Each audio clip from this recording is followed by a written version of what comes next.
Second. Hello. Are we live? Okay, cool. Hey guys, how's it going? How are we sounding? Is audio okay? Music not too loud? Anyways.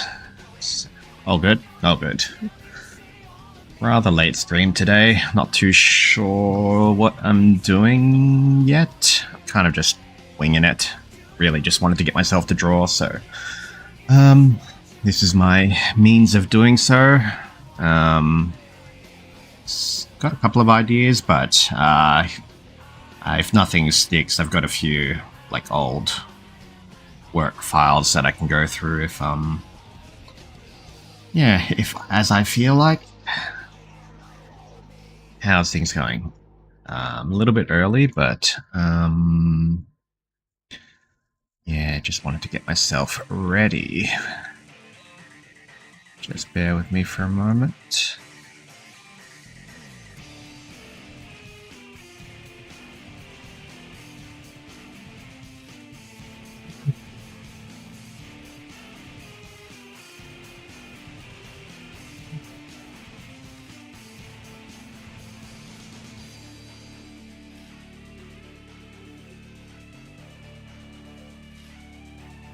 Okay.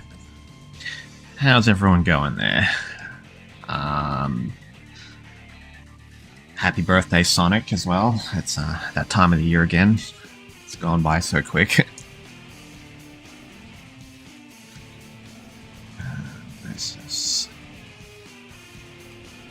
Sorry, that's something I might try to draw, just a simple Sonic.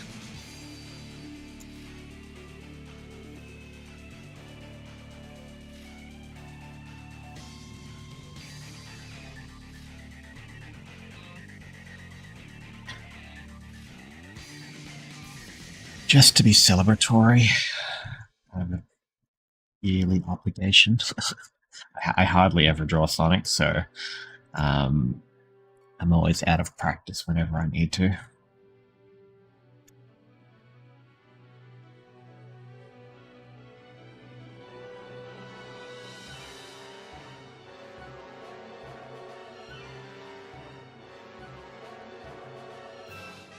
Honey birthday cake. That's a good idea. Just one moment. References. Sonic birthday cake. Oh yeah. Yeah, that's a good idea. I might do that.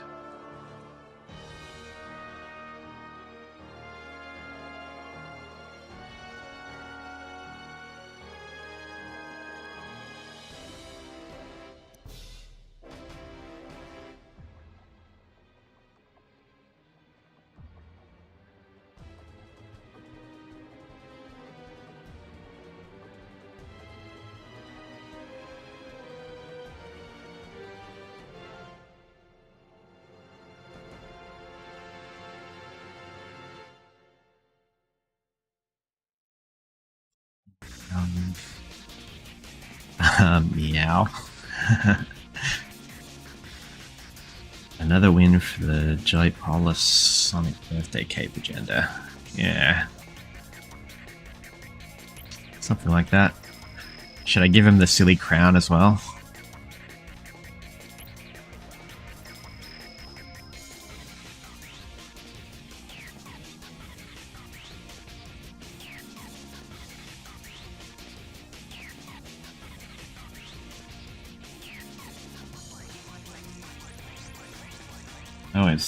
I always struggle the most with, like, I find Shadow like the easiest character to draw, but even with him I still kind of struggle with it. It's like working out how to draw the nose without looking kind of weird.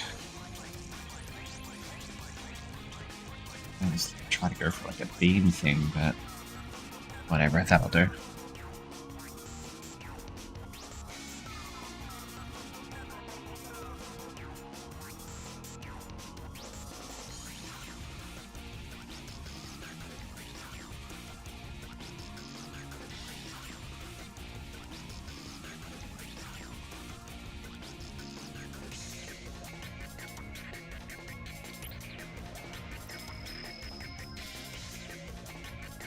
You know what? Maybe I should probably listen to a different soundtrack if I'm drawing Sonic. But I don't know. Any suggestions for which OST I could shift to? You are the artist, so it's up to you. Yeah, I'll see how it goes. Yeah. Give him an obnoxiously large party hat instead like the. Oh yeah, that'd be a fun idea. Hey Pyro, welcome, and hey Shin as well. Hey, nice to see you all. How's everyone going?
Is everyone excited for a Sonic Cross World?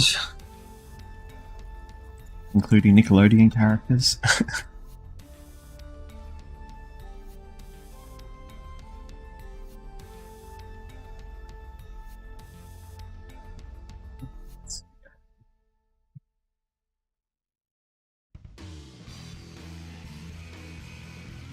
You're ready? Good.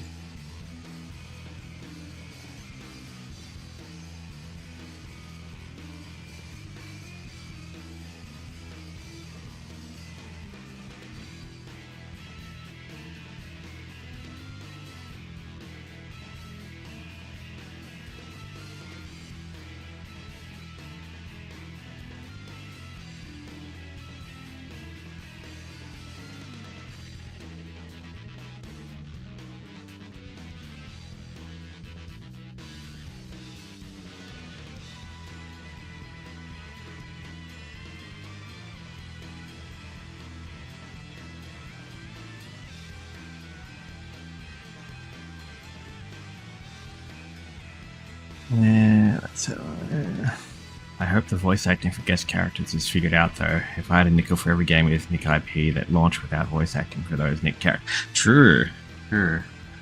Yeah, hopefully. But even during the reveal for the Nickelodeon characters, it seemed like they were supposed to have voice acting, but they were quiet. So I don't know. Maybe it might be the same case.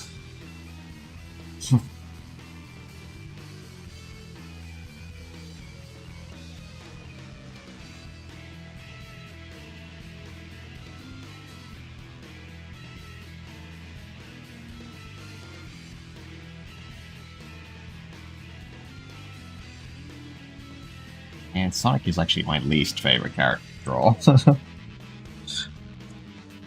No idea what I'm doing. Actually, what am I even looking at? A reference? I'm not even using the reference.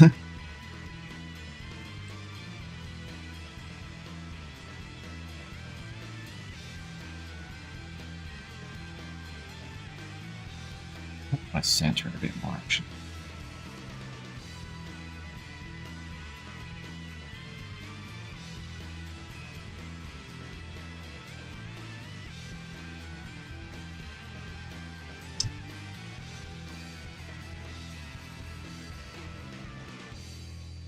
Oh, really? Okay.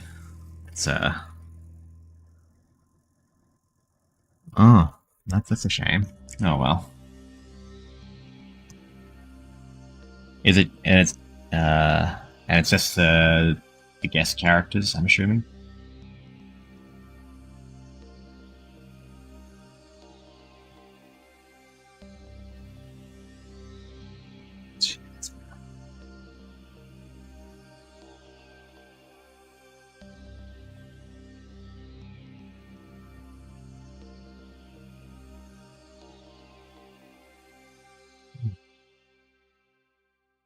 Ah, I know Shadow Talk is SpongeBob. What a shame. The dream meeting gone.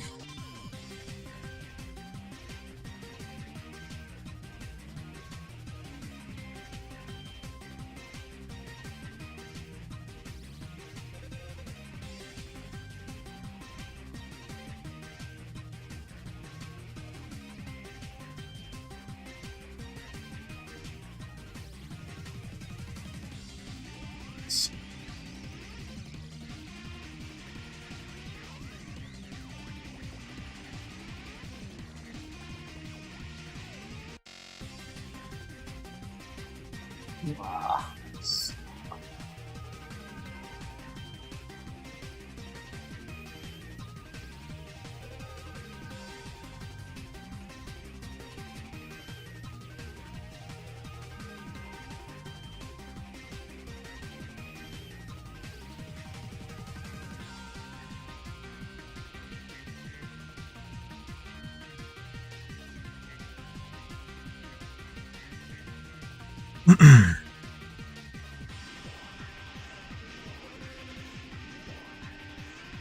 What?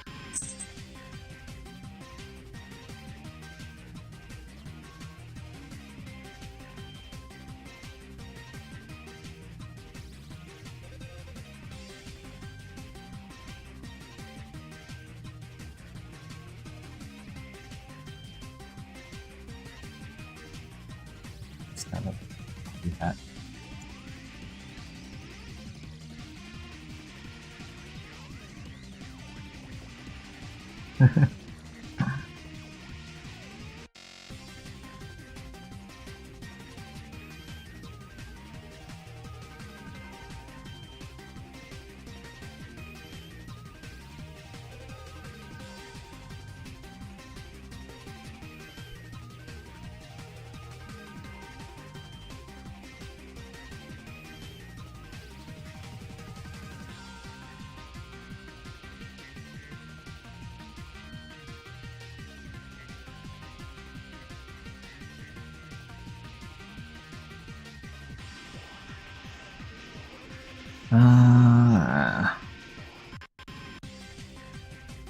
Pain. But I wanted Ralph and Knuckles to be for that. Oh, what a shame. What am I doing here?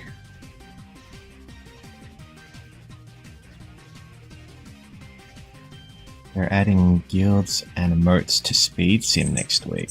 I'm excited for that. Guilds, huh? Now, after all this time, I've still not given Speed Sim a try. I keep saying I need to, but I just need to sit down and actually do it. Maybe with guilds, I might feel incentivized. Who knows?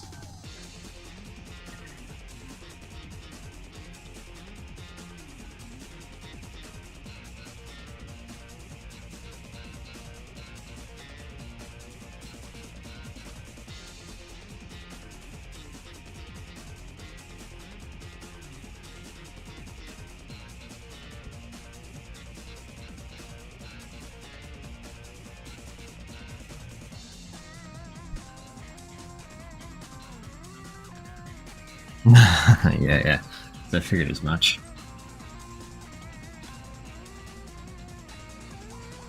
My cat snuck into my room, being affectionate.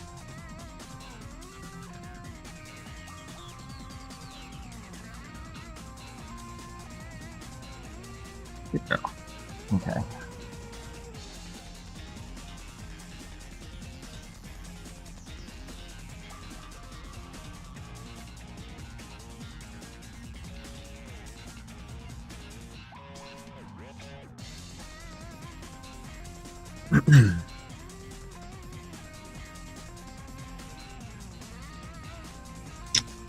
do think it's kind of fun, but I like spending an hour or two doing busy work. Oh yeah.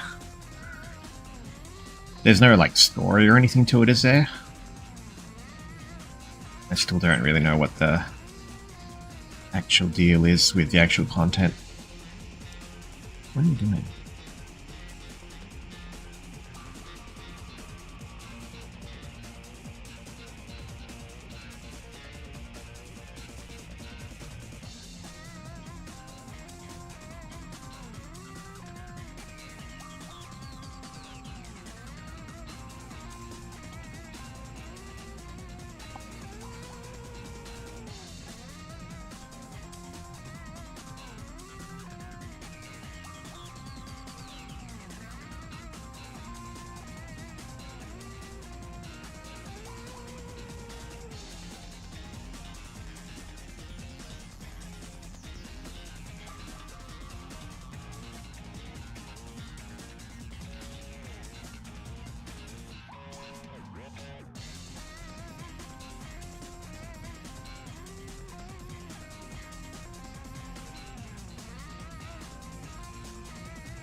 A little bit of story sometimes. They started out trying to do one earlier on, and then they kind of realized it wasn't a priority and dropped it. Ah, shame. Sometimes a big event will have some character dialogue as a clear objective still. Okay, that's still pretty cool.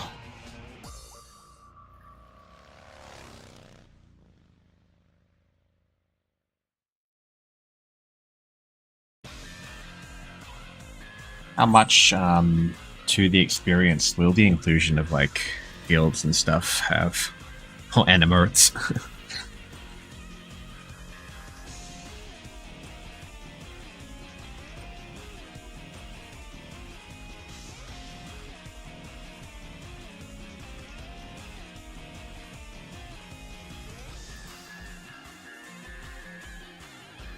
Now what is okay?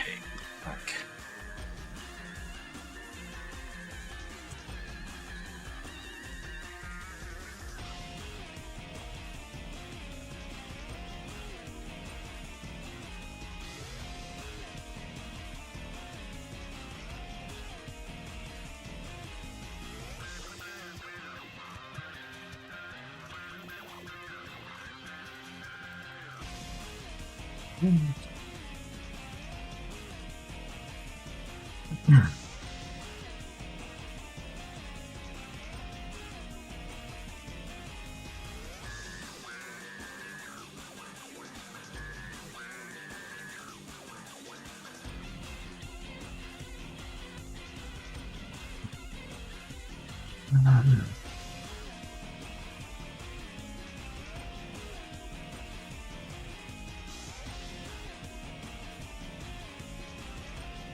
start doing my line work, well, my sketch work a bit more deliberate. I reckon.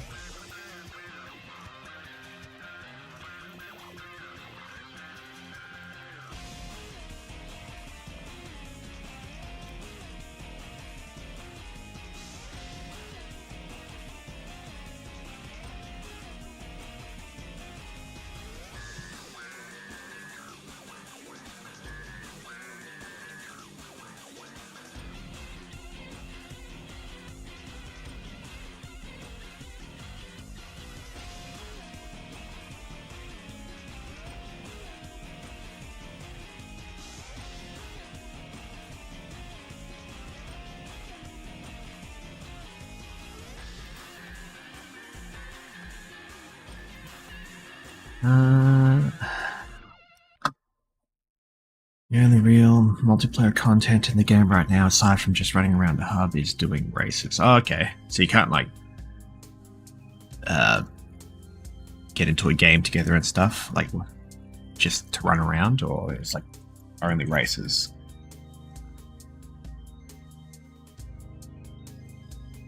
But it's like not like a interactive experience. The guild stuff you do will also give you new currency to buy special things like FD modes. Ah, fun. That sounds cool.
You can get it in a game and run around with people, but you can't physically interact really. Like, you can see each other, but you can't home it. Oh, okay.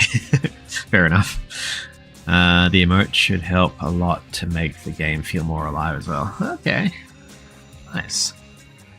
When's that all happening? Might even give that a try if comes to it. Like, I've always been curious about it, but I don't know, I'm not much into like live service Sonic games. Like I played Forces Mobile for like a little while, like just until I unlocked Tikal, but then after that I just gave up on it, so I haven't played since.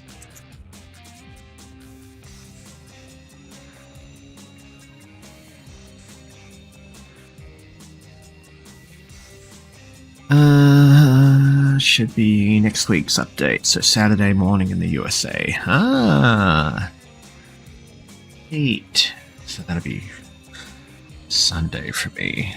Yeah, I'll be working, but I'll have the following day free, so yeah, I might give it a try.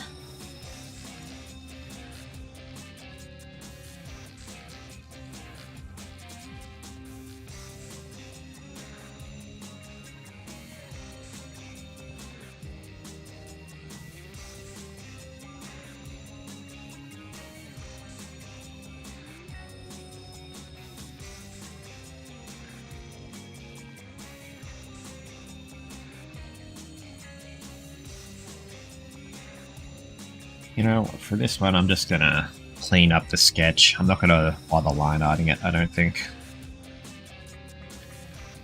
I'll just neaten up the sketch as much as possible, and then I'll get rid of all the dirty lines. I'm not super festive, so this is just more, you know, just something nice for the guy. Not my favorite character, but still his series.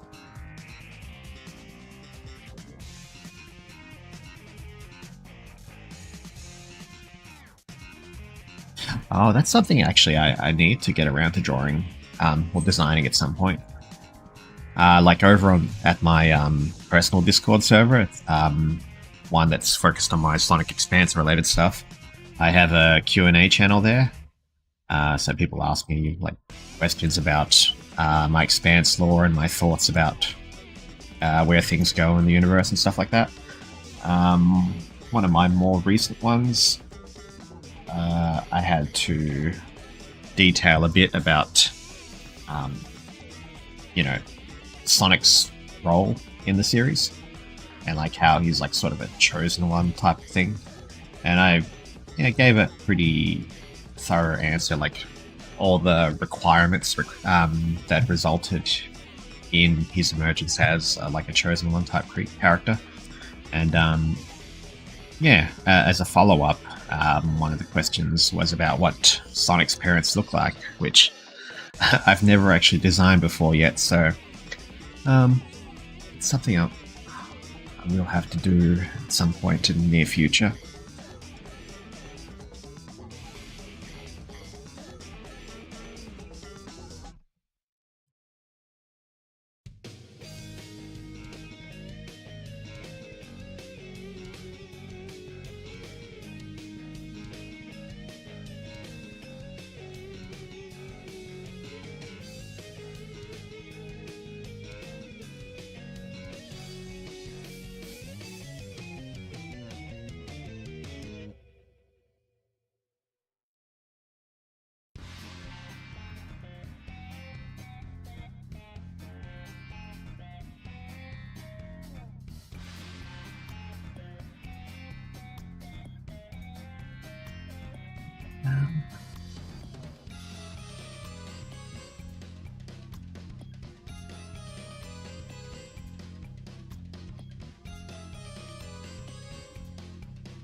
Just thinking about it though, guest characters being unvoiced feels really dull.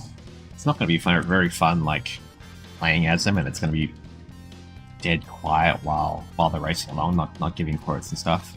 It's like kind of a big appeal about picking particular characters.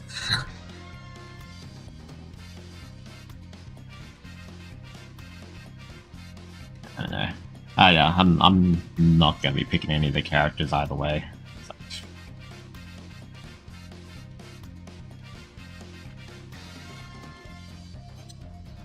Dodonpa wears a leopard print cape thing. Do you think Planet Dompa Kingdom has some sort of leopards, or did he go to Earth to procure it? In Expanse, I actually do have I gave an origin story to his leopard print cape. I've seen that one, but I'll pull it up.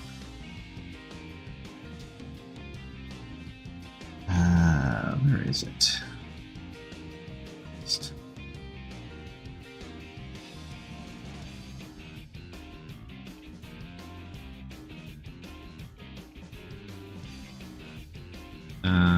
Yeah, so I created the character that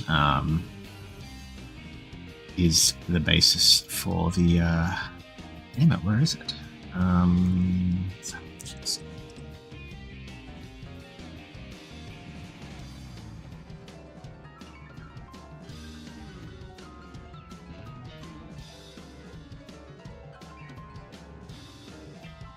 Oh. Silent Night. Oh, here he is. Copy. um.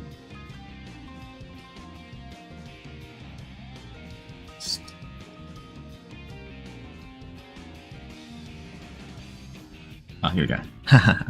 Right, so yeah, this is the character that I created as the origin of his leopard skin pelt. So I do a lot with Dodonpa, like in his early life, showing him as a kid because I have him involved in my 60 years ago storyline,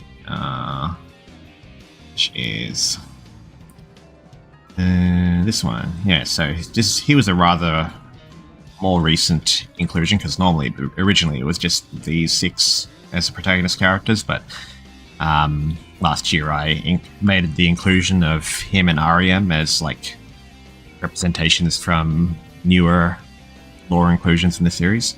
So I do a bit with Dodonpa's younger life, but this is one I did long before that proceeding, where I wanted to create an origin story for the cape that he has. So there's this guy, Skin the Leopard, his name is, and he's somebody that he knew when he was younger, and he had his pelt like forcefully removed by some slavers, and he gave it to Dodonpa as like a gift of his resounding trust in him. That's a funny little thing. Actually, did I draw him in this? No, I didn't. No, that's right. No, because this is our whole present day characters.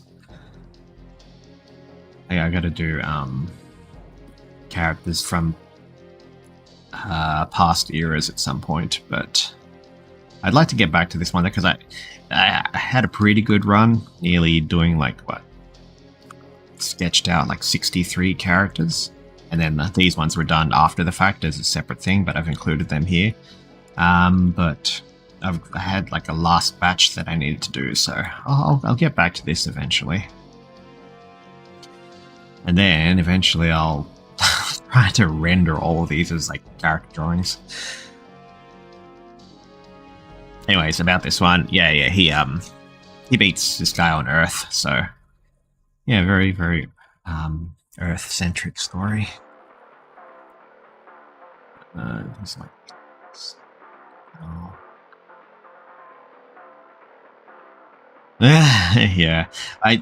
Originally I wanted to do this as like just something that I can have in the back, like just as backups for whenever I really had nothing I could do, like just picking out a sketch at random and then rendering it a different way whenever I feel like experimenting, but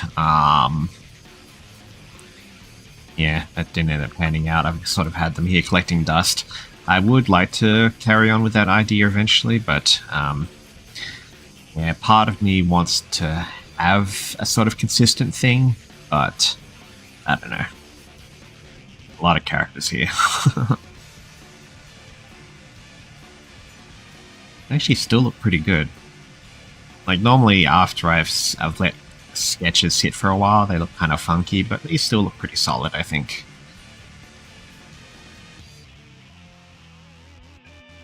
Yeah, I'm pretty happy with how they are, actually.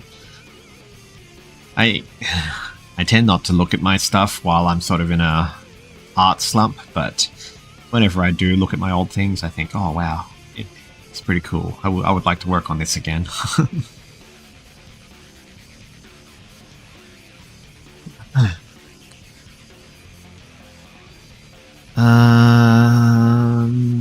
I'm really not ready for when they drop more aliens on me. Oh, yeah. Yeah. Always something to look forward to. Yeah. Still been waiting for... Oh, actually, technically, like, for the past several games, I've always been sort of waiting and looking out for whenever the games, like, fully break my law, but they haven't. But the stuff that has broken my law more recently is like the stuff outside of games. So like the Tales tube, the most recent Tales tube, as well as the official timelines that they've given. So they've really thrown a wrench in things. So I'll need to sit down and restructure things a little bit at some point. But yeah, one day. I don't know.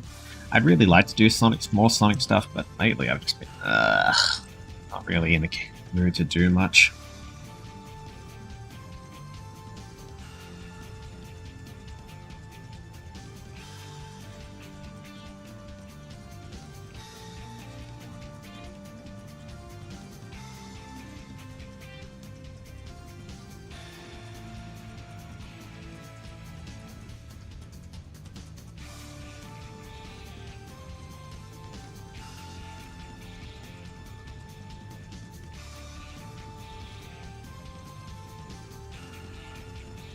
Well, I'm doing something a bit different this time with this sketch because normally I like zoom in like crazy and like just draw like small sketches with a thin brush, but I'm working on a large canvas while using a much thicker brush than I usually do, so processes are a bit different this time.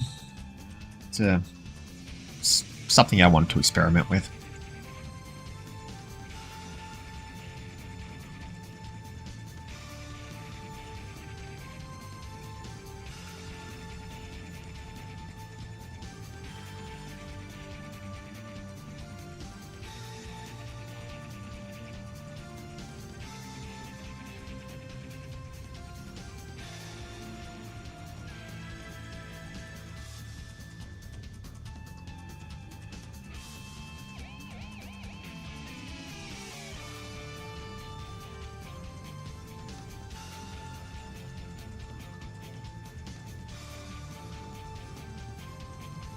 Thank you. Yeah. And again, another thing I'm experimenting with is like not stressing too much about line arting. I wanted to do this in a way where like I'm just going to clean up the sketch. So I'm just trying to be as rough with it as I can. And I'll do the same as well when I pop colors on there. Not going to stress too much with layers, just going to go crazy with it.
Draw a little base or something. Actually, one second. Oops.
Yeah, that's cool.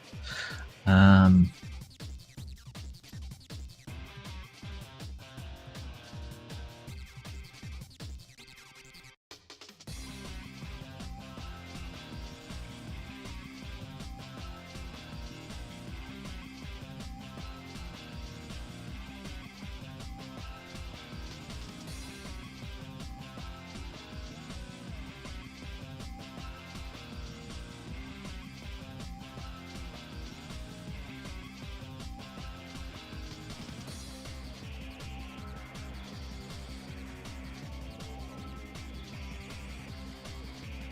yeah, that's cool.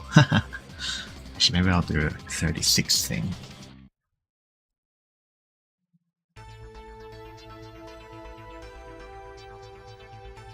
I'm really just making things up as I go along, so bear with me.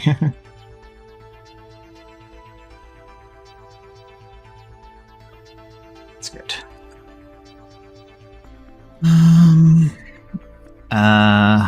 Hi, Artie Ronaldo, welcome. Hi.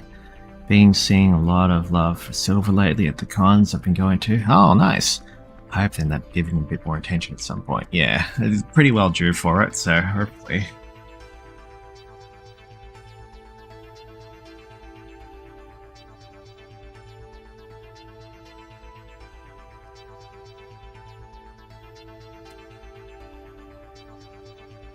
Yeah, I should do more canvas room. That's good.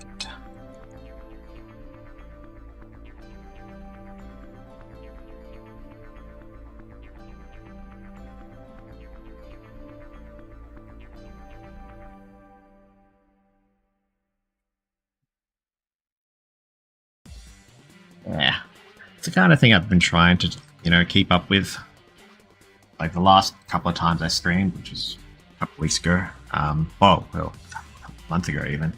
Whereas with the Metal Sonic, Metal Sonic and Amy Rose ones that I did. Yeah, I tried to do something a bit more dynamic with like a background. Well, not so much a background, but just like little bits and pieces to make it seem more like more statuesque, I guess. I'm not really much for backgrounds, but I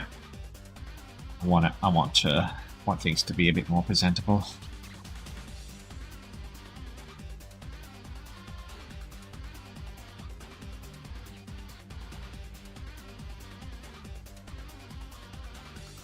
Maybe.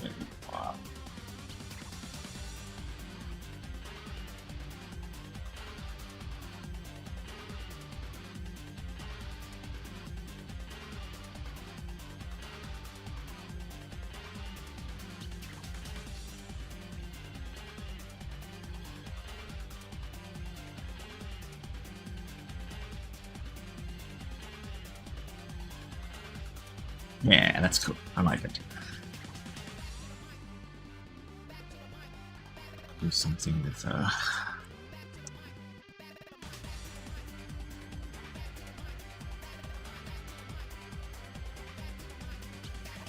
So I'm not sure if you can hear the rain on my end, but it's been pouring down like crazy today, so that's part of where my inspiration's coming from. I love crazy weather. This morning it was like it's a bit of a hailstorm, actually. Just heavy rain at the moment, but yeah, the hail is awesome.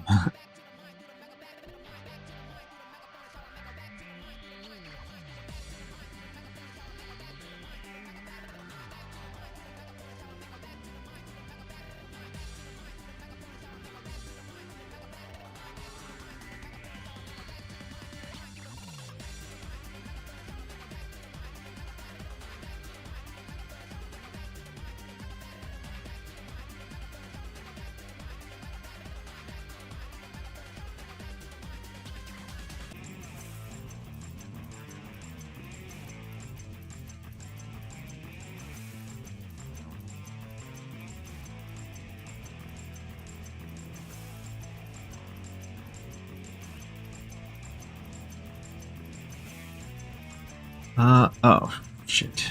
1 second. Has my internet dropped out? Am I still live? Oh, sorry. Yeah. That's slightly alarming. Am I back? Can you see me all right? Hear me all right? God, I miss crazy weather. Sunny weather where I'm at is getting to me. Yeah. I do not envy the summer, so I'm enjoying the winter as much as I can. I mean, I hope to have like been a bit more active during the winter time because it's like when I'm most creative, but I've been mostly hibernating. During the summertime, I'm virtually useless, but at the same time, like in my effort to stave off the suffering, I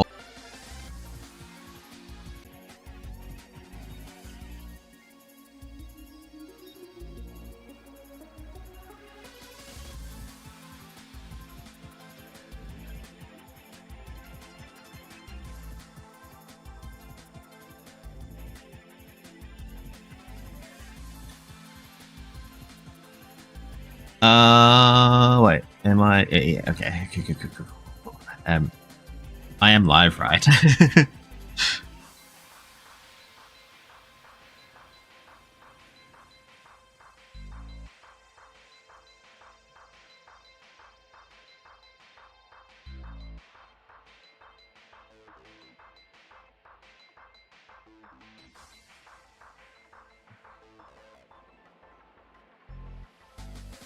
Okay, cool. Thank you.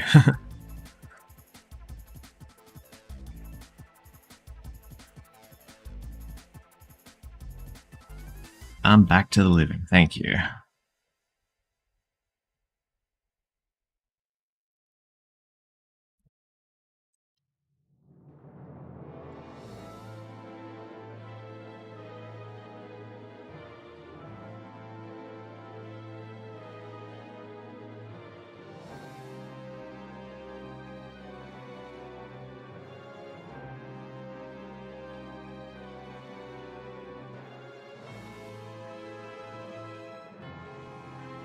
Hmm.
Yeah, it was hailing pretty. Actually, that's part of why I actually got up pretty earlier than I expected because I was planning to sleep in this morning, but because the hail hits so suddenly, it jolted me awake. I was like, "Whoa, what the hell's going on?" So that was fun. It hailed twice this morning, so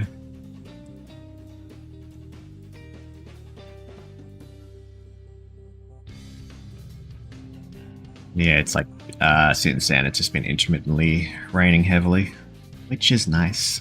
I love the rain.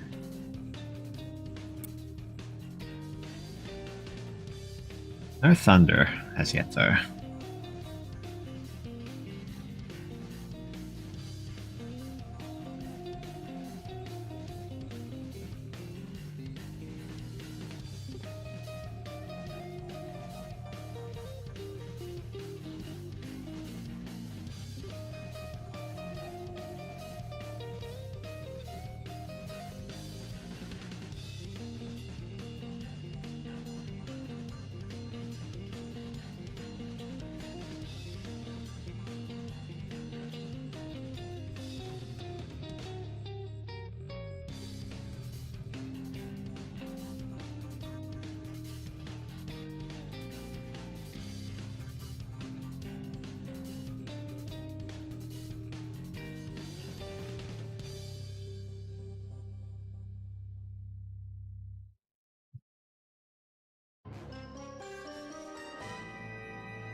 Oh no, 34, isn't it?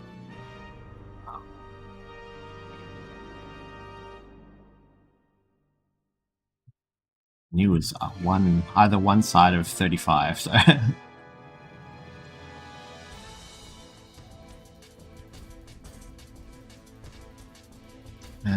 One minute.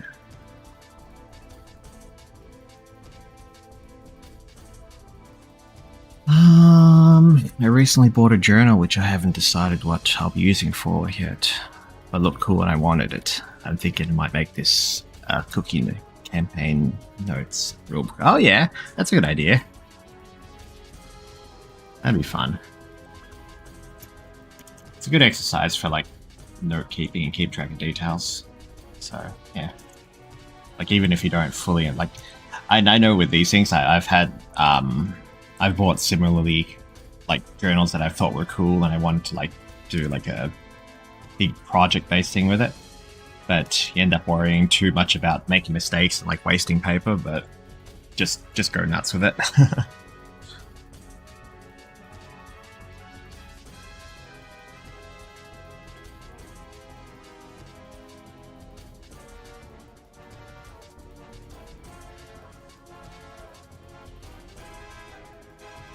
I know when I try handwriting like something that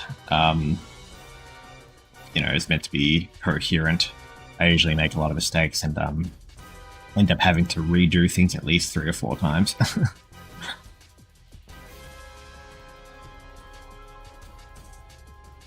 Yeah.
Excellent advice. I've been half afraid to write in this thing because I want the information.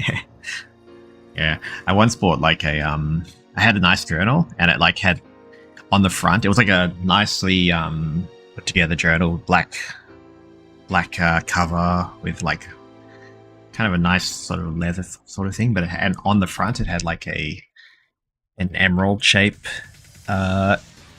crest on the front, and I was like, "Wow, this is cool! I'm gonna put all my Sonic stuff in it." But then, like, I tried doing a couple of pages, and I kept making a lot of mistakes and pulling out pages. So after that, I was like too afraid of just wasting everything. So yeah, it ended up kind of just sitting around. I think I still got it around somewhere, but yeah, definitely don't let the fear of wasting stuff get to you. Minecraft Doom, hey, welcome. How you going? Thanks for popping in. Double down. Yeah. Yeah, something like that.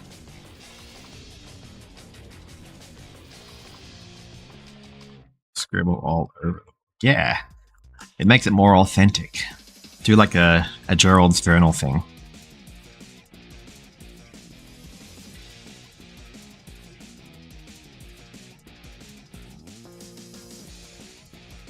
Hi, Silent. Hey, Andy, welcome.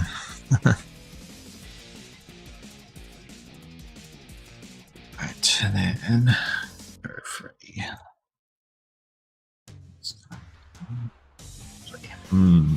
How are we doing? Oh, I'll go a sky blue, even though it's not the traditional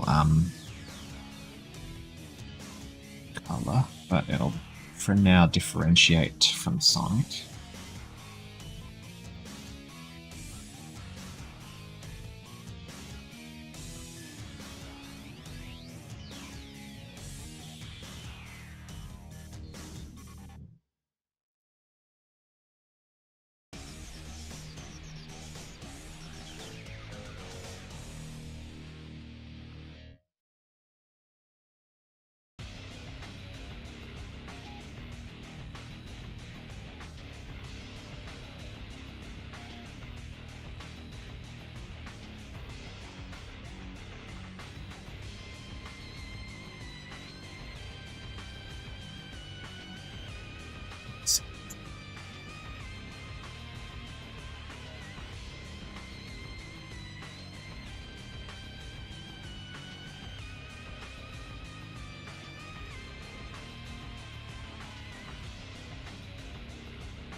I can't wait for the arc where I go completely insane for a few pages.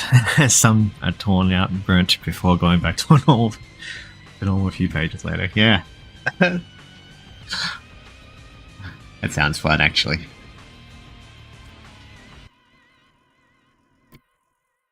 Burst of insane inspiration.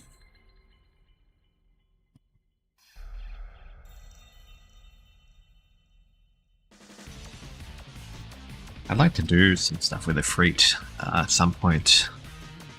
I was only just going through my old work files earlier, and I don't know. As soon as I was sort of staring at this, I got a huge hankering to do more and like finish off everything here. But at the same time, it's like, since it is a couple of years old now, Jesus, I started this in like 2023.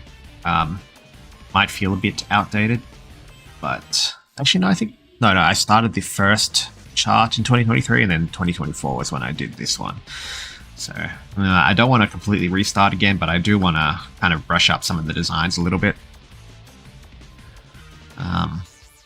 Yeah, especially these guys, because I don't know, I really like them. I like the characters, but I suppose it's just because they're just front facing at the moment and not properly drawn out, but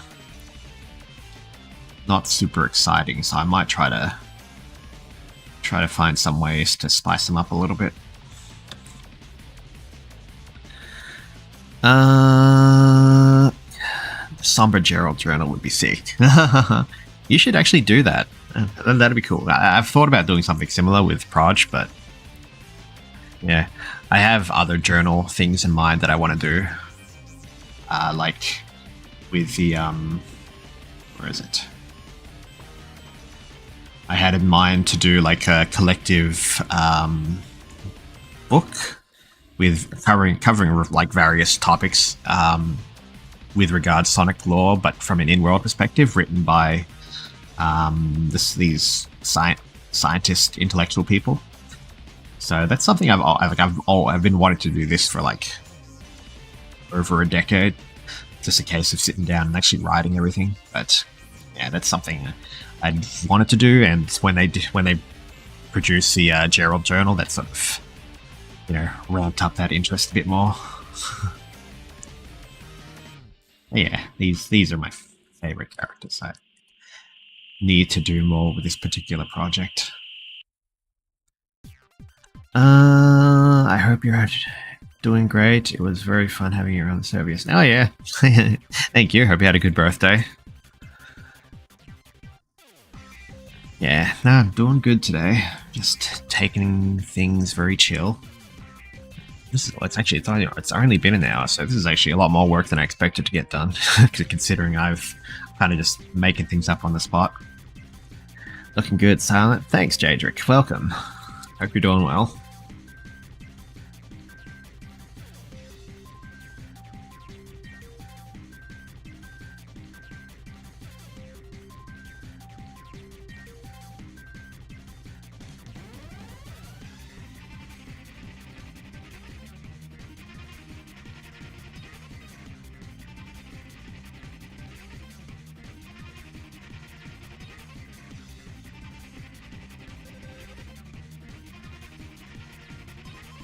We wing it, we wing it. Yes, we do. Sonic 34. Somehow not Shadow Rouge Mario Gerald 24. True. True, actually. This felt like more of an obligation sort of thing. Hey, DP, welcome. Yes, we do love winging it. The last time I did a Sonic celebratory thing was... God, I don't know. Let me have a look. I mean, I am not good to the Blue Hedgehog because I do not draw him very often at all. But the last time I did a celebratory art for him was... here it is. Oh, Jesus. Back in 2016. Holy crap. Which is this one here.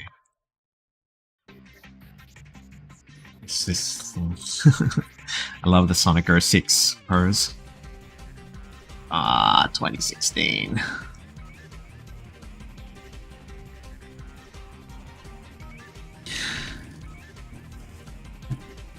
I don't even know how. Actually, what's so 10 years ago? So that would have been his 25th. Okay, yeah. That makes sense. Big milestone.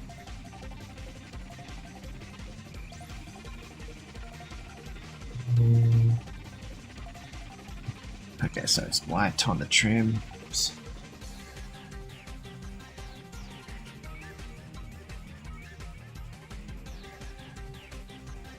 And the trim goes all along the bottom.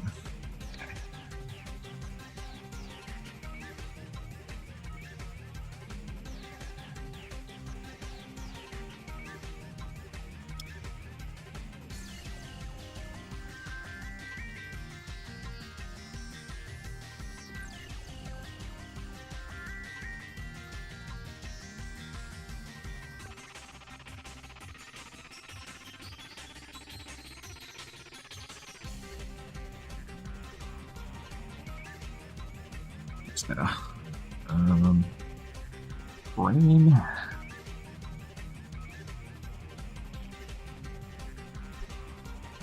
And red.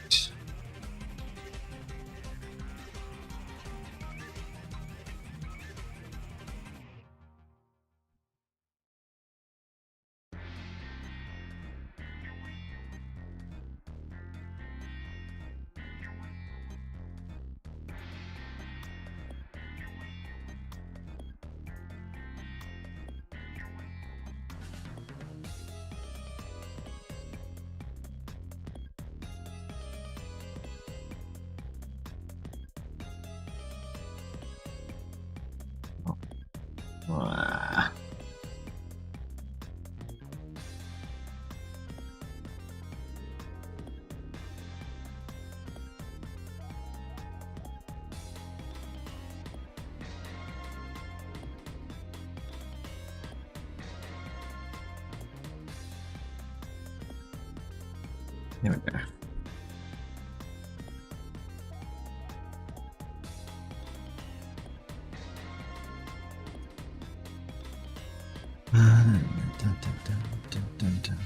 Hey Silent, which do you like more, Battle Cuckoo or Wendy Witchcart and her crew as Tails' villains? I prefer the Battle Cuckoo, I reckon. Like, with regards to my Expanse stuff, I sort of have Wendy Witchcart as like a, kind of just as a minor nuisance, I guess. Because I've established law that, Wendy and, Professor Pickle are married, and like she's kind of at a senile age in her life, and she just sort of goes off and does her own thing, and sort of Professor Pickle has to ask Tails to see if he can get her back and stuff. So that's it's not I don't treat her as like a major villain, but Battle Cuckoos I also do a lot with as well, given the whole this whole setup with Fukurikov and stuff. I do also have them in more of a sympathetic light. Can't let villains be villains for some reason. But the Cuckoos, I have a very intricate thing with them because I do a lot with the Cuckoos, like across the whole timeline. I have prominent relevance during 20 years ago, 50 years ago, and I consider the Cuckoos one of the great civilizations. That's a good point, because I, even though I have Grand Battle Cuckoo the 15th as being more sympathetic, there is another character that I have that is a bit more villainous oriented that could take the reins on that front. Yeah.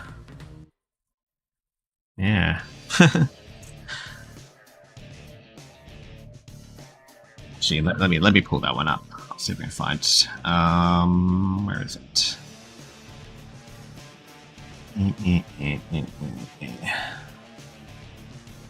Design Expanse. Alt. Categorized. Orders. Organized. Character sets. New style complete. Set 2. Verbs. Oh yeah, here we go. This crew. Copy. Okay, so as you can see here, Dr. Fukurikov, he's like one of the villain characters from Tails Adventures. He's working for the Cuckoos, but I don't consider him a cuckoo because he's an owl and not one of their particular species. But I have this other character here that is an adaptation of a minor character from the Fleetway comics, Doctor's Orders. And I have them as a married couple, but I've established as she is a cuckoo and the illegitimate firstborn daughter of Grand Battle Cuckoo the 14th. As such, she is like the heir, but they have a son who is obviously very Todoroki inspired, and he becomes a prominent figure that tries to usurp the army. So that's probably something I could play with for Tails. This character. Hurricane, his name is. So he's like half Babylonian, half cuckoo.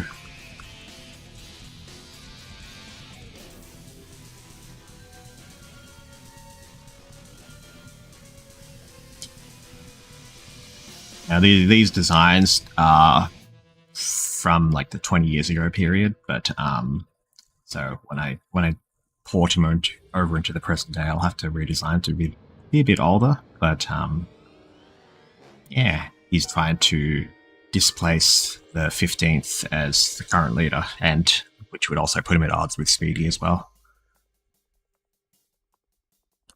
In my stuff, I've established him as a Babylonian because his design, he has a similar sort of hooked beak as the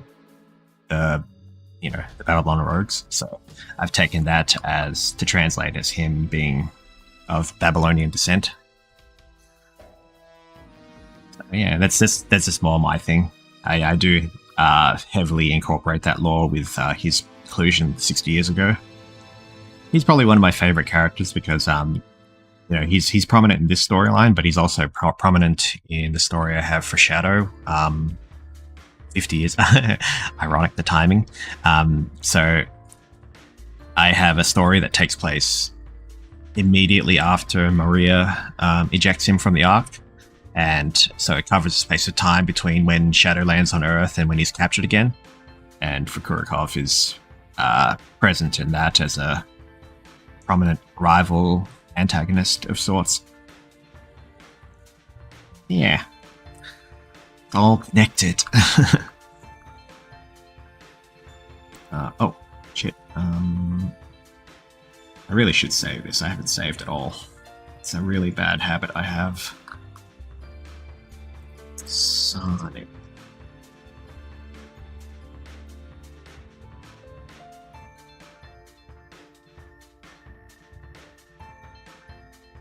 And hey, Owain, welcome again.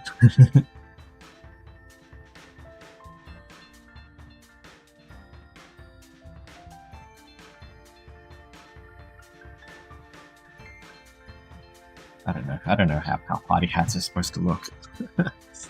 Right.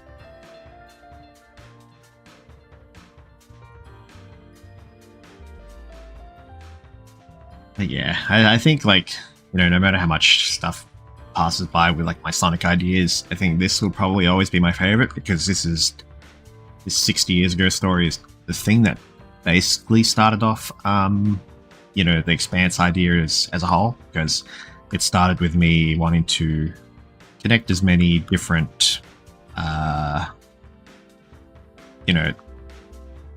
very disparate ideas from the Sonic games and bring them all together and isolate them into a singular point in time. So one of my favorite tropes is when there's an old character from a series and you look back on their life and they were really cool in the past. So that's sort of what I've done with these older characters for the most part, especially with Wendy Witchcart. She is still one of my favorites. She's particularly cool here. Oh yeah, and then there's also these guys from the Imaginary World.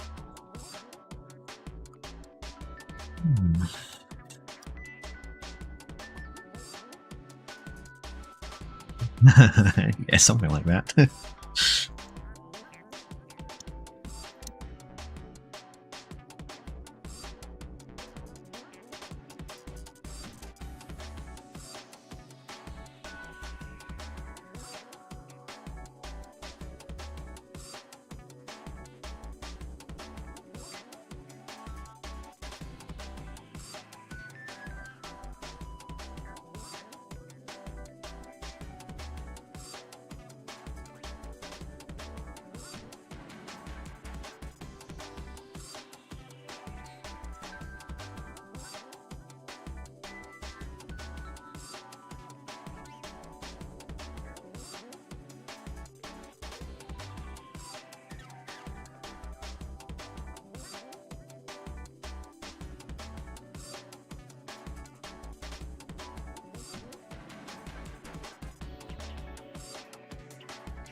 Then I'll alternate the light color box.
can definitely see the appeal. Same, I saw her, Wendy, when you looked at that screen briefly and went, huh? And I say, these guys, okay. Right, okay. We've got a conversation about Tales as villains. That's fair enough. That's cool.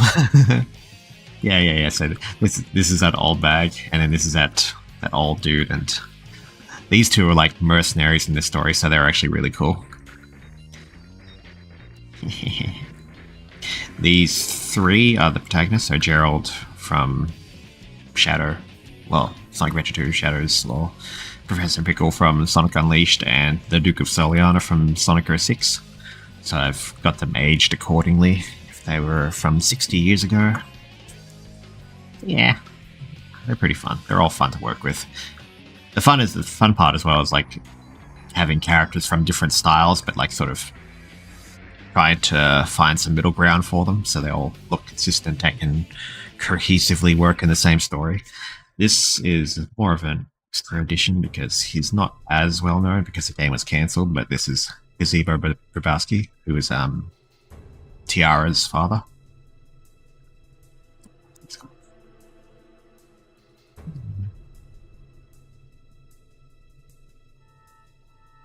Mm-hmm.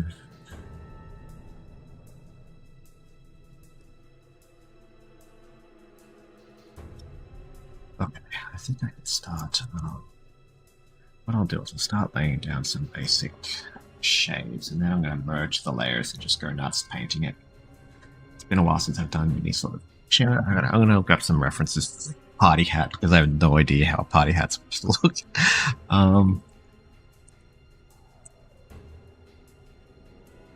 Okay. Oh yeah, so it's got more of a swirly pattern.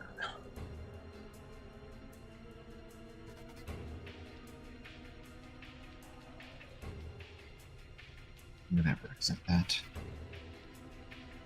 More like a like I said, it's like a shrimp tail.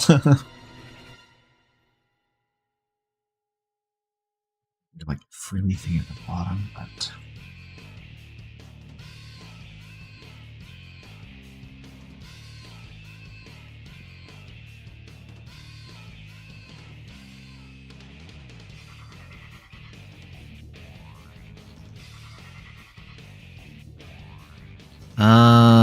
did that number?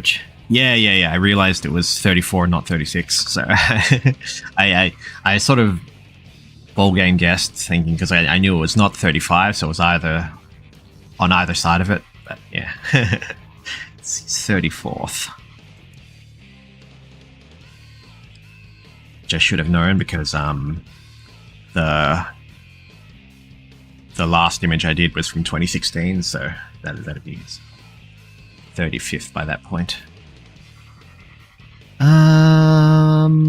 Tasteful thickness. Hello, I am based white paper. Okay. Hi, welcome.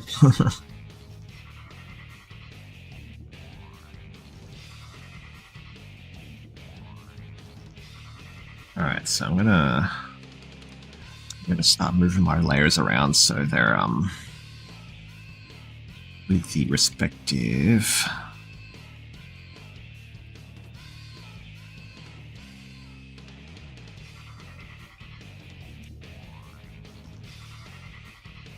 it's a bit too bright. Let's see.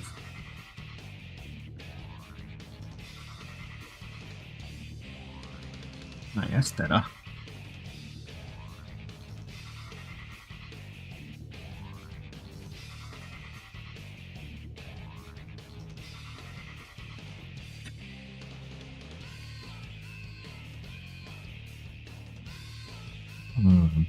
Okay, that's good to know.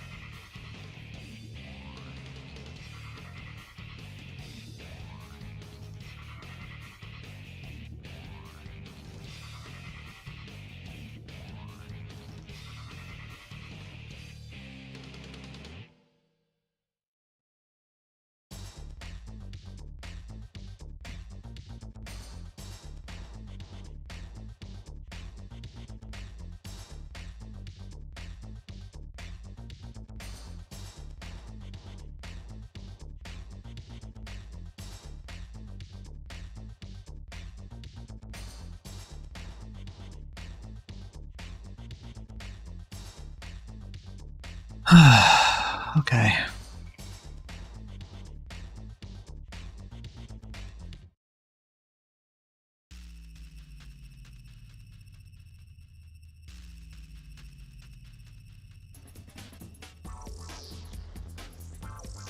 Oh, I was in the middle of doing that. Thanks, Jadric.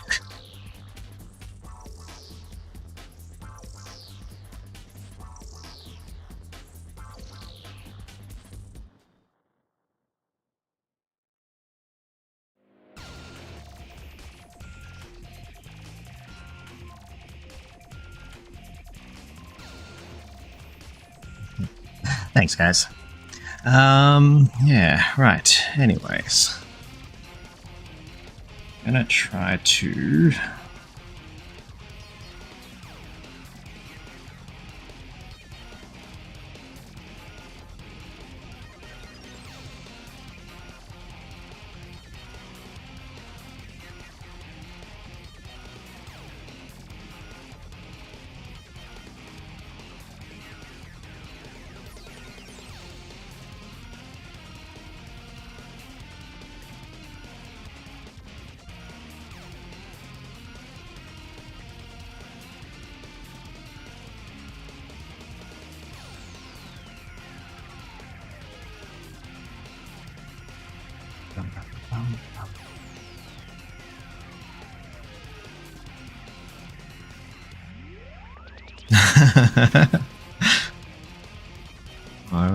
It's good though. It's the perks of having most of my viewers as moderators. It's always pleasant, like, actually, it's like it's easy for me to know who's like who I actually know, but like most of you like wouldn't know each other. Like you're not all from the same sort of communities, so it's like it's nice seeing everyone I know in one place.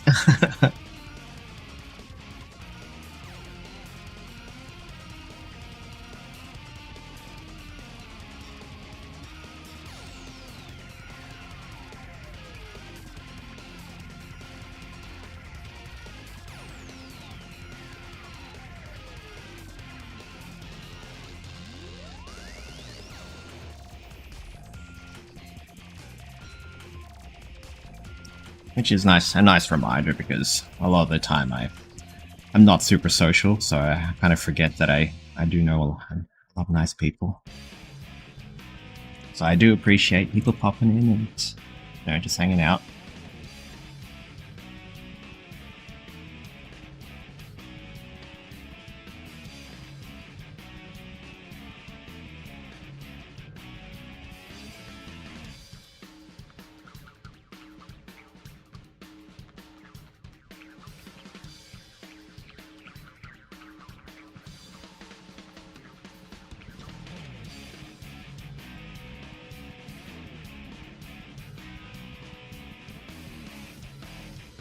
No. Something like that. Yeah, I have a bad habit of self-isolating, so that's another reason why I like to do these streams, because it's like, I really need to make myself known, because I think if I wasn't doing these, I would probably just sort of fade into obscurity, I reckon. Because I don't do a whole lot.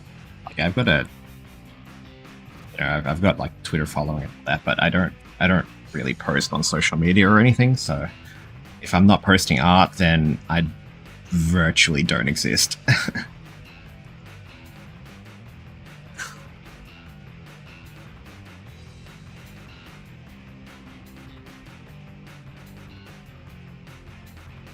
So this more or less, yeah, proves my existence.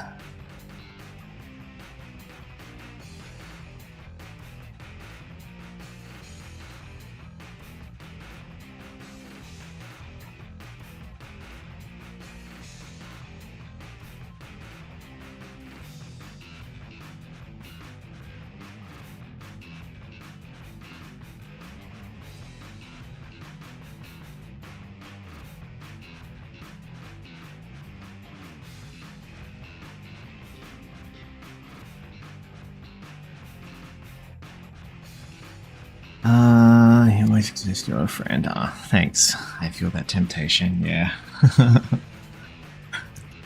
I don't know. I like, even though I tend to prefer not to sort of, you know, be overly social. It's, at least having some sort of presence, has me remembering, like, because a lot of my art, like the stuff that I post across my socials and DeviantArt, is sort of a measure for the, how much time's passed, I guess. Like, there was a period of like 2 years, like during the COVID time, pandemic, where I did not post any art at all. So, given that I had nothing online, I cannot remember anything from those years. It's kind of a black spot in my memory. But at least when I have an art piece and I post it up, I can sort of remember things surrounding the art and like what I was doing at the time. So yeah, it's kind of a weird measure.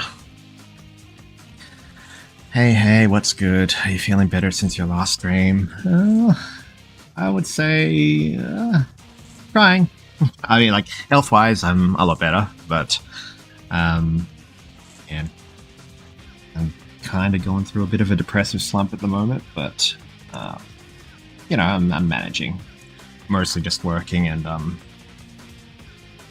getting through that. It's hard forcing myself to draw. Like, this is very choppily thrown together at the last minute. I had no idea what I wanted to draw until like started streaming. And that's always the hardest part about trying to get myself to draw, because I don't really know what I want to do most of the time. But there's always things, I guess.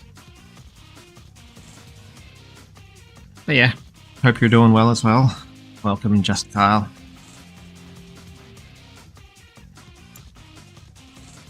I did take a look at some of your YouTube things. They're pretty cool stuff.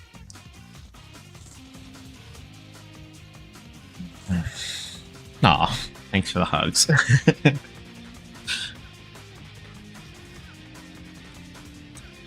Yeah, it's hard for me to sort of make my presence known, I guess. I'm very evasive, especially on Discord and stuff.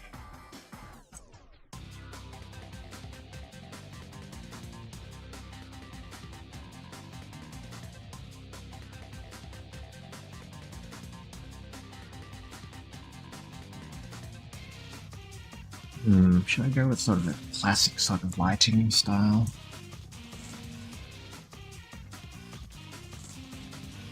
Do that.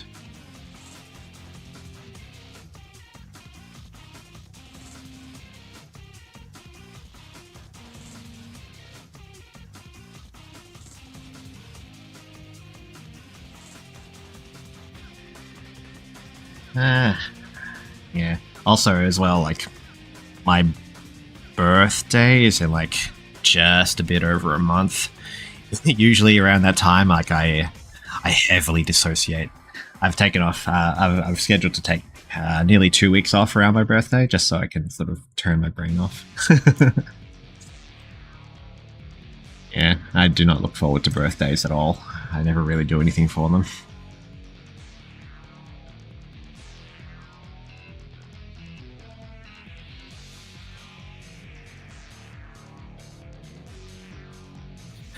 Oh, thanks. Feel free to still fun. Oh, yeah, that's fun. Thank you. Sorry you're feeling down. Thank you. Appreciate that. You actually convinced me to try drawing again, so thanks. Oh, that's cool. That's actually really cool to hear. I'm glad I could help motivate you in some way. Hope that's all going well for you.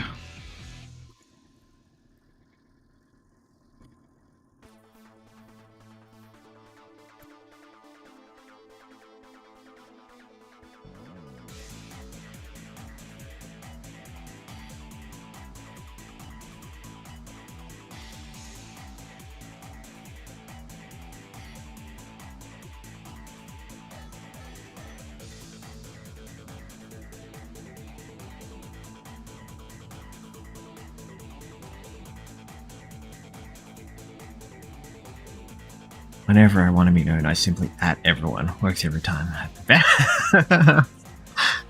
Thanks for the advice. That sounds cool, actually. So far, so good. I'm trying out character sketches and coloring with one. Oh, nice. Traditional. That's really cool.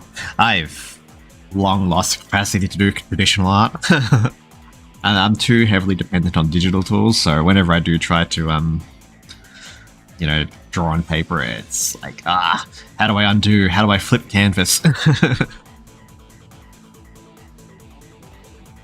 Yeah, that's cool. Good job.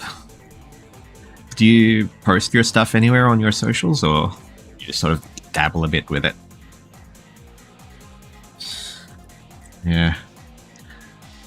I think me getting back into traditionals is a pipe dream.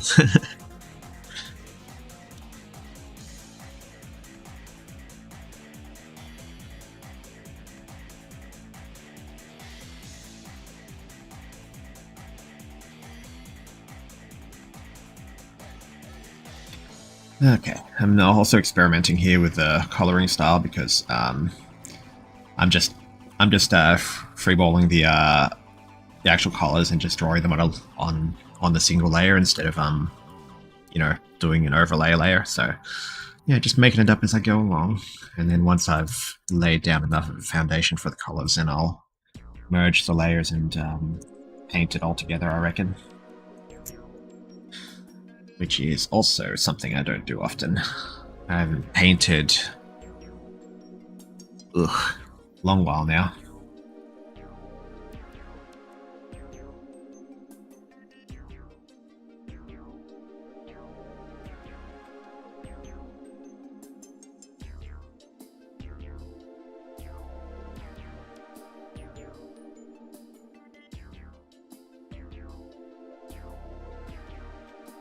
Wow, those shoes look much shinier than I anticipated. Actually,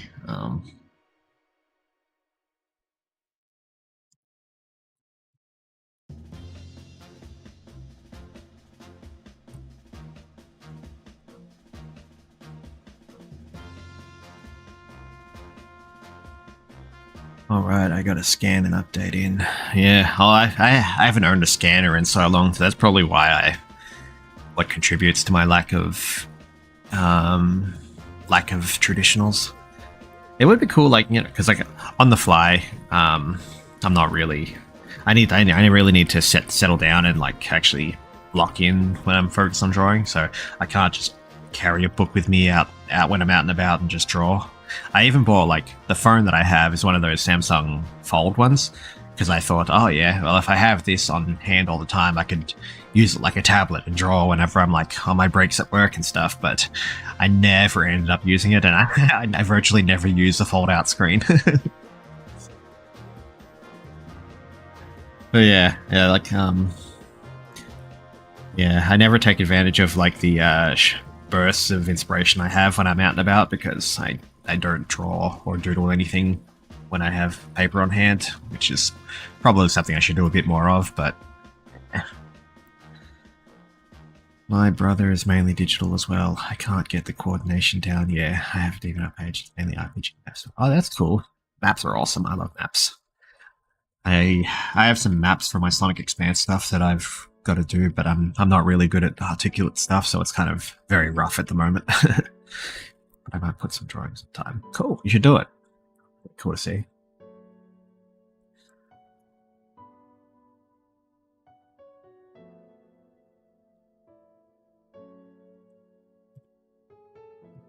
Pretty cool. I might apply some airbrushing on there just to get some sort of foundation down.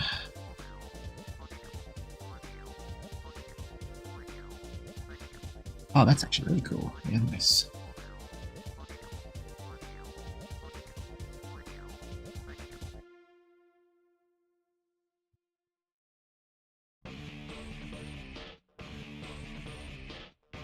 Okay,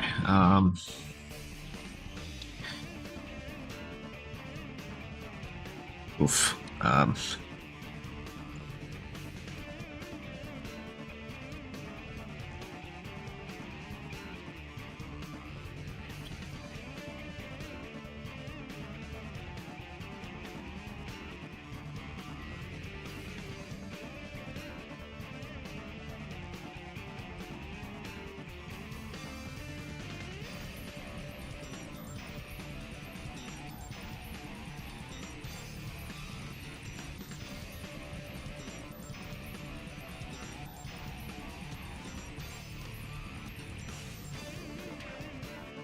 It doesn't really matter since it's out of sight, but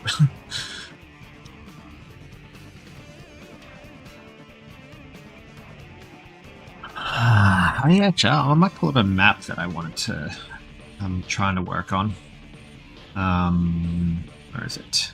Sonic Expanse infographics. Yeah, I've got a map that I'm sort of putting together. Very, very rough at the moment, but an idea of Sonic Expanse stuff that I do and the world and foundation for where I want things to be. So the actual map layout is based on the shape of the map that appears in Shadow the Hedgehog, while the locations are a mixture of predominantly Sonic Unleashed, since that introduces them most, but also locations introduced in other Sonic games like Soliana for Sonic 06, the United Federation for the Adventure series, as well as the classic islands. Something this has been done a lot, but this is more centric to my stuff. So it's something I've got to refine at some point. Yeah, I'm not good at this graphics. I'm not good at graphic design. Wow, I've got a lot of cool stuff here, actually.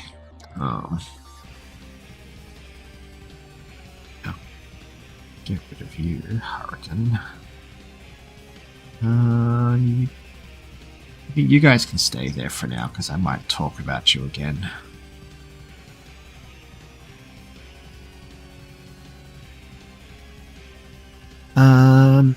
That's awesome. I got into maps out of necessity. My first one is actually based on Black Knight and Secret Ring, so we used it in our D&D world. Ah, nice! That's cool. Sounds really fun, actually.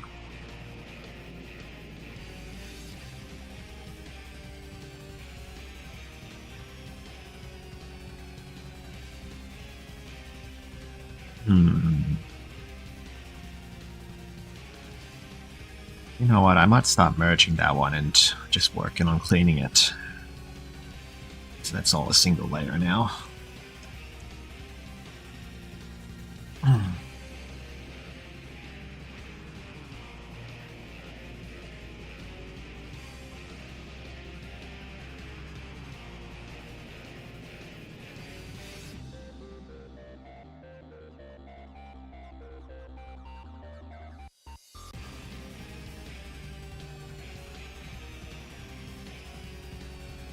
Actually, now that I think that I probably should have preserved the layers for legacy purposes.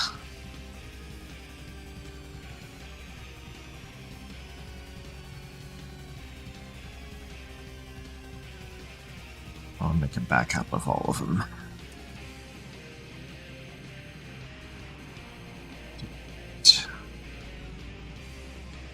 View, merge. There we go. You always have a lot of pretty cool stuff. I'll never forget crouch stats we have and pass it like it. Oh yeah. Silver's still really cool. Cool to see more of him in the near future.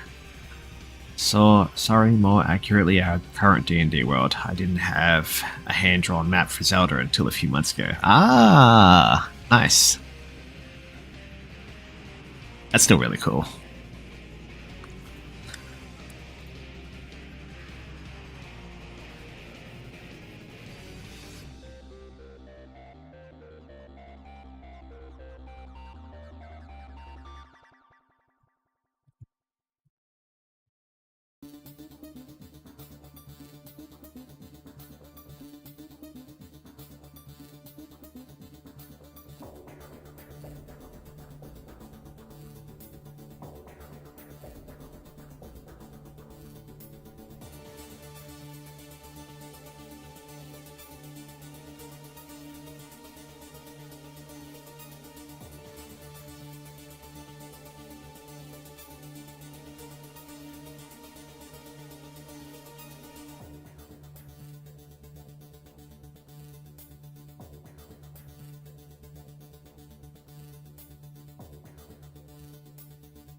That's...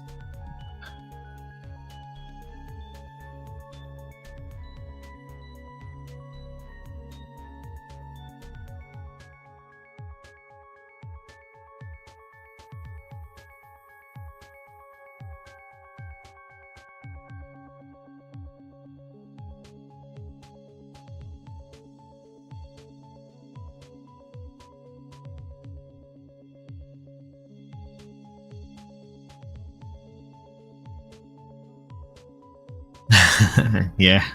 I don't think you've popped into one of my streams before, but virtually every time I stream, I just have the whole Shadow OST on loop. All I listen to. I mean, I should sort of broaden my horizons, but it's kind of like a trademark thing for my my streams, because yeah. But it's like, it's cool because like I know what songs are coming, so it's pretty cool. I'll never get tired of it, actually. I used to have some just basic royalty-free music playing on loop, but it's kind of hard because when I have that set up in my Streamlabs, it's only I don't hear it, so at least this way I can hear the music while you know, I'm actually streaming.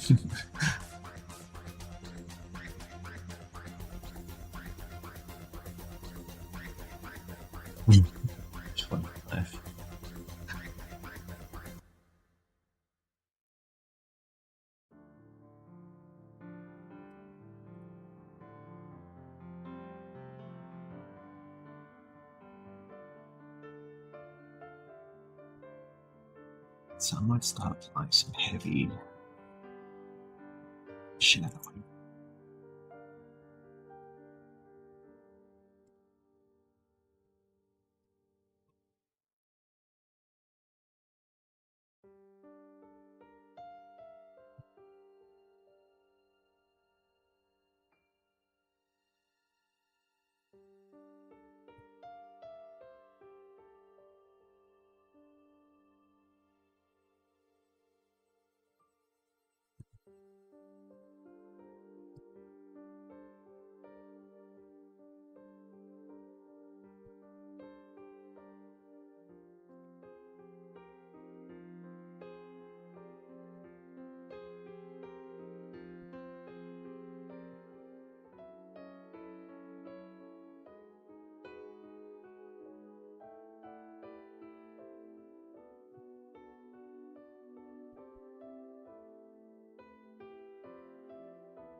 I'm kidding, I know there's more Sonic music than that. No, that's alright. I mean, Crush 40 is pretty epic.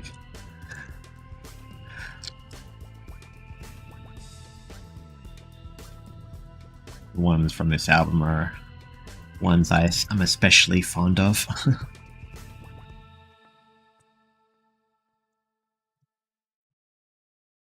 Like, around the... Like, I got super into, like, I've always been into Sonic. Like, I grew up playing, like, Sonic 3 and just Sonic 1, 2, and 3, but, like, mostly Sonic 3 I was playing. But I didn't actively get into, like, a Sonic fandom until, after I got Sonic Adventure 2 on the Dreamcast. Yeah, Sonic Adventure 2 was the one I played the most, but, I got my Dreamcast secondhand, so, yeah, that more or less occupied my time for a good period, for, you know, a good chunk. But, the first game that I got at the time when it was like brand new was Sonic Heroes. So I got Sonic Heroes, didn't play it for a while because my Xbox is broken, but that's the first game that I got upon entering the actual Sonic fandom. But the one that I was during my most active period was when Shadow the Hedgehog was, announced, and it was, being teased and everything with all the trailers. So that's a particularly fun period of my life. Hit those Sonic Chronicles tracks. Stat. Yes. Peak Sonic game. Let's look.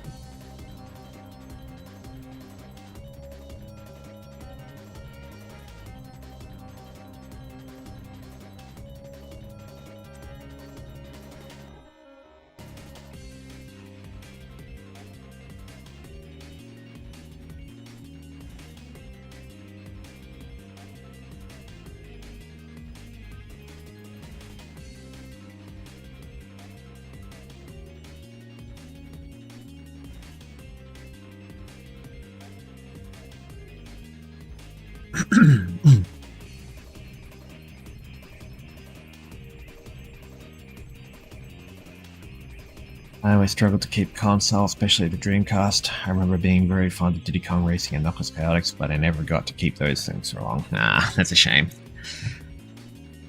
Yeah, admittedly, the consoles that I had when I was a kid,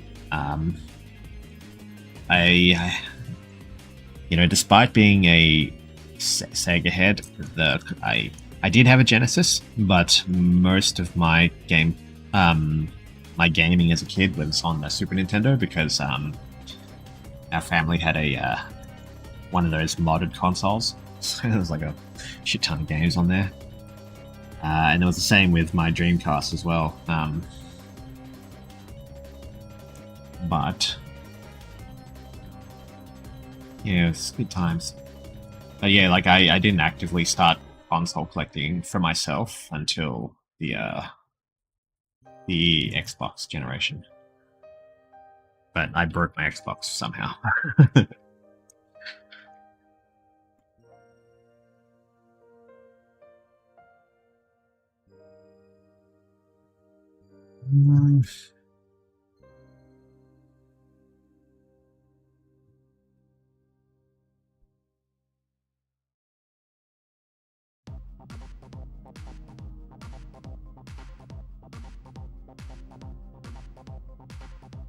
Wanting to play those games led me to art eventually, because I didn't experience it for the longest time. That's a good outlet. Yeah, that is actually a good way to do it. Living vicariously through art. I'm not sure if I've ever done anything like that myself.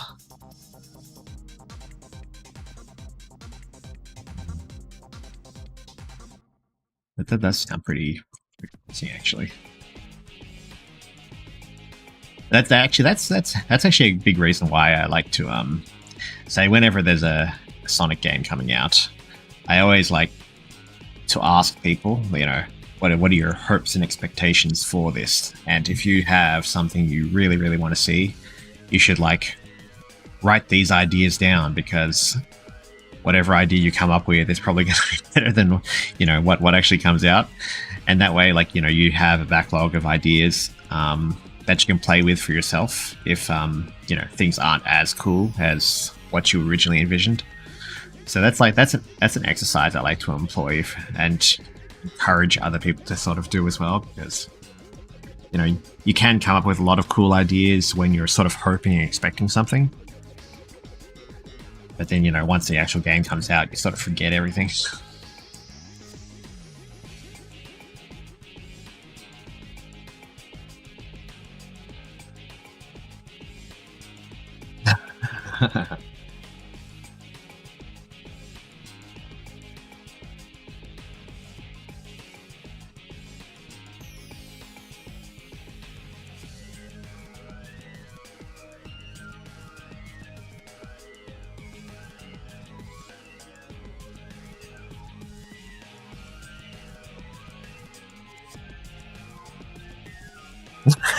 Well, yeah, probably true. That's probably very apt. I really need to rewrite my document sometime, because it's severely outdated, which is only only because of the last couple of months with external inclusions. New game lore hasn't phased me, but stuff they do outside of the games is what sort of throws a wrench in things.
Hardy hat makes him look like he's trying to be a wizard or something.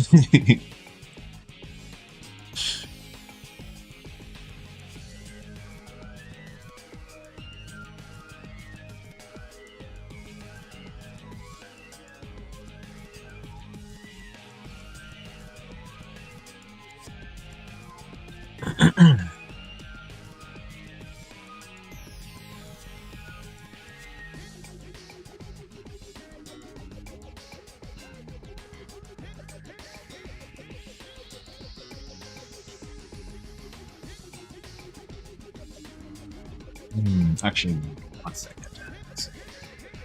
Let me see.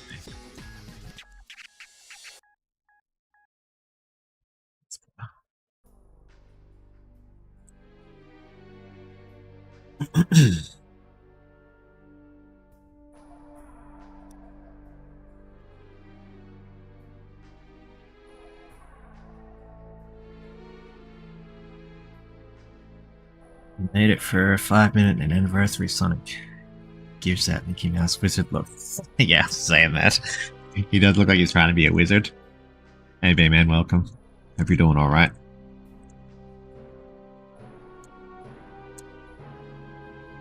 Watch these card messages.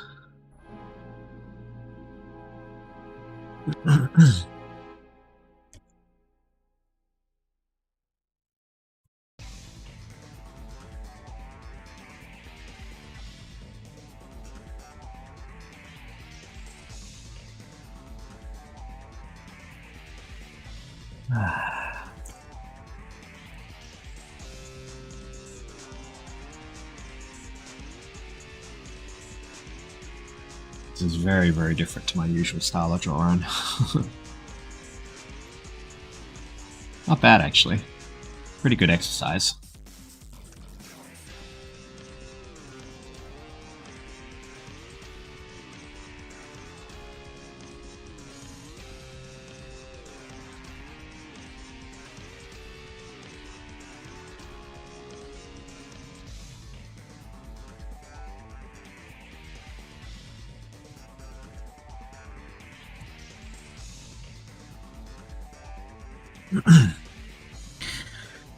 Thank you. Appreciate that. Still have a very hard time drawing Sonic, but it's not looking too bad.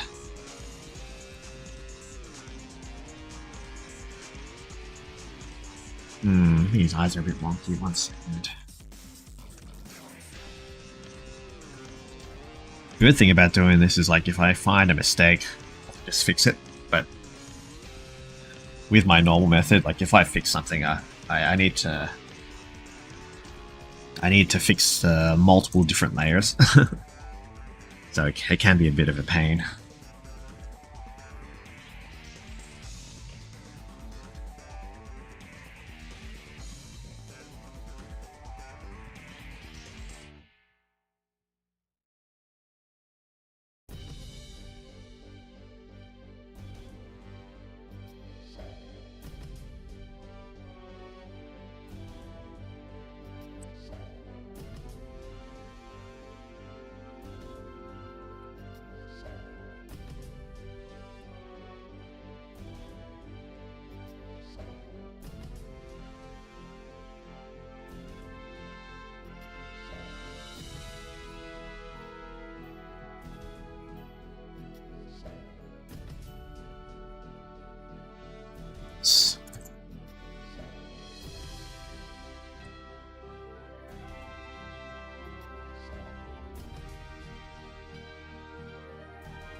Well, this thing here, just a character drawing. Currently, it's just one layer. I'm just working it all together because I merged the sketch and the flats, well, the base colors that I had. I did all the shading and stuff on that single base color layer as well. So just one at the moment. I'm attempting a pseudo painting style, but a lot of what I'm doing is really solid, so just sort of drawing as I go along. Only one. The other layers I've got that I will be merging later on as well are some backdrop bits and pieces. So this one here is just the sketch and the color.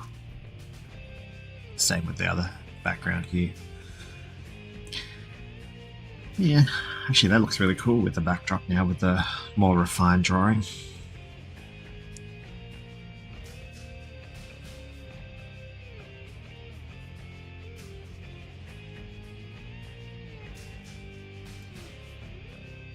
Yeah, it's a bit of a challenge because I really don't draw Sonic much. I find him actually one of the hardest characters to draw.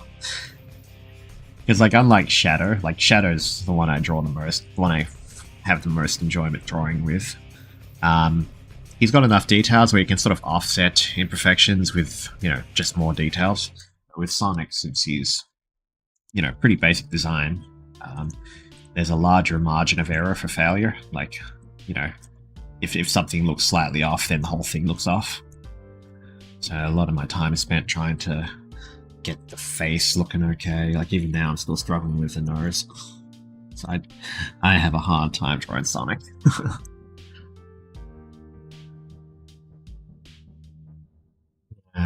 Yeah, it is a bit like statue. It's another attempt at trying to practice something a bit more composited. Still very simple, but it's better than the basic character drawings I normally do.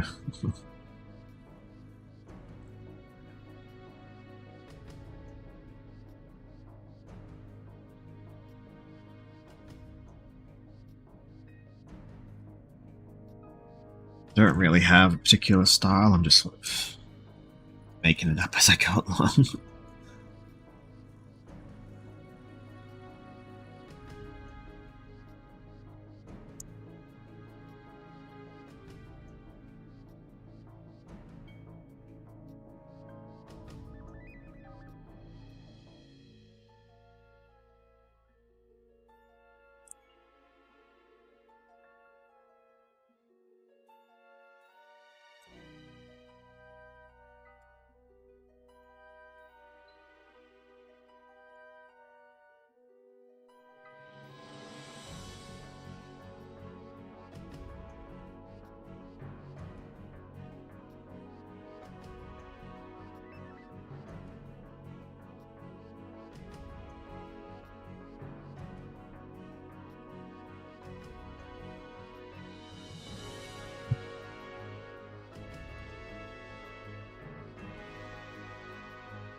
That.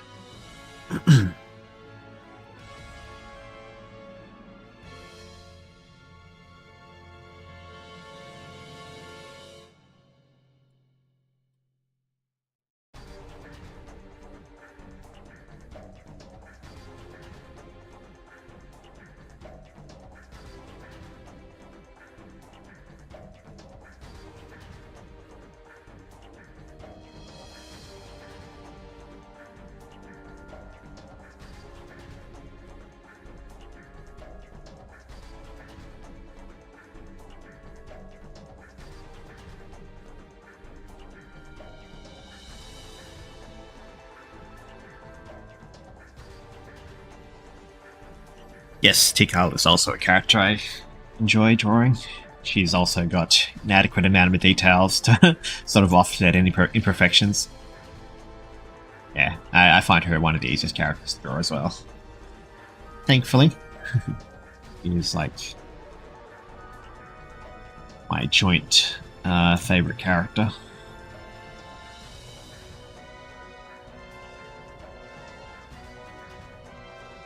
I am going to be so mad if SpongeBob is in Crossworlds, but Tikal does not show up at all.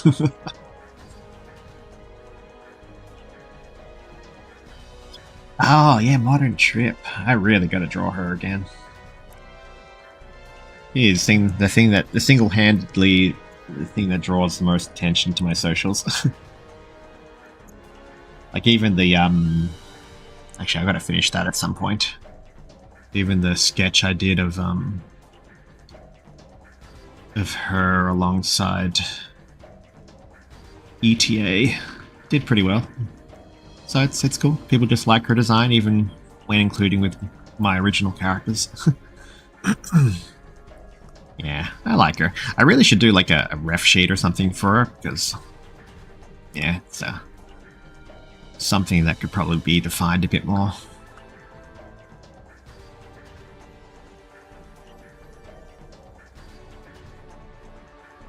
I was gonna say your style seems consistent, easily identifiable, no one can steal. That's true. Like even though like a lot of my things, like in terms of coloring and rendering, can look pretty different from each other. I do have a style that I sort of, you know, is identifiable. Even though like I primarily try to give as much of a canon-esque feel as I can, but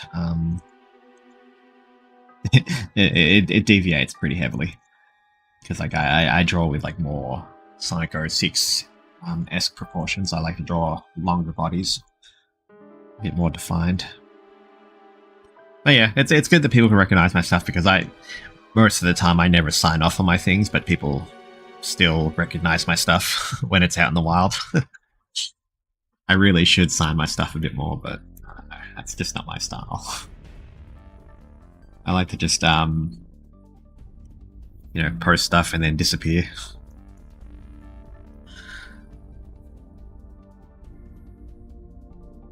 Yeah, the Guardians are a very fun character. Yeah, thank you. Nice. I would like to draw them properly, not just the front facing, because they are fun characters. I might even tweak their designs a little bit more. Yeah, secondary door, maybe equally to my 60 years ago cast. The actually, yeah, it's the same design I've incorporated here with Solaris. But the primordials are very important to my stuff. Big favorite. Every time someone goes, she gets one Victoria. Yeah. Yeah.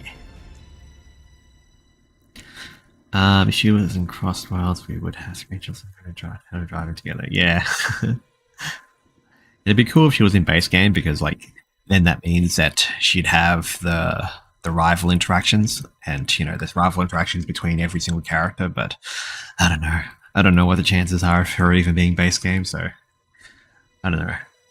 It said that the guest characters won't get any rival dialogue, but hopefully DLC Sonic characters might, but I don't know. Might be unlikely. I want to see Ariam in the racing game too. Yes, please. Oh my god, hi Silent, what's up? Hey Arkbird, welcome. Not much, just trying to celebrate Sonic's birthday. What's up with you? Lavender Range 1500, what's your drawing? Drawing Sonic, just a bit of a commemorative piece. I'm not much for celebrating stuff, but I thought I would do the blue guy a little gift. And also, like, at the same time, doing a lot of experimenting, because I am not drawing how I normally would. Just very free-flowing at the moment.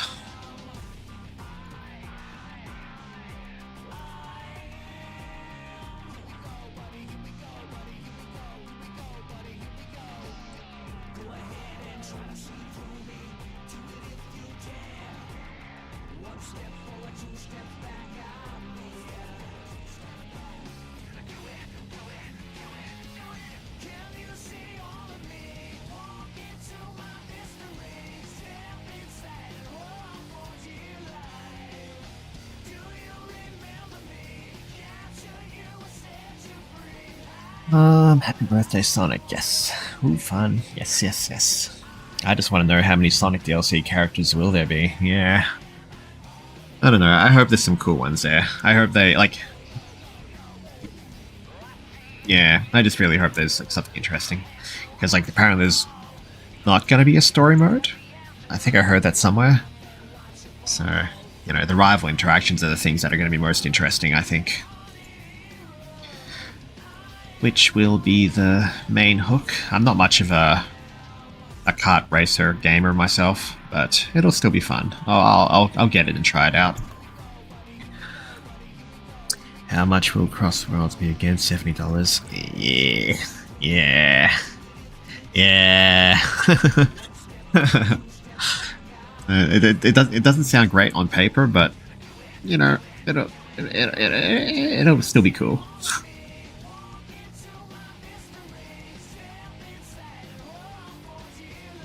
Yeah, I mean, if anything, like the interactions will be cool to see because you know it gives you an idea of what characters, what certain characters will feel about another, like the ones that you'll never see interacting.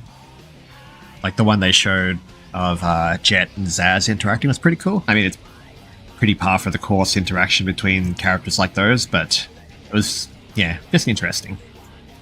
And that's a big thing that I really enjoy, just mashing together characters from different stories that, you know, otherwise wouldn't interact much. Or even, you know, have a chance to actually meet in canon.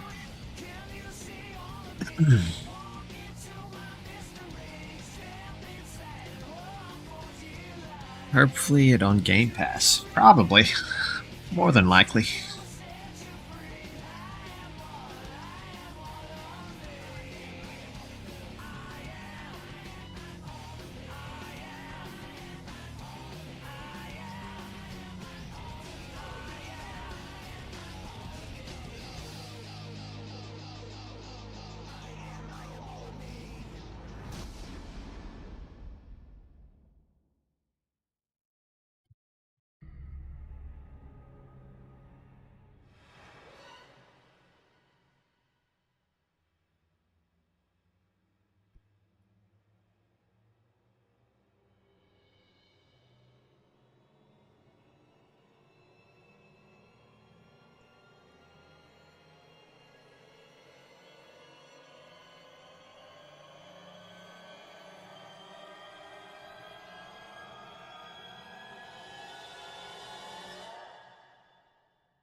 It's pretty cool. Yeah.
Song.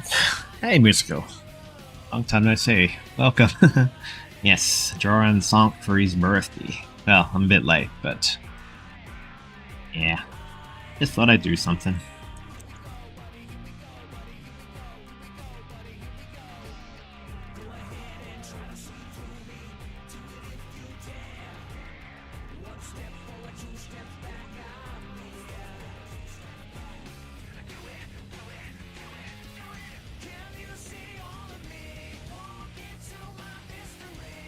Very nice. Thank you.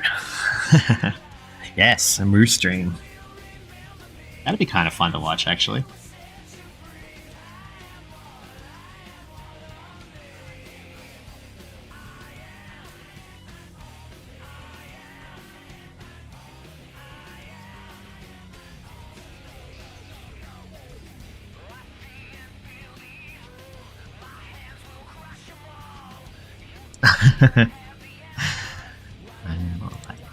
Yeah. One day. Yes, you should actually do it.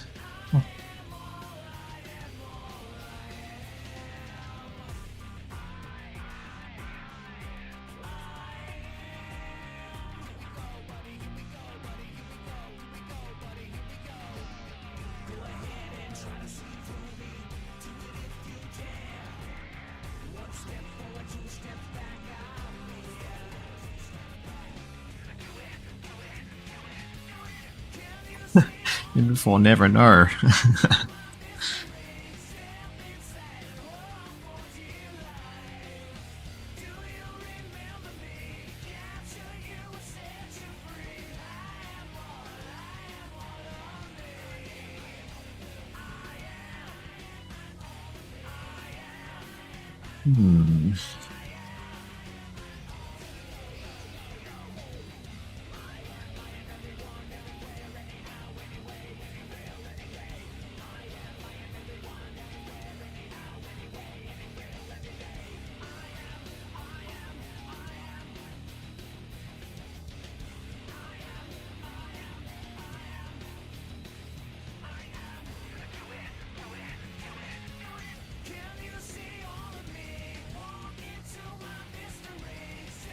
You know, I should really work this out. It's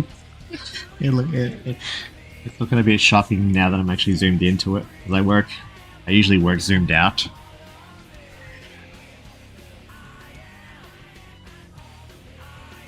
A lot of my habits with my drawing come from spriting. Whenever I draw, I like to have a full view of everything that I'm working on. So it's something that's carried over from when I used to work with pixels, because I would virtually always just have everything on screen at once.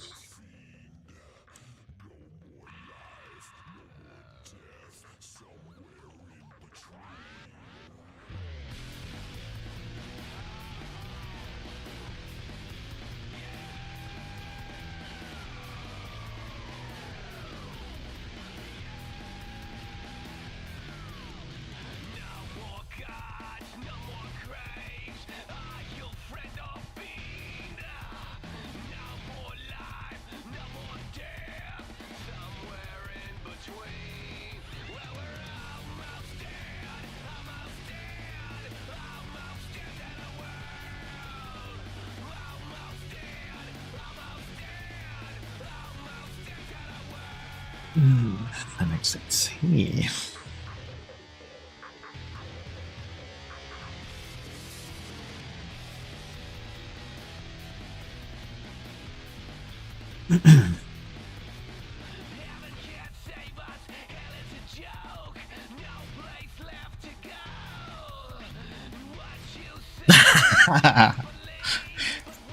Have to take the good with the bad.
I like that your work pulls from all over Sonic's history. Is there any content you try to avoid, either out of distaste, lack of interest, or there's no way I can make that work?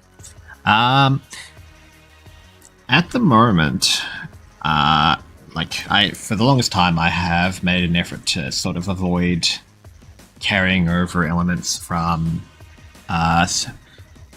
post Super Genesis Wave Archie, and I have been avoiding a little bit IDW stuff, mostly just because when they got to that sort of point in time, they started doing stuff that was pretty similar to what I was already working with.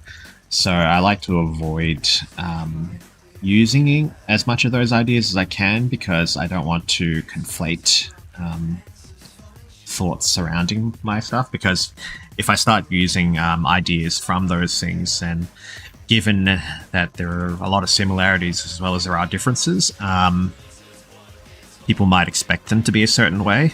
So generally, I try to avoid them in heavy chunks, mostly because they are pretty similar. So, for example, like post Super Genesis Wave that introduces like egg bosses and stuff. That setting, similar to Expanse, used a lot of the existing game canon locations, but it also sort of conflated and merged them with existing Archie locations as well. So for me, if I were to use them, then it would sort of have in people's mind that, oh, okay, so that means that these locations that you use must be the same as the ones from Archie, right? So yeah, it's just more a little thing that a personal avoidance, honestly. But pretty much everything else is fair game. I have been a bit more open to the idea of using ideas a bit more, but if I were to use them, like, I wouldn't use them, like really major things. I could introduce like major characters and points, but as very minor elements in comparison to how they would ordinarily appear from their original series.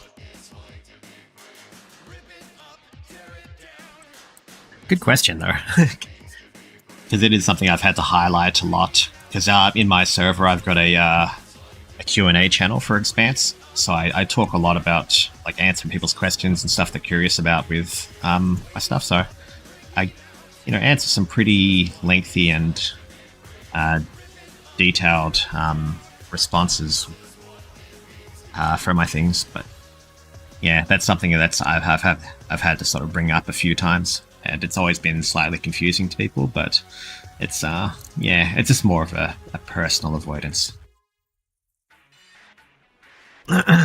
Crazy. I was crazy once. They put me in a room in a rubber. That's okay. Hi, welcome, Novatalis.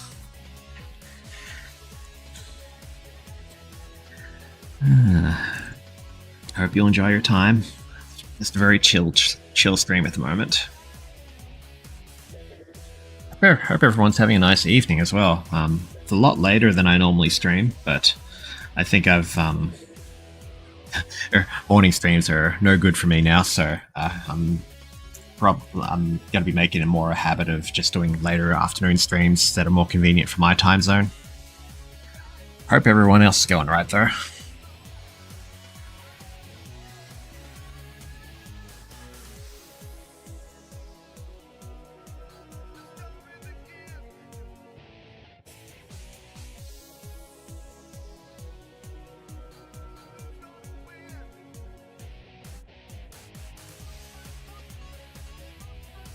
Yeah, that's...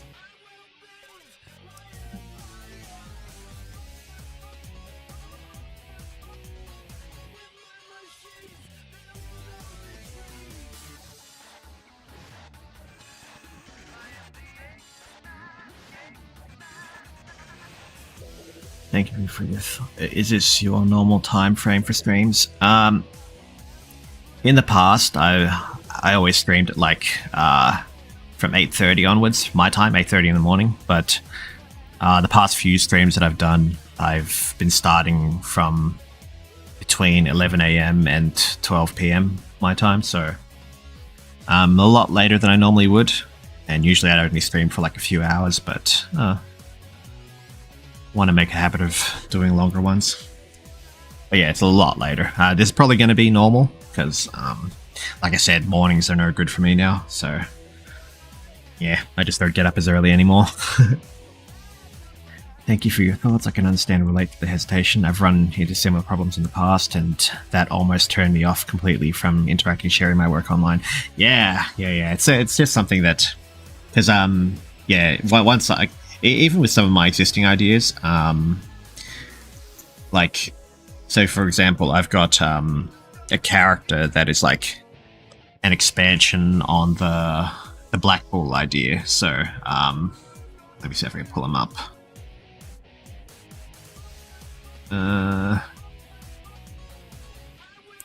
One second.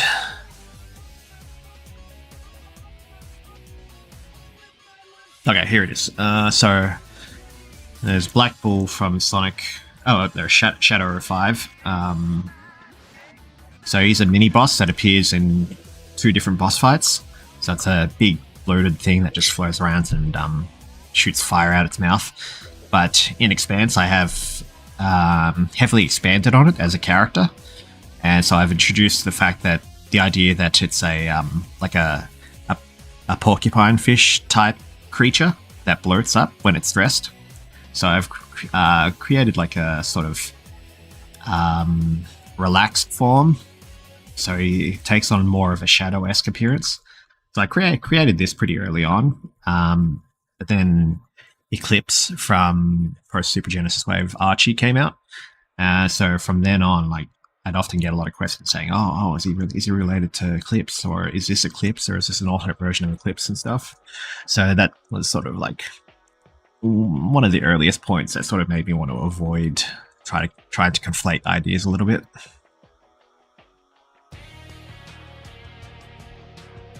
Yeah,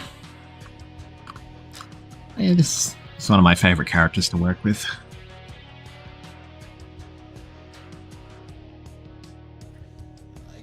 But yeah, on that same account, Eclipse is someone that I can't really work with because, I've got a whole thing that I do with the Black Arms in Expanse, so the existence of the Dark Arms and Eclipse would not really fit with what I'm doing. So that's, yeah, an example of something that I cannot work with. I mean to say, is this a more comfortable time frame for your streams? It is more comfortable. Initially I chose the early morning stream time because I was more mindful of the fact that a lot of my watchers would be from like America, so I'd go for like a late afternoon, early evening sort of time slot to be more comfortable. But I realize a lot of the people who watch are night owls anyway, so I suppose it doesn't really matter too much. Wow, this stream is so calm. Oh, that's good. I'm glad to hear that. Oh, is this Taurus? I recognize it. Yes, Taurus. So Taurus is the name that I give to Black Bull. So Black Bull is like, I guess a slave name that Black Doom gives him, but Taurus is what he goes by. Silent Night, when do you do streams? Very, very rarely. I really want to make more of a consistent routine, but I don't know, it's just every time lately I've been going through a bit of a depressive slump, so whenever I do get some time off, like whenever I'm working, I'm always looking forward to streaming and drawing, but when I actually, have time off work, I tend to just kind of space out for a long period of time and end up wasting the opportunity. So I really got to force myself. Like today was forced because over the weekend when I worked, I was like, I've wasted the past 3 or 4 weekends not drawing or streaming or anything. So I was gonna stream one way or another, even if I wasn't really in the mood for it. So, yeah. So yeah, it's just whenever. I should probably schedule streams. That might be a way to sort of force myself, because it's like, oh, I've got it scheduled, so I got it, but I don't want to make it an obligation. Yeah, this works for me because this is around the time I can get off work and everything. I can tune in most of this. Oh yeah, that's good to know, actually. I'll keep that in mind. So I started nearly 2.5 hours ago, so yeah, 12 p.m. is good for me because it's like just after I have lunch. So yeah, I made a Sonic OC with waterbending type powers, but then in IDW they made a waterbending character. I haven't read much. Oh yeah, Kit. Yeah, it's unlucky. Yeah, it's been a while since I've caught up with IDW. I really have to binge it again. I think the last time I was caught up was during Imposter Syndrome, but I haven't really read much besides snippets I see on Twitter. No, I have to go to a loud stream now. Ah, oh, that's alright. Thanks for popping in. Hope you have a nice time.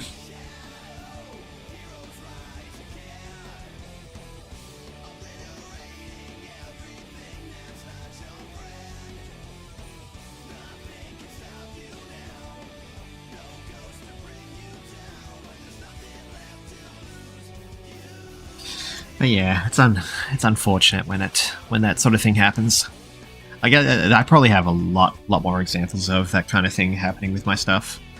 Oh yeah, a big one as well was in Pro Super Genesis Wave they gave Professor Pickle a name, but I'd already long established a name that I was working with, so I'm still avoiding using that and just continuing to go with what I'm doing. I'll come back soon. Okay, we'll see you soon.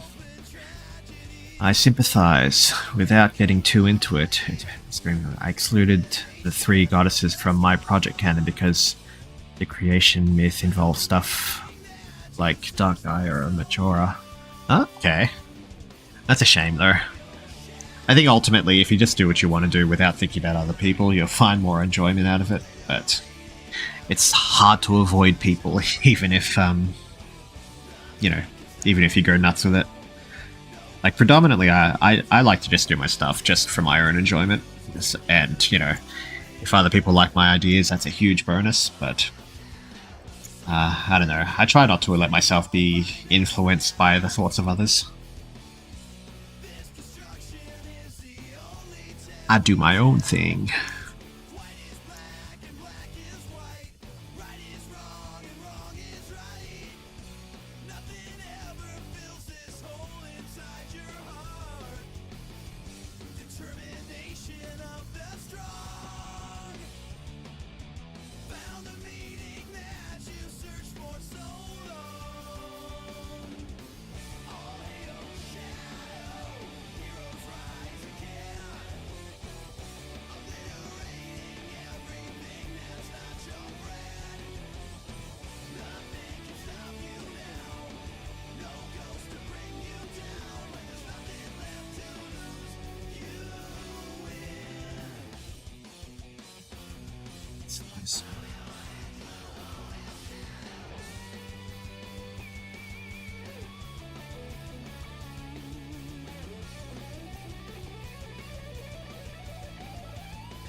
Okay, I'm gonna get you out of the way for the minute, and I'm gonna start doing stuff with the background.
Don't want to go, but I must. Good stream.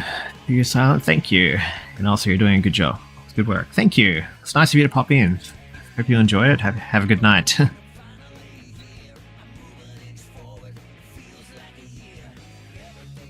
I agree. I was super lucky. My friends were on board. That gave me the confidence to go nuts and make up whatever I wanted. Ah, yeah. That's good. That's good to hear. Ultimately, yeah, it's just do what you think is fun. That's, you know, that's the whole game of it. A lot of people, you know, everyone's working off the same, like when it comes to world expansion stuff, everyone's working with the same source content, but it's more or less what you want to do with it that defines, you know, how it's going to work out. So, yeah. Do not restrain yourself.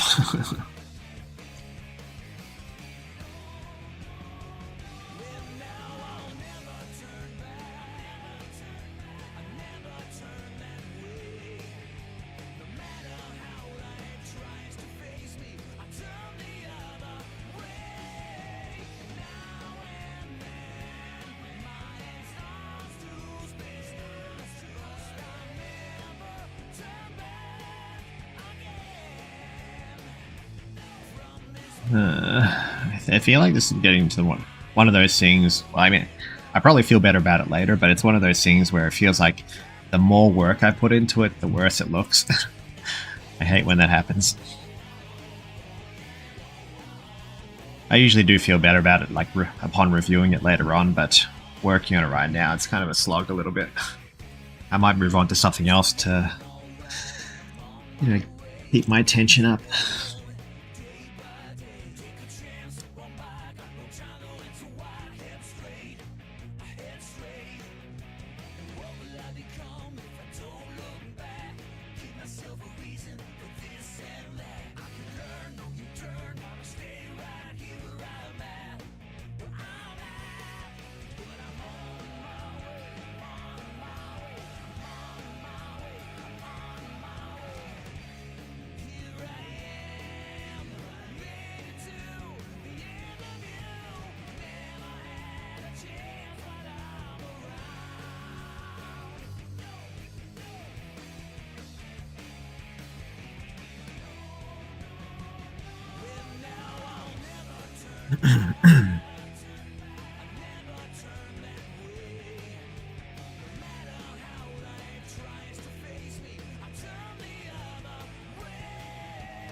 Something that I really like about streaming is seeing things from getting from point A to point B.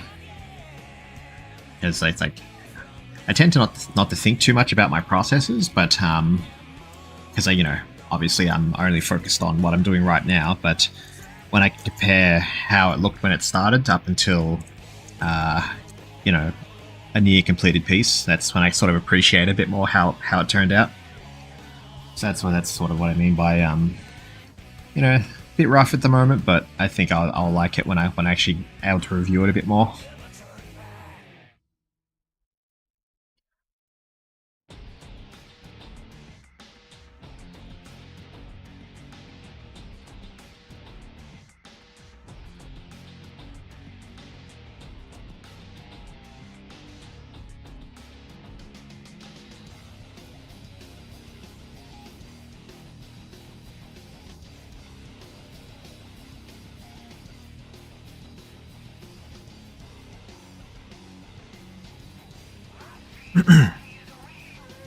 I think it looks good. Funny enough, the shading on the detail of the cast kind of reminds you of Mario Hoops artwork, which is a good thing. Ah, yeah.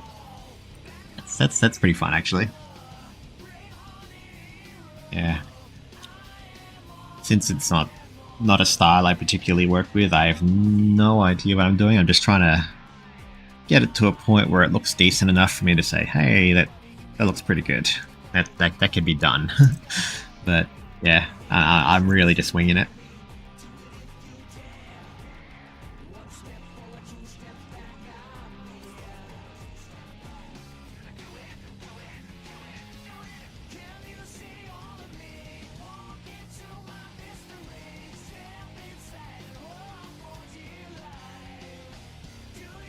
probably should have done more work on it, like individual pieces, but I really rushed into trying to get into some painting. But it's fine. You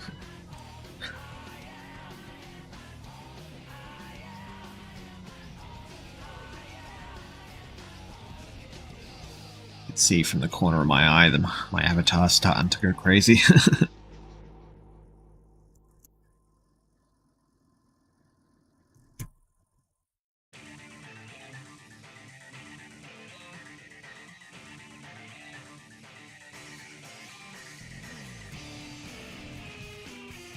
Sometimes it's just part of the process. Yeah. Yeah. Even though I've sort of, like the last couple of streams that I had a couple of months, well, like a month or so ago, I've picked up a pretty good routine of like how I wanted to do things. Like, you know, I was doing each thing step by step, very efficiently. But at the same time, it was like, once I sort of got that locked in, it made it harder for me to keep doing more like that, because I was like, I've got to do things this way. So I really got to mix it up a bit more. Last stream I did, like, Jesus, was that? It doesn't feel that long ago, but it's at least nearly 3 weeks ago that I last streamed. I did something a bit more sketchy. And that was a fun exercise. Very different, again, to what I normally do. Yeah, I think back during my early run on DeviantArt, I was a bit more experimental. Like I've mentioned before that I haven't done painting in a while. I used to do a lot more painting as well, like just every now and again, just to mix things up. But now I just do a bit more of the same thing over and over again. I don't know. Just don't really have anything I want to do in particular.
Ugh, my avatar's going crazy. I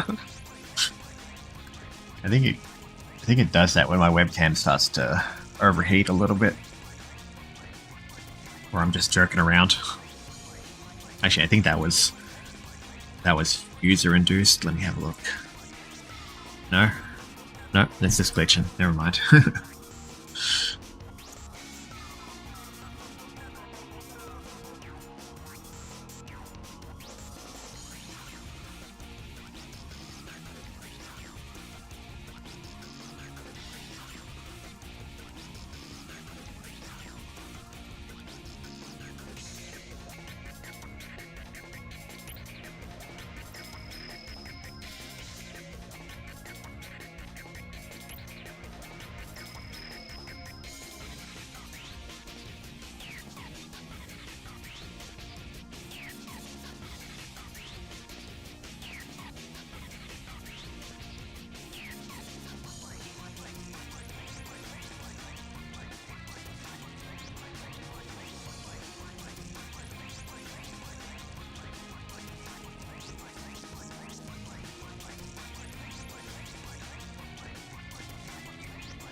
Really? I think I'm getting close to just calling it because I'm kind of getting bored of it. But I'll keep playing it a little bit until it's, you know, decent enough to post, I guess. But I'm just playing with collars at the moment. Oh yeah, that's nice. It's weird that when I'm working with collars, you know, they look normal to me, but then when I start playing with them, I realize how dull my collars actually are.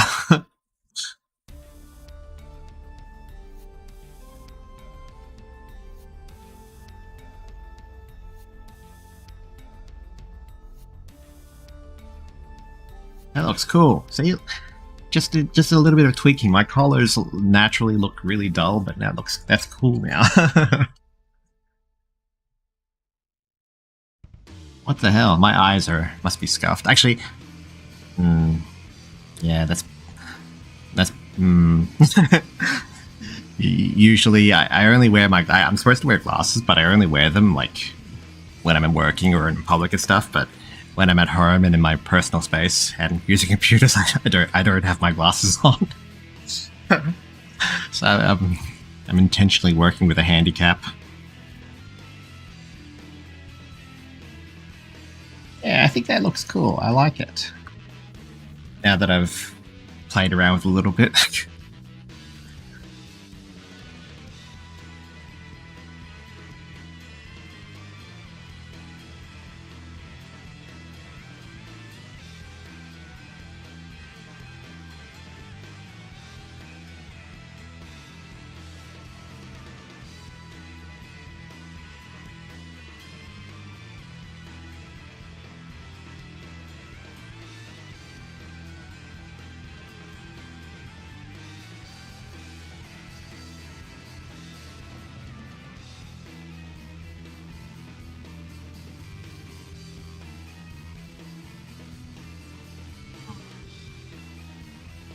I could do a lot more with that, I reckon, but I think it looks cool enough to at least feel satisfied with it. It just requires a lot of cleaning up now.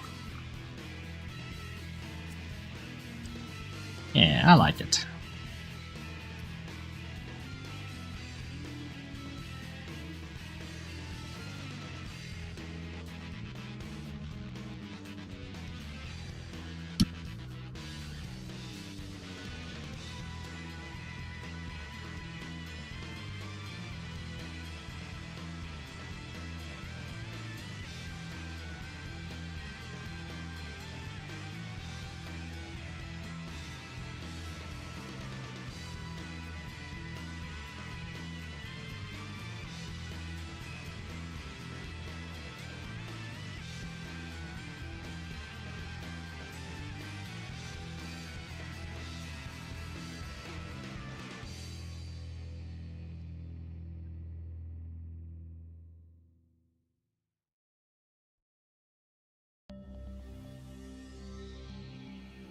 That's alright for like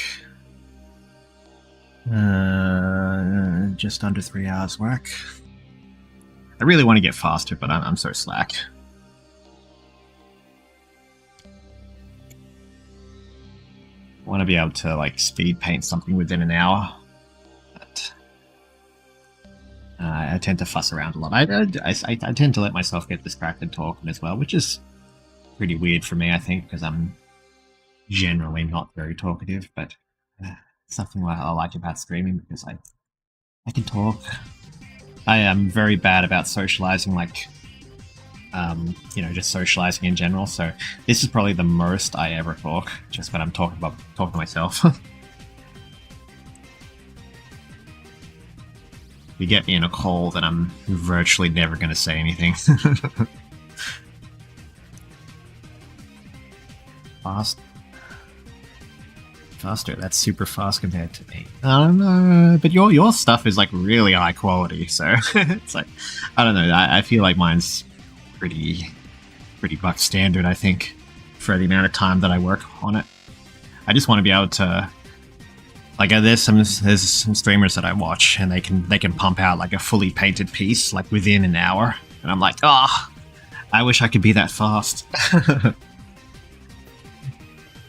Yeah. I mean, I think given the quality of your work, then you can get away with having more time. I don't know. I. It's not more because you know, I don't want to spend too much time on something, but more if I spend more time on something than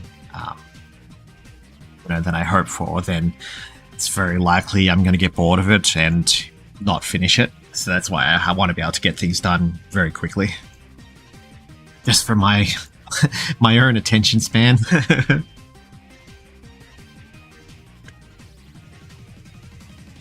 Because, like, you know, I could probably work on this a lot more, like spend another 3 hours just really cleaning it up and making it something really worthwhile, you know, posting and sharing and stuff like that. But I don't like to work on things that much because, you know, I get bored and want to do other things. So I don't know. It's just because of my brain.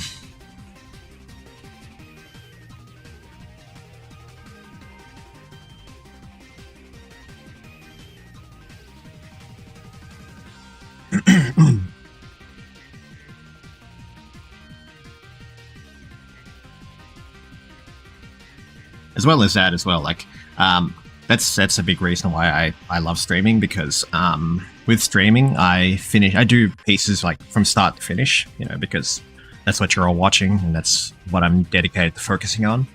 But like when I'm drawing off stream, I have a really bad habit of, like, you know, stopping very, very often, getting distracted, you know, doing other things. So things take so much longer than they need to, and yeah, I've piled a huge mass of unfinished works in progress as a result. So yeah, that's another big reason for my desire for speed. I take days. Days is good. Days is normal. People should be spending more time with their art, but do you feel like having an online presence has helped or hindered when it comes to socializing? If that's too personal, you don't. It's a good question, actually. I think when I was a bit more socially active, like on my social and stuff, I felt like it did hinder a little bit because, you know, I'd you know, involve myself with, you know, getting caught up in discussions and stuff like that. So there was a bit of an expectation of me that made it a bit hard. I think in modern times, like nowadays, like I have a presence, but at the same time, I'm not really, you know, prominent in the public eye. So I'm kind of a ghost, really. But I don't know, maybe. Because yeah, you know, I post my art and they do get, you know, a decent amount of traction, but I don't really engage with the people who interact with my art. So I don't know, I get a bit of anxiety about that nowadays. I just post and run away and then don't post again for another couple months. Yeah. Oh, I have so much anxiety.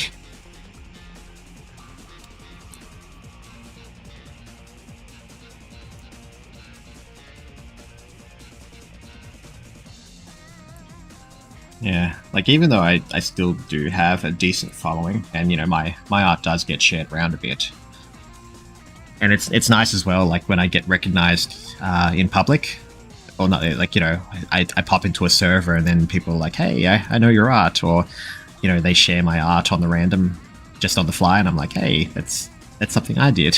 That's always nice, but at the same time, it's like, you know, I'm just a ghost. I don't have really much of a public presence. I'm just an art producing machine. Oh man, I feel that though. I haven't posted art online, social wise, in like years. No, that's understandable.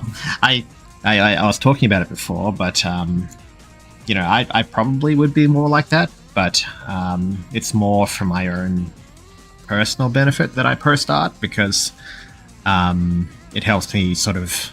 I use it as a measure of time. Like, if I post a bit of art and then I look back on that art, like later on, I can sort of tell. I remember like what was going on in my life at the time, and track basically what I've been up to over the years. But there was a period of time over COVID, between 2020 and 2022, where I virtually did no art at all. I didn't post anything. I basically had no online presence during that time period. And because of that, I cannot use it as a reference point. So those 2 years are like a black spot in my memory. I cannot remember anything at all from that time. So now it's like, oh, I've got to post something, otherwise I'm not going to remember anything at all.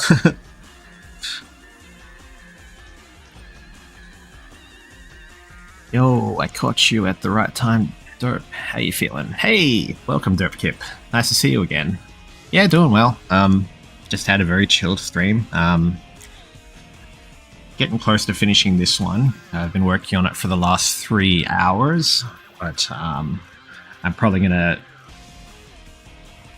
won't end the stream. I might work on something else just to close off a little bit, but I think I'm nearly going to stop working on this one soon. But yeah, doing okay. Really had to force myself to stream today.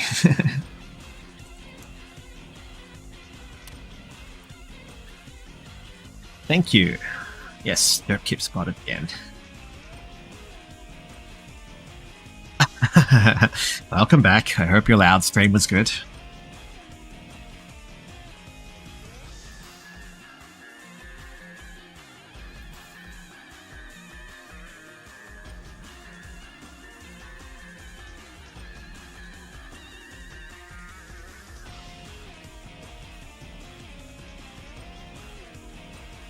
Okay, so 3 hours have passed on that, so I'm gonna just go do some stuff on my old whip, and I'll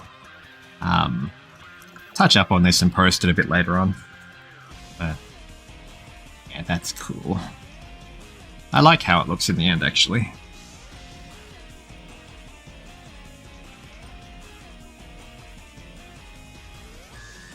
I might sign off on this one as well, but which thing will I work on?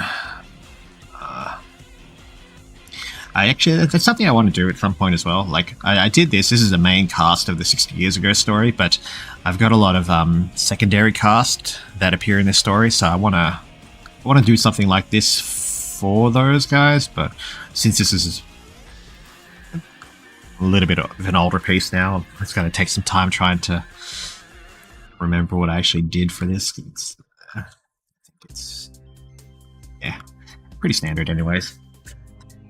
Yeah, that's something I'll touch up on eventually. This will be the first story I actually want to produce, but yeah, just gotta map it out still. Do I want to do some sketches? I was a good sketch for like an hour, some of these characters.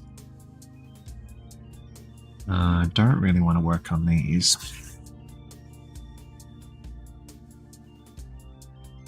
Oh, no. Thank you for sharing. I appreciate it. No, that's all cool. I'm actually a lot more open talking on streams like this than I am interacting socially. Like, if you get me in a one-on-one call, I'm not going to be talking much. But since I'm just talking by myself, it's easier for me to sort of say what I'm thinking. So it's no big deal for me. Yeah, these streams are where you'll get the most character depth. Oh yeah, this is something I want to finish at some point. My other Project Shadow characters. Maybe I could just throw collars on these and touch these up. I wasn't sure what I was doing with this though, so I might forget those guys at the moment. I'm still very happy with how the Revenant creatures turned out.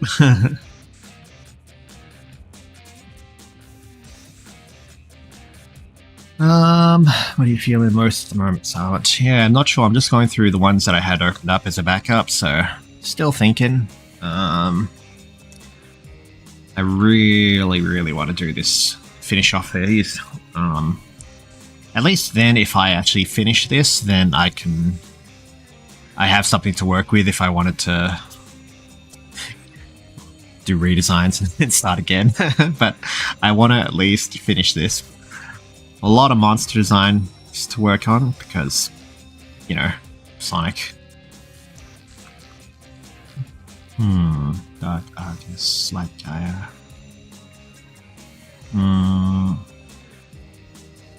Maybe I can do that.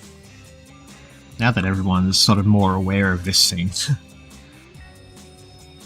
Ableist.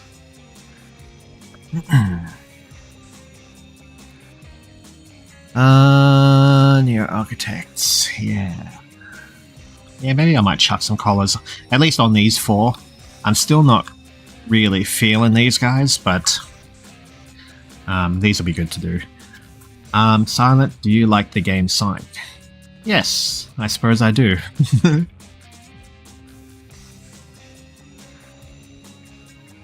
He's a sick dude. Thank you. Thank you. Monster design or... At the very least, I would like to get the crystalline forms and the void-like forms done. And these are mostly pretty decently sketched out, so they'd be pretty easy.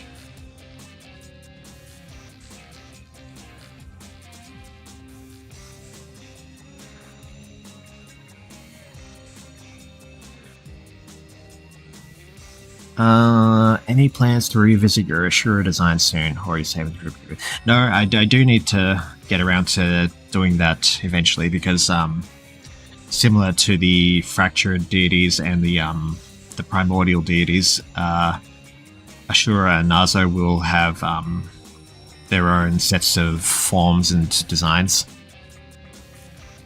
So here's the primordials. I would like to actually do these. The Therian forms of the primordials. Well, sorry, my CSP is frozen. 1 second. Oh, there we go. Oh wait, no. Oh, I think the file's too big. The file might be too big. It's lagging. But yeah, Ashura and Nazo. I would like to do them. Because yeah, similar to what I was saying about Sonic's parents, in my Q&A, someone also asked about how Nazo actually looks, and I've never actually finalized a design for them, despite them being like the most important thing in Expanse. So I will do them pretty soon, I reckon.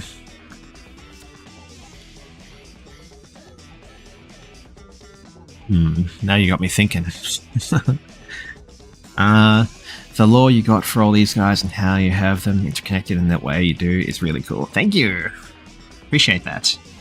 Yeah, these guys, yeah, have been the most... Actually, it's really fun because, you know, when I designed all these characters over the years, you know, I did like a Mobian form of Dark Gaia, a Mobian form of Light Gaia, and then I did Mobian forms of you know, Black Doom, Mother Wisp, Iblis, and Deathless, Luminant Void. But I did all those designs like separately. They weren't actually a thing. But once I did have all designs worked out, I sort of brought them together, and then it became like a collective. So that was a really fun process. Like they all came together individually, like the Avengers or something. So that was really fun. But ever since then, it's been really fun just sort of hyper-focusing on these sets of characters and, you know, building a hierarchy between them. Yeah. These guys are cute. I still love the primordial deities. Yeah, well, that's a funny thing as well, because, again, since the fractured deities came together individually, these, even though they all have in common the thing of, you know, being made up of halves, these guys didn't come together as a collective until like much after the fact, and since then they've been the most important.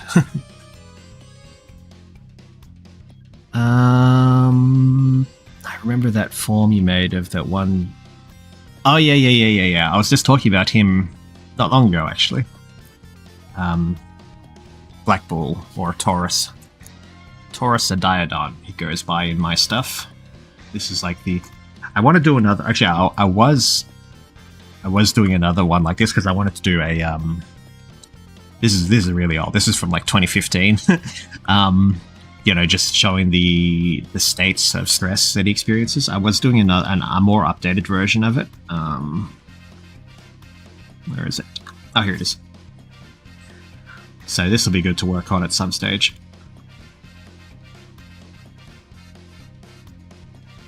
But yeah, that's Black Bull. He's like one of my favorite characters to work with.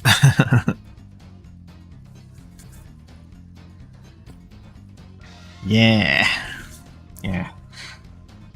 He's someone I give a lot of attention to. And I always feel sad beating Black Bull. I always get excited when his theme comes up in the playlist. It's like neurons activated. Yeah, this might be something I'll focus on working on eventually, because since he is one of the most important characters, it would be good to get an updated look at him so people get an idea of who he is and what he's all about. So yeah, that's a potential one. Yeah, I really got. Oh yeah, I've got to do the paladin forms of these guys. So I'll show an example of what I had in mind for these. So the primordials, they have a thing where they can take on an armored form. Just trying to find.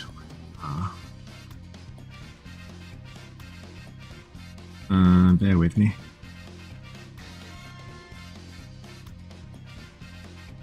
Oh, here they are. Yeah. So this is something I did separately. It's just more of a practice run, but they could take on an armored form. So in Expanse, in the early history stuff, Solaris and Argus take on these forms and battle to the death, because Solaris is trying to kill Gaia and Argus is trying to protect her, and as a result he kills Argus and he permanently becomes cleaved into Black Doom and Mother Wisp, which is why they're revenants in the Sonic Expanse timeline, or the main timeline. But yeah, these are armored forms that I want to go over again, because these ones were just done as a test rather than for the chart. They're going to be added to this. But yeah, I had a fun thing in mind for Illumina, her armored form, where because she's the patron deity of the Cedrians, so Cosmo species from Sonic X, and she's retroactively the inspiration for the Meta-X design. So yeah, that'd be cool. I'm still going to do Dark Eye. I'm still not sure what I'm doing with her, but had something cooking there. I have no idea.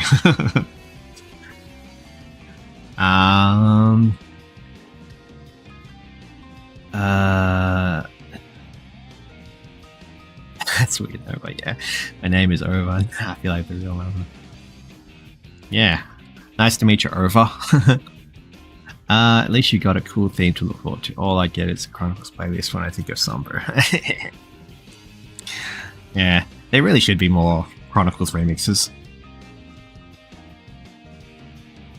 Yeah. So, I've incorporated the Cedrians into early history, so I have it so that they originated from Little Planet, but they had to leave because it was killing them. So they're connected to the Miracle Seeds, but and they also worshipped Illumina because she was their protector. So on the Little Planet, you have the angel statue, which is based on I've made it so that it is the younger Illumina, so the same one that appears in the 60 years ago. One second. yeah, here. So I utilized this design as Illumina before she became the head of the imaginary world. But yeah, since she was their guardian, they made a statue for her, so that's why that thing is on Little Planet.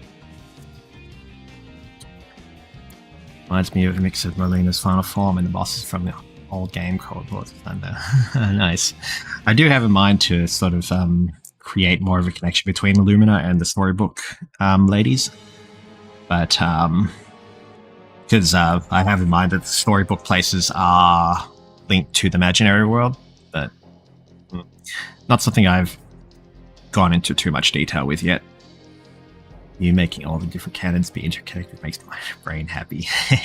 Yeah, it's fun. It's a really good brain exercise. Yeah, I've had a lot of ideas over the years. I really like this. This looking should look cool. This is supposed to be the derivative of this design.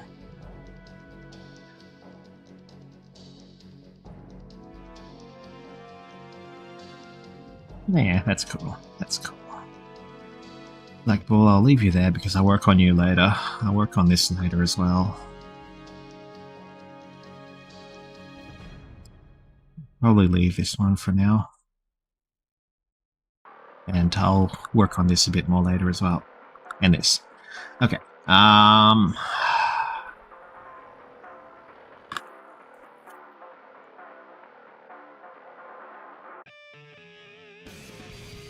Oh yeah, the Guardians, they're my favorite. Where are they? Yeah, these guys. I want to draw. Actually, yeah, that's what I'll do. Actually, I might for the last of my stream. I'm gonna do the character sketches for them because I really want to draw them beyond the front facing. But these guys are ones that I greatly enjoy, especially with the inclusion, like, you know, the inclusion of REM inspired a lot of cool stuff. So she's Illumina's retainer in Expanse, and because of that, I've given the other 3 Primordials retainers as well. They're really fun characters to work with.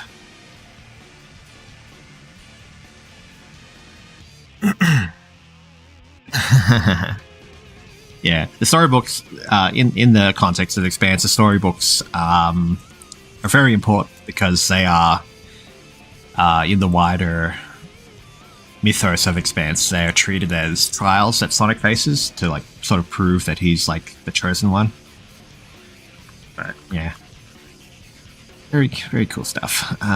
Let's see. I'm going to start sketching these guys.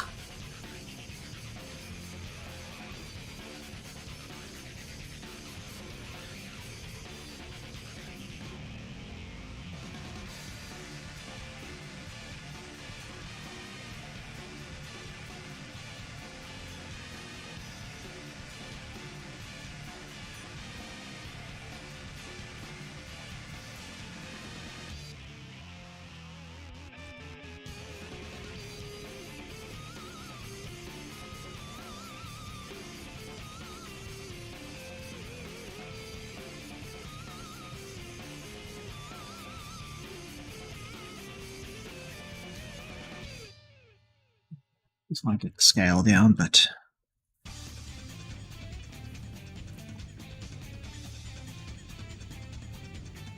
so the one I'm doing at the moment at first is Diobi. She is the retainer for the primordial Gaia. Let's see if I can smash out all at least these 3 before I finish stream, because I want to stream a bit longer, but I want to see if I've still got it. This is something I've always hated, is like when I come up with all these different projects where I draw characters in bulk, basically. So like character sets and stuff. So this was a huge character set, but it's something I always struggle with, is like when I take too much time away from them, it you know, I lose the groove. So if I did try to pick it up again, it'll be inconsistent. But I'm gonna try to pick it up again. At least because at least I want to get the last character set done. It's always at the very end of the project where I sort of lose steam and just let it die.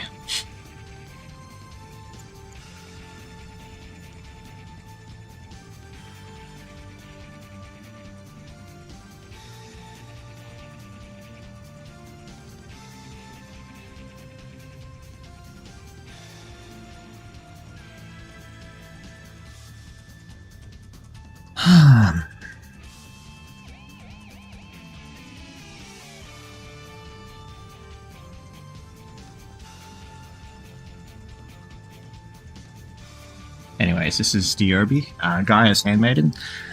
A thing that I've done with these guys, so, you know, REM is based on REM, rapid eye movement, so something pertaining to dreams. These three are named after other acronyms. So Diobi is based on Diobi, so date of birth. So she's indicating, you know, the concept of life, really. Yuefo, so Yuefo is Yuefo for unidentified flying object, and then Etiae is based on ETA, estimated time of arrival. So they all follow a certain theme in that regards for their naming, and it's really fun. And they all, you know, all link up with the primordial that they serve. So Diobi is for life, which is what Gaia represents. UFO is for space, which is Argus' domain, and then Etiae is relevant to time. So Solaris's jurisdiction. Yeah, a lot of silly stuff to focus on. Guys, I'm gonna make a flying spider, I say as I get dragged into a rubber room. Go ahead. Spider characters are really fun. I've designed a few spider characters in the past, and they've always been really cool, but I've never had much purpose for them, so yeah.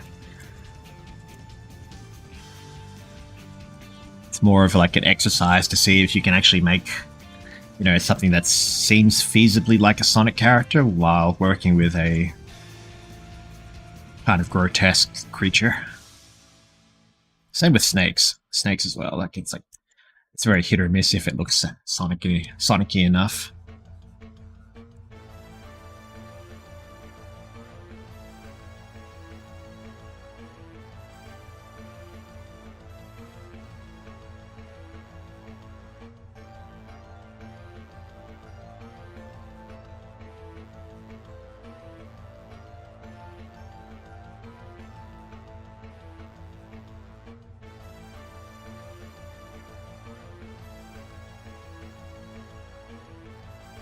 Now this will be interesting because when I did the emblem, I was trying to give it the impression of a tree, but not making it over it. So let's see if I can do something there. Yeah, that's all right.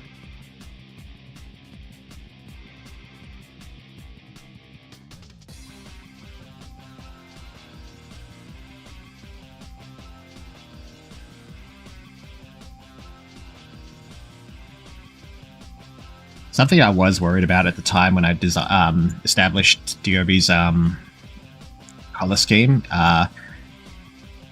it seemed very similar to Blaze, you know, having a lavender fur tone while having purple clothes.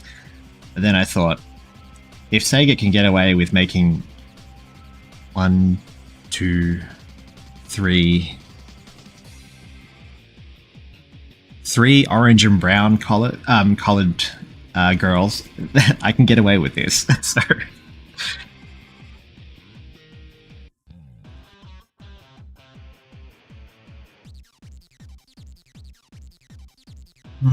Snake, I will try to make that a Sonic character. Go ahead. It's always interesting to see what people come up with snakes, because, you know, their mileage may vary when it comes to like Sonic bodies. If, you know, if it's going to have limbs or whatnot, and as well as the face structure. It's always appreciated when people try to stray away from the Sonic, um, you know, uh, template, I guess. Because for a snake, it'd probably be more beneficial to like do something more akin to Vector's face structure.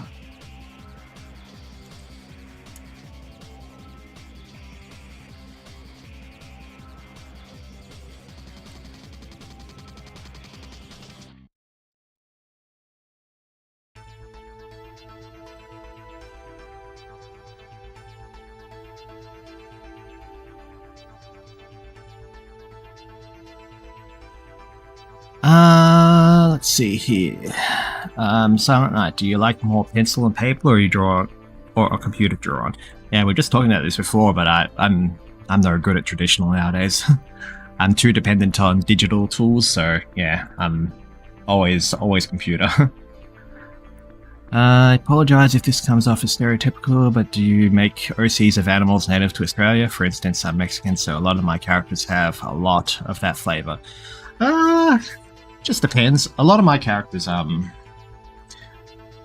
like a lot of the ones I make are pretty derivative of like existing ideas, so that sort of undercuts a lot of the creative choices that I have. But I have done like some Australian-based things before.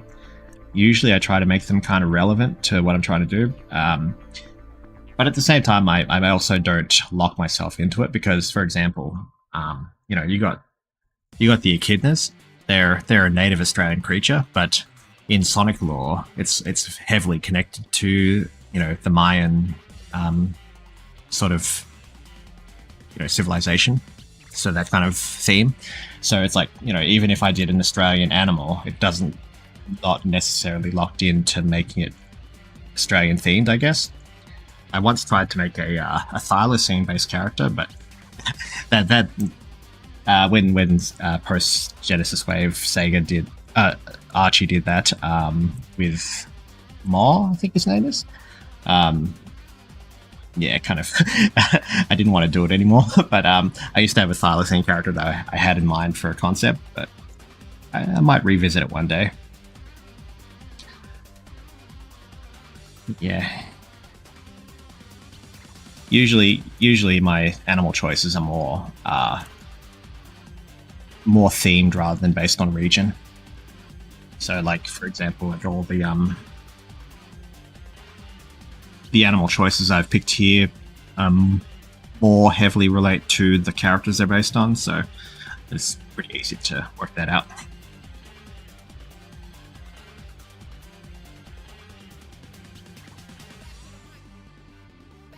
Hmm? Tasmanian tiger. Yeah, thylacine is another name for Tasmanian tiger.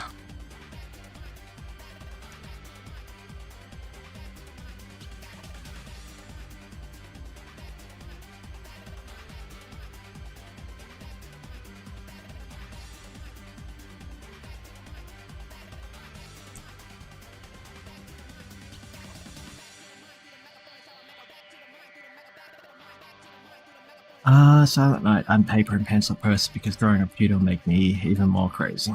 Understandable.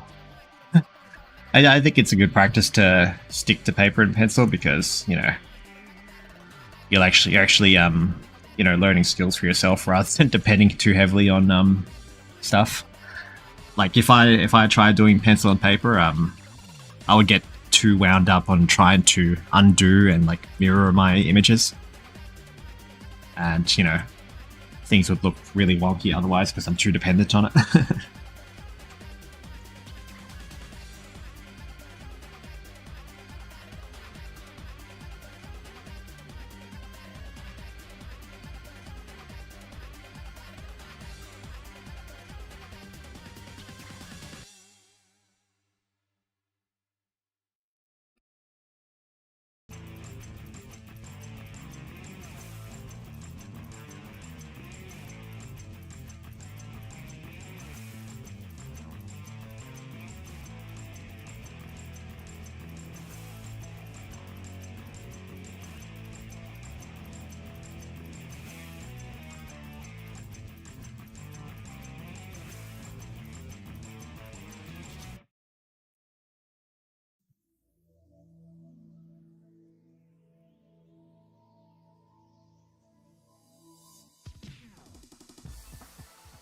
Hmm.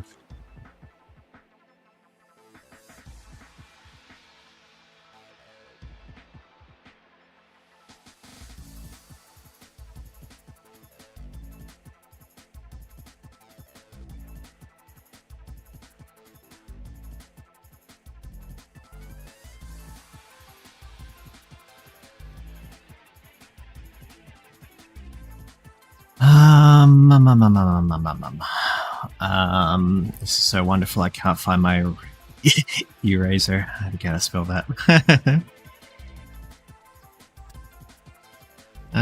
Good effort. Eraser.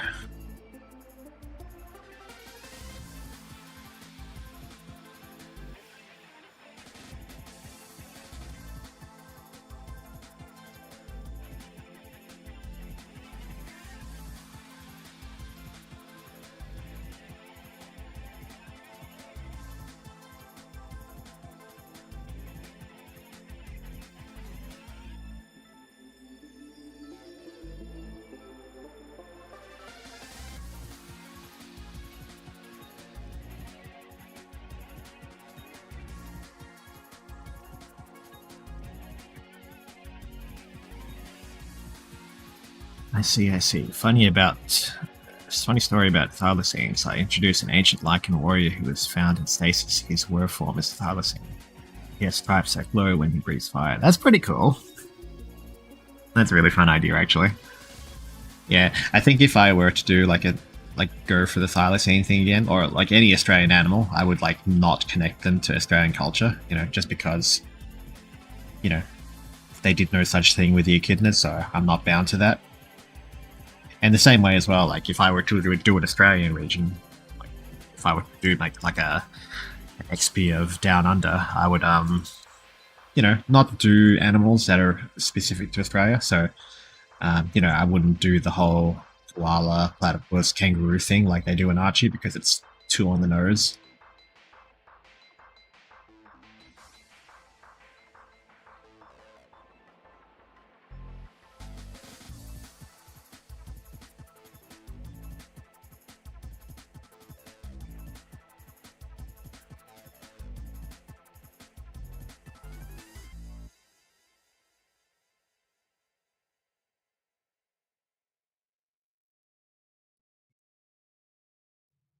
This is nice, actually, just sketching. Usually when I'm sketching, like I let myself get lazy because I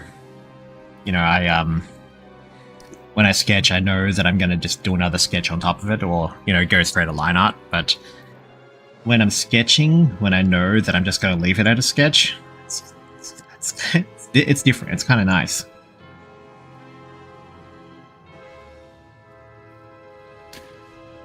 How do I draw clothes on a snake? That's the challenge. That's how you sort of paint your individuality when it comes to designing particular animals. So that's always something I'm always interested in seeing when people try these unconventional animals. It's like, ooh, how are you going to handle this challenge? My body is a machine that turns sketches into detailed sketches. That's a good process, honestly. Yeah, that's something I was trying with the Sonic. Is like just doing. Wow, now that I see it, yeah, it looks pretty decent. Just going at it and just erasing lines instead of having to go over it again. It's a good practice. I didn't used to, but I don't work with Sonic very much. I'm also been rediscovering my heritage. It's been really nice making those connections when I write, either for books or fan work. Oh yeah, it's pretty fun, like doing that sort of thing. Don't go too much into my heritage so much, but I do work with stuff that's relevant to certain periods of my life. So like, I used to be heavily religious, not anymore, but yeah, that was a substantial portion of my life in my 20s. But Even though it's not my thing anymore, it's still something that I draw inspiration from when it comes to creative ideas. So it's not really comparable, but same sort of idea when it comes to drawing from things that have had an impact on your life.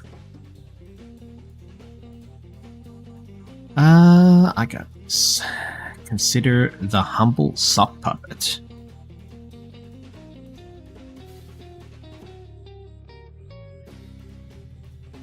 I'm considering.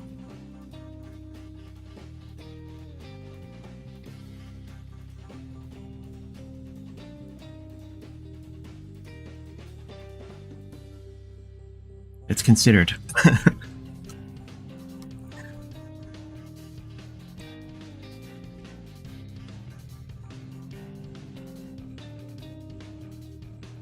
You're welcome.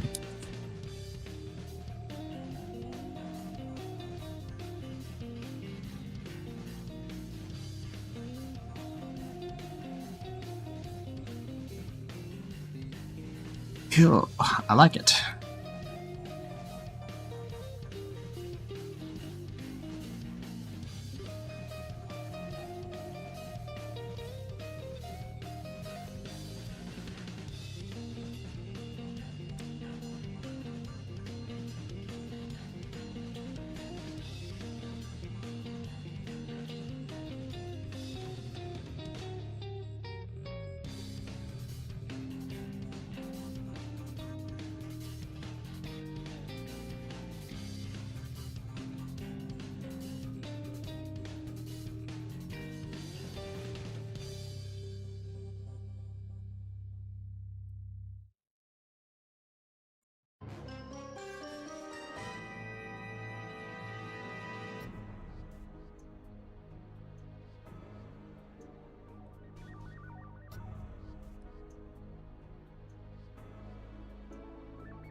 I see what you mean. Inspiration can come from anywhere. Yeah.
Yeah, I know. It's when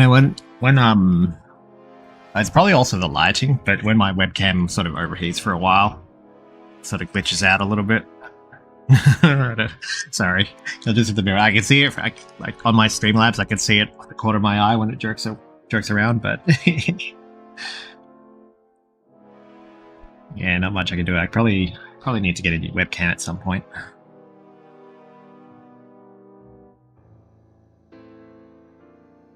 I think Diobi looks okay.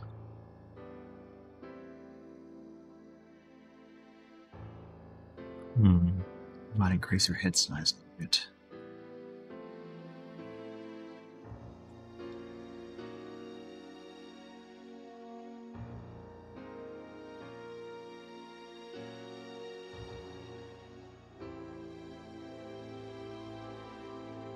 Just comparing against it, so I know that my sketches are roughly the same size. I'm just going to increase some whole body size.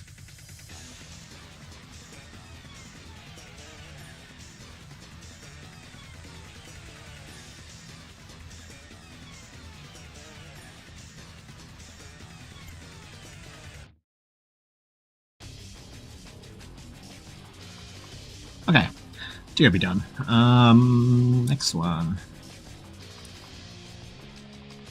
Should probably add Trip to this, actually, now that I think about it.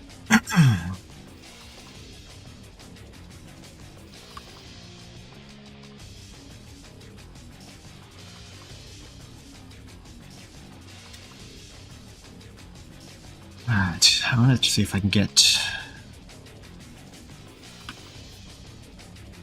So, Diobi...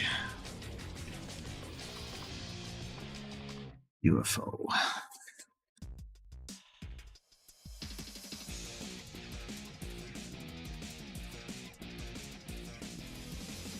Now, Yuefo, the pig. Another big thing is, with these characters, is, giving them animals that are themed, based on a, to try to go along with the theming for REM. So REM is a sheep.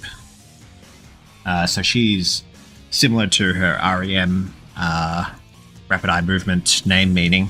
Her species is chosen because of the whole, counting sheep thing. So something related to sleep and dreaming. I've similarly done the same for these three. So they relate to the particular theme they follow, or the concept they represent, but giving them a species based on a particular animal idiom.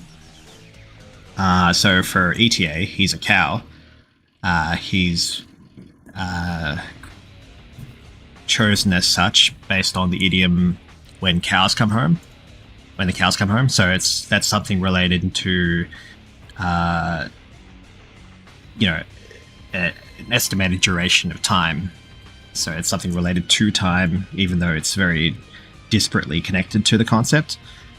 UFO is based on when pigs fly, so it's something that is impossible. So in relation to space and the whole UFO thing, it's relating to the impossibilities that Argus represents. It's very based on themes that are very mysterious. And then Diobi is based on the chicken and egg idiom, so relating to the concept of life. I draw the snake a shirt. Good job.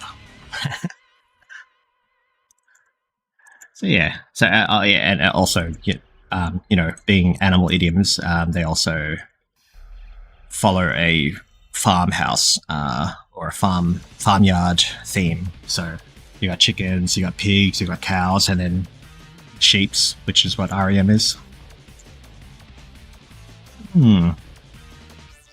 Several layers of thinking involved for these guys. They're really fun because even though they're a rather new concept, considering the inclusion of REM in more recent times, they're really fun because they connect to some of my core Expanse stuff. A lot of fun to work with.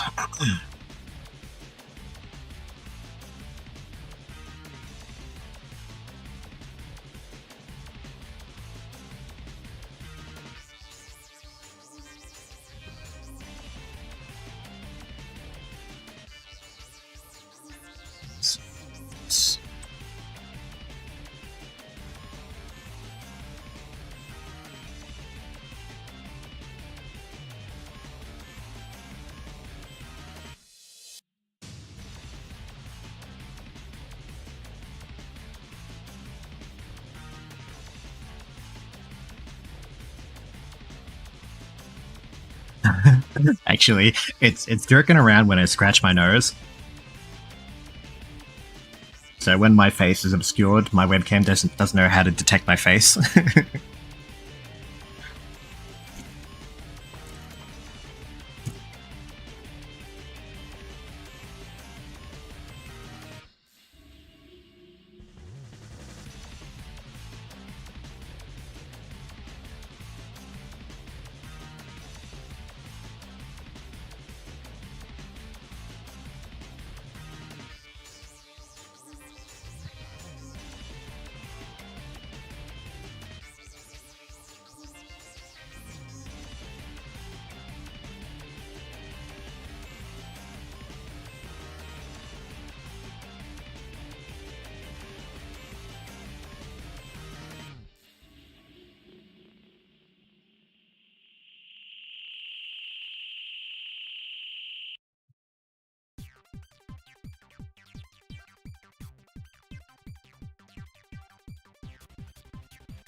Right.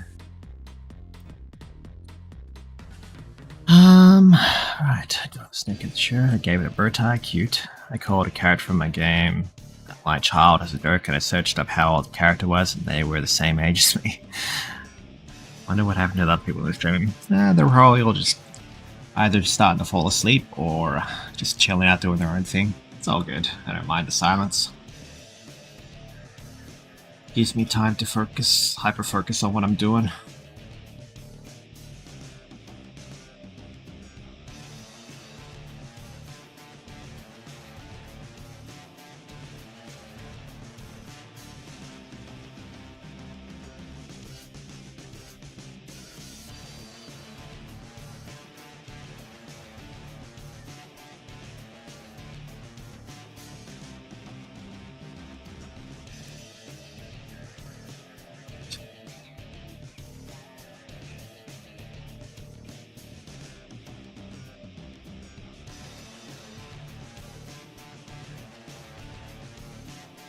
I'm still here. We were talking about animal idioms since you brought up the subject. Oh, that's cool. I'm glad to hear it stirring up some interesting discussion.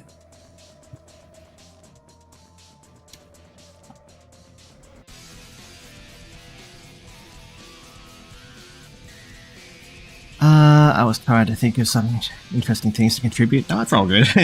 No pressure. I like that. Usually when I get these streams going, I sort of have in my mind, okay, I'm not going to worry about trying to entertain people. I'm not going to get too hung up on, people not being interested in stuff, but usually I end up saying a lot of stuff anyways. So it's like, the interactions are a nice added bonus, but usually I don't expect too much activity, so all good. I'm still here too, just working. No, good. Good to hear you're working. Hey, back. They're all here. They're just chilling.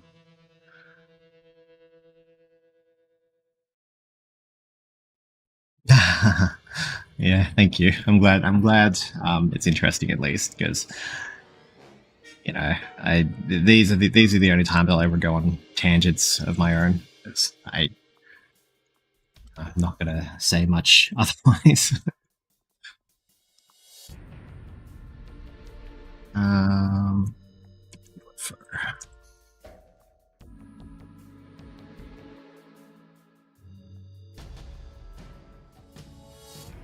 I feel bad if I don't at least say something nice. No, it's all good. Don't worry. I appreciate you guys being here all the same. And also, considering it's getting pretty late for everyone, I'm assuming for a lot of people. And then, it's all good.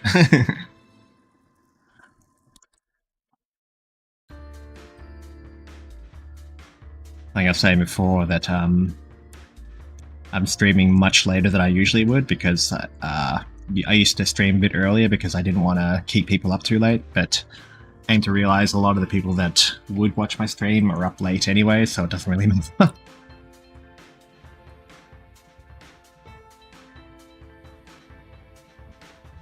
Honestly, I'm always here for the tangents. Project Shadow ones are always my favorite discussions. Led to so many character creations. Yeah.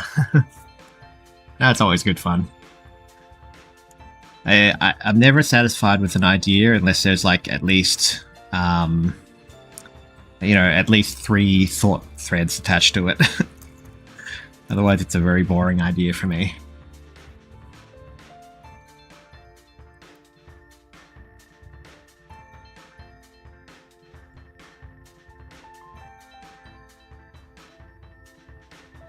Which is yeah, with the Neo architects, they've got a substantial amount of thought put into their individual designs as well. I really want to. I kind of want to redo these because I'm not. These things don't look too great to me, so I might redo these front sketches, but maybe I'll just color them and then just alter them once the colors are laid on. But yeah, the Neo architects have a substantial amount of thought put into their individual characters, so I'm pretty keen to do more with them again sometime. Where am I? Okay, here we go. Save.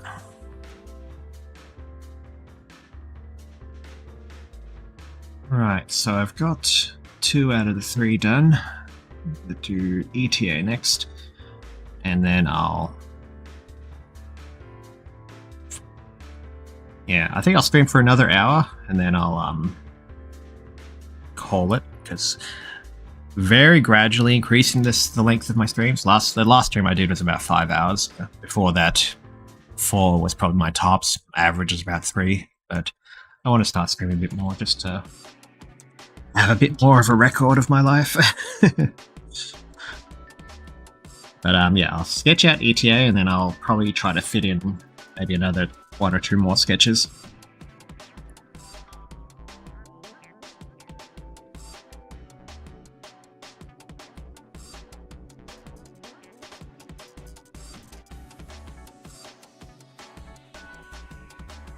I'll stay until the end. Thanks, Andy. Appreciate it.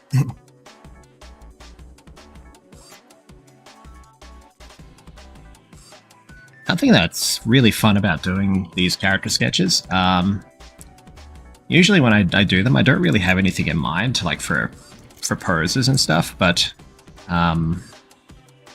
when it actually comes to actually doing it, because like that was the biggest worry I had for when I took an extended amount of time away from doing these, and I keep looking at it every now and again, thinking, yeah, I don't know. I've lost my groove on these. I don't really know how I even managed to do all this before, but because I was always worried about like posing, can I still do some poses? But just doing it, it's fine. Like I can come up with these poses and how I want things to look on the spot, so it's all good.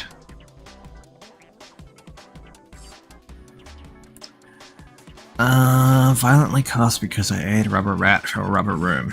Aww. Be careful. Alright, so I wanna maybe do like a back thing. No. What I'll do is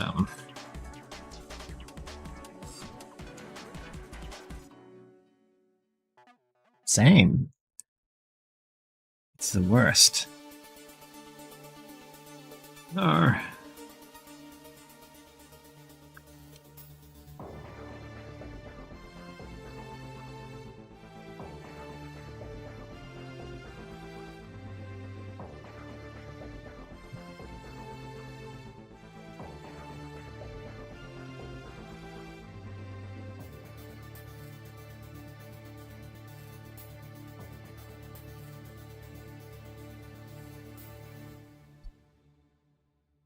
My face always gets really itchy when I'm like concentrating too hard. That's why I'm wiping my face a bit when my avatar's going crazy.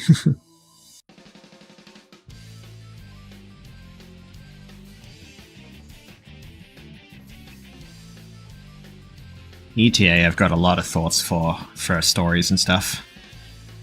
Because in my Expanse lore, Solaris has like probably the most importance, given the whole his story overarches, because you got Sonic 06, but as well as that, given that the Time Eater and the Ifrit are come from Solaris, he has continued relevance through generations and rivals. So Etiae, as Solaris's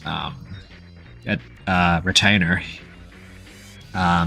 he has pretty substantial presence, which is pretty fun because, given that he's a completely new character, so I've given him, even though he's been created rather recently compared to like a lot of my existing ideas, I've injected him into a lot of existing stories, so it's really fun. But yeah, given that he's Solaris's advisor,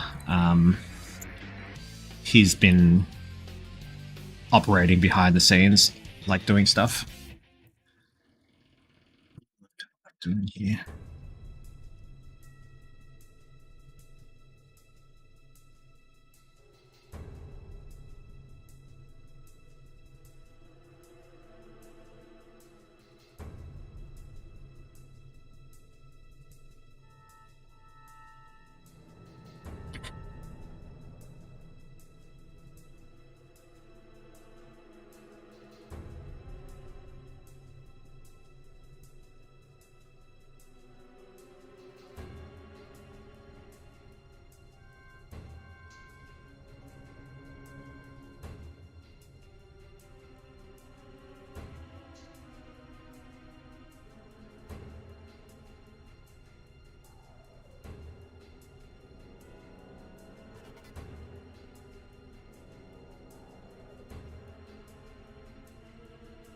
Hmm.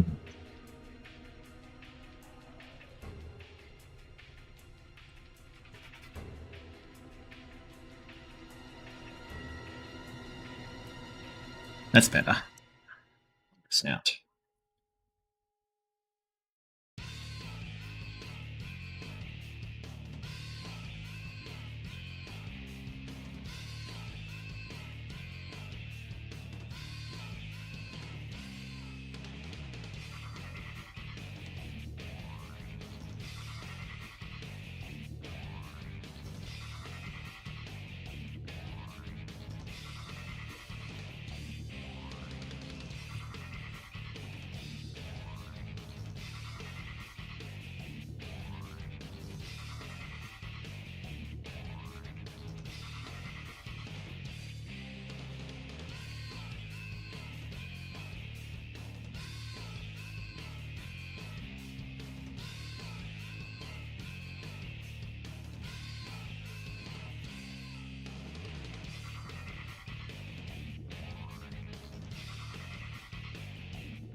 Ooh, actually, it looks really cool.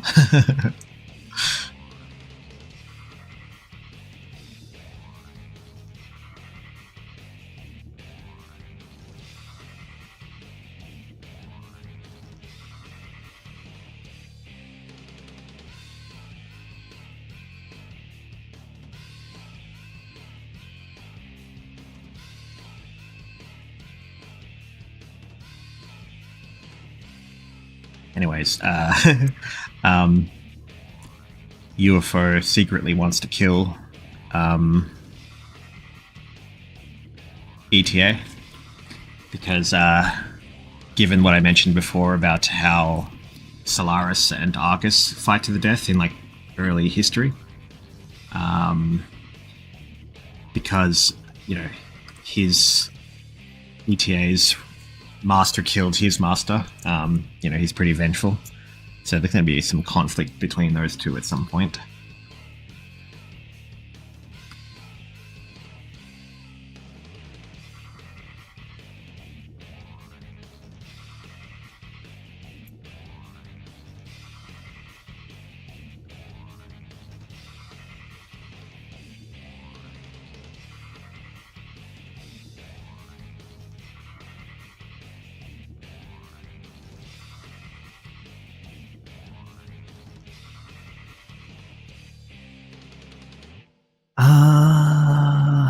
I saw The Witch from 60 years ago, so is there magic as well as Chaos Emeralds and deities, or is it all connected? There is some...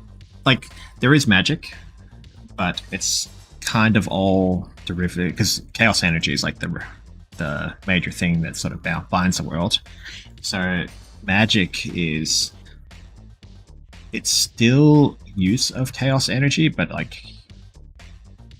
uses it in a fundamentally different way. So I would say stuff like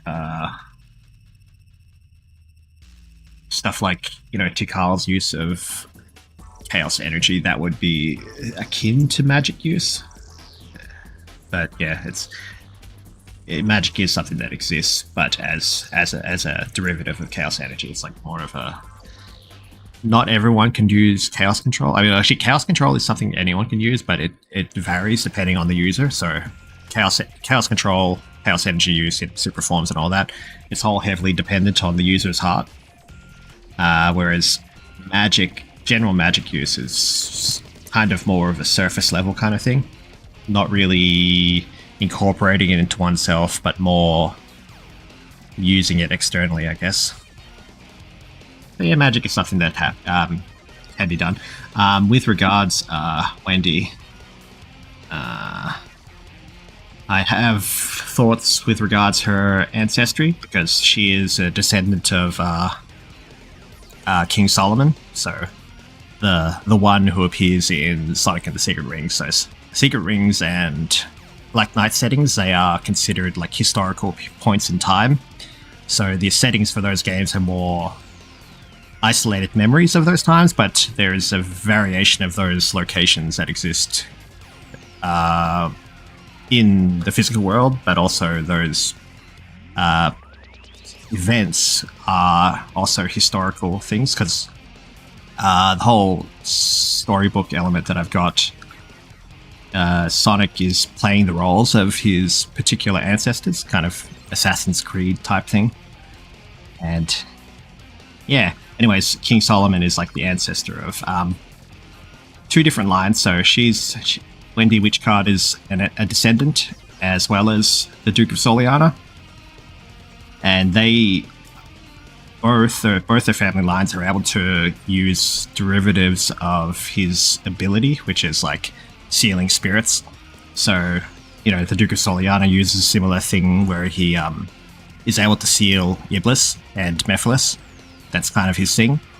And Wendy Witchcard is able to conjure familiars and encase people in crystal. So she has a similar sort of scenario with her ability. Yeah. It's a fun thing. Chips people also figured out ways to use emeralds differently as well. Yeah, exactly. Theirs is probably, theirs is probably sort of a mix, so using it internally and externally. Still more focused on direct Chaos Emerald use, but not as focused as, like, super forms and Chaos Control and stuff. That's really interesting. It makes sense too. I was wondering if it was like Dragon Ball where everyone has chi, but there's random powers that show up here and there. But I like how you explained it. Oh, thank you. Yeah, so I've put too much thought into this stuff.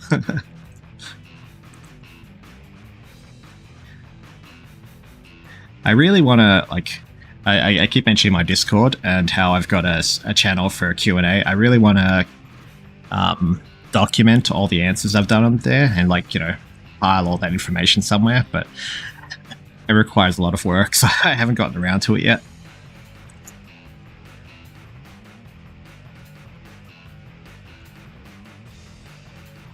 But yeah, even though with regards to physical world, Chaos Emerald or Chaos Energy is the prevalent thing, because the world ends on the existence of Chaos Energy. But outside of that scope, I haven't really thought of like a name for it, but the energy that comes from the primordials and the fractures, it's something different, because it's not chaos energy based, it's more godly. Something I'll probably put more thought into eventually, but their power is something that's set apart from chaos energy. So with the fractures, they've got varying degrees of manifestation based on exposure. So when it comes to their native forms, they're probably more akin to the fairies. So if they were to manifest in the imaginary world without any chaos energy exposure, they would be fairies. Or depending on their emotional state, they'll be more like this. But since if they manifest in the physical world and exhibit chaos energy exposure, they would take on more I guess more of a mutation. So they could be animals, they could be monsters, and then yeah, the Titans are the direct result of heavy chaos energy exposure. Actually, no, this is the result of heavy exposure. Yeah, so technically they're not, I wouldn't say incompatible, but it's not natural to them.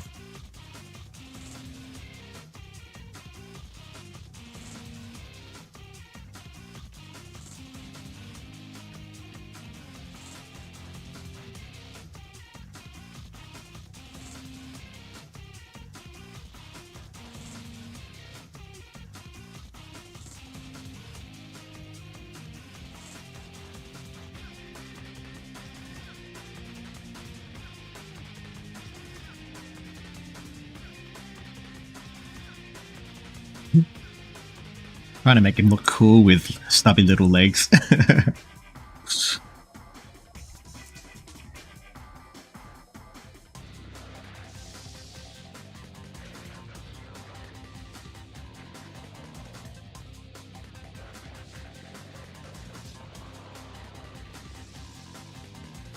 Oof, that rain's coming down.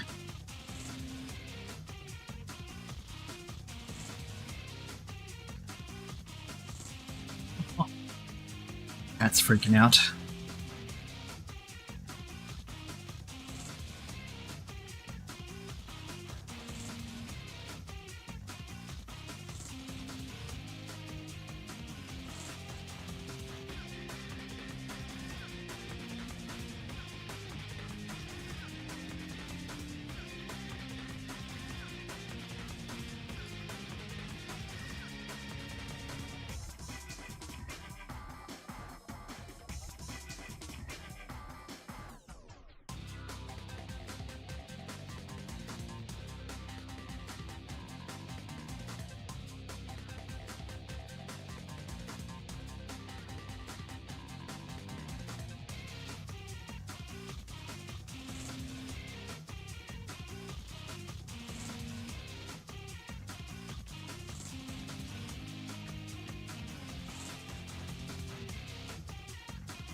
Cool.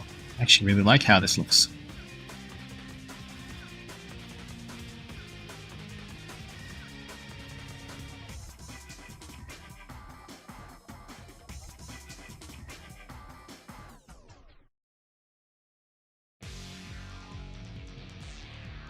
Yeah, I like this guy.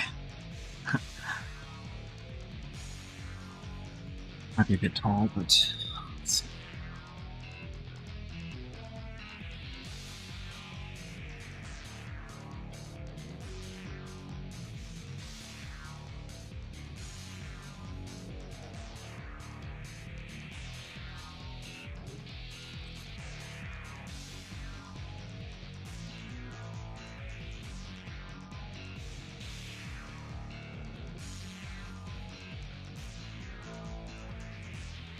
Nice, that was quick.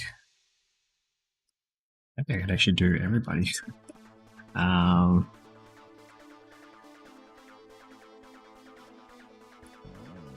That's really cool. I like how the deities represent types of power as well as concept. Yes, that's exactly right, actually.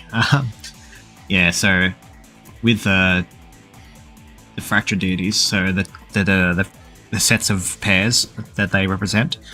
So you got Durga and Chahaya, they are two halves of Gaia. Tartarus and Stella, they're two halves of Argus. Mephiles and Iblis, two halves of Solaris. And Lumina and Voidos, they're two halves of Illumina. But with regards to the concepts they each individually represent, they in their paired forms, they represent the mind aspect and the power aspect of the primordial deity. So with the mind aspect, they are the half of them that is more aligned with the original primordial. So they encompass more of their original identity as well as representing the concept they represent. So So, for example, Mephiles, who's easiest to explain, his mind is the conscious half of the two, and his personality and thought process is more similar to Solaris's original thought process. Same with Lumina for Lumina, because they're the more canon examples of the whole setup. Whereas their other halves, Iblis and Void, they represent the gods' more raw power. So yeah, that's how it works. So the power aspect is, the gods' more dominant physical power, I guess.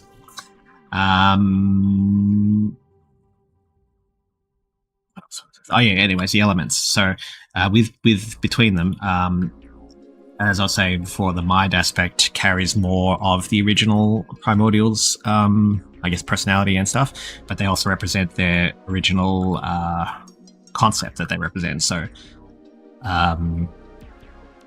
Lumina, she represents light, which is Lumina's original purpose. Well, light and dreams. Mephiles represents time. Tartarus represents space, and then Durga, or Dark Gaia, she represents life. But she has a very interesting setup where, because of particular influences from Ashura, her cosmic element has been flipped, so she represents death and destruction. But the power aspects, they're easily representing the traditional elements. So Jahai represents earth, Stella represents water, Iblis represents fire, and then Void represents air. So yeah, they represent the elements that make up the physical universe. So they're very set apart from Chaos Energy, which is more unpredictable and more of a radiation than anything else. But yeah, it's very, very set apart. And they each have individual reactions to the presence of Chaos Energy. Now, are these forms they took over time, or are they forms that they always have access to? I also have so many questions about the negative counterparts, but I'll say that for another time. These are all good questions. They are forms that they take on depending on the situation. So, with regards to the canon manifestation, so Lumina, she appears as a fairy. Void appears as the restrained titan. Mephiles is the crystalline form. And then you've got Black Doom and Mother Wisp, who are the revenants of Tartarus and Stella. And then later on, Mephiles and Iblis become Time Eater and Ifrit. So they all manifest based on circumstance. So these two appear because Solaris killed Argus. And then these two appear because Solaris dies in Sonic 06. And then these two, Void and Lumina, they appear as they do because they are restricted to the imaginary world, so they don't have Chaos Energy exposure. So, yeah, heavily dependent on the situation. So across all the different timelines, the alternate timelines that I work with, the fractured deities, they do manifest in rotation. So, for example, in Praja's timeline, Void appears as a fairy, while Lumina appears as the Strain Titan. And then there's a rotation of different forms for the other timelines of the Neo Architects. Yeah.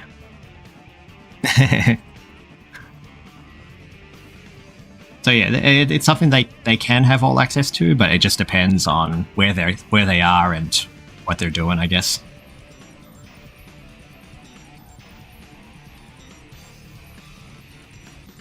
Oh yeah, as for the Revenants, the Nega Revenants, they're an interesting setup. They're unlike Titan form, so you have the base Titans, and then you got the perfect phase Titans, which are manifest predominantly more because of exposure to chaos energy. So there are transformations that they take on when they, absorb chaos energy. With these ones, they are more as a result of energy being extracted from them. So Nega Mother Wisp is the canon example. So once she has her Hypergoon energy extracted from her, she becomes a Nega Mother Wisp, which would be the same with all these. So they would manifest if their power was taken from them, I guess.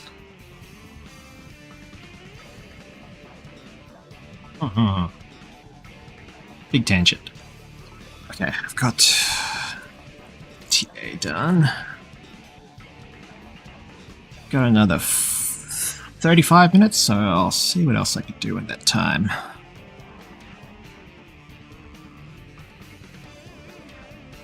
Actually, what I might do, like, she's not on this, but I might draw Modern Trip. Just because.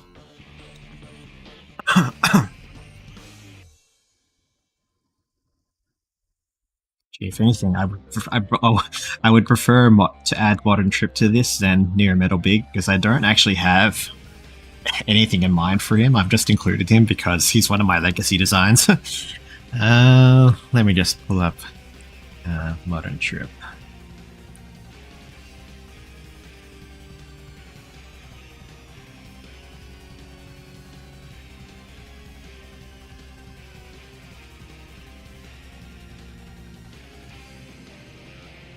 There she is.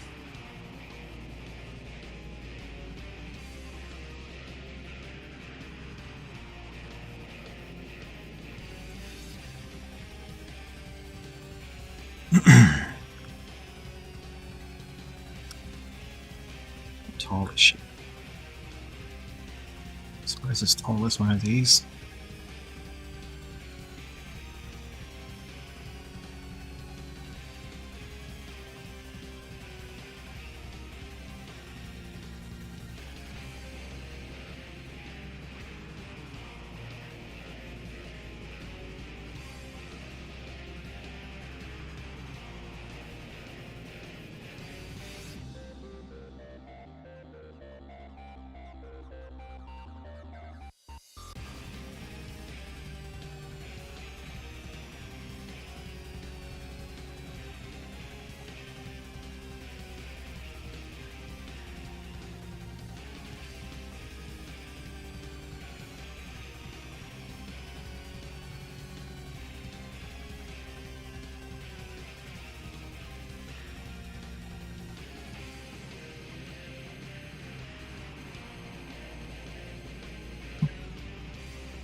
Save, actually.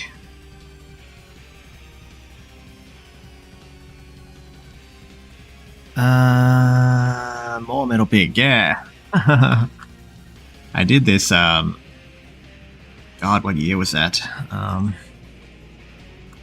Over 10 years ago, probably.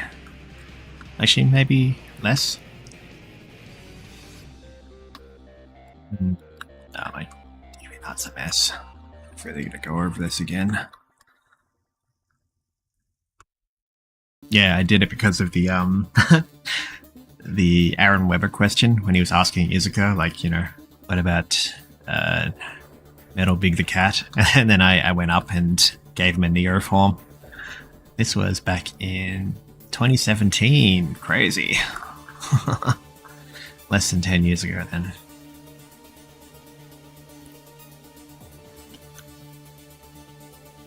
Too powerful, yeah, that's right. Izuka said it was it'd be too powerful.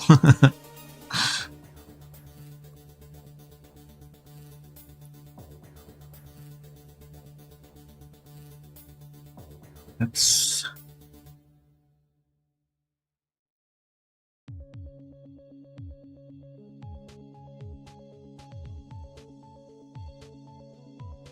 Yeah, I was going to include him because I wanted to celebrate all the designs I've done over the past decade, but I've never actually had like a story relevance for him, so I was very should I have him here or not? So I guess if Trip can fill the spot, I don't have to draw him, but at the same time, it's like it was a beloved design, so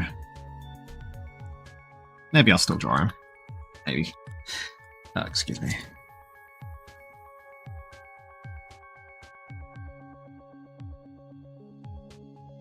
No, wait. No, I thought I was going to sneeze. What if Sonic met the Joker? Wow, I haven't read the crossover, but did Sonic even meet the Joker? Shadow met the Joker, but has Sonic had a chance to? Because this is like a big opportunity to bring this to life after that guy's question.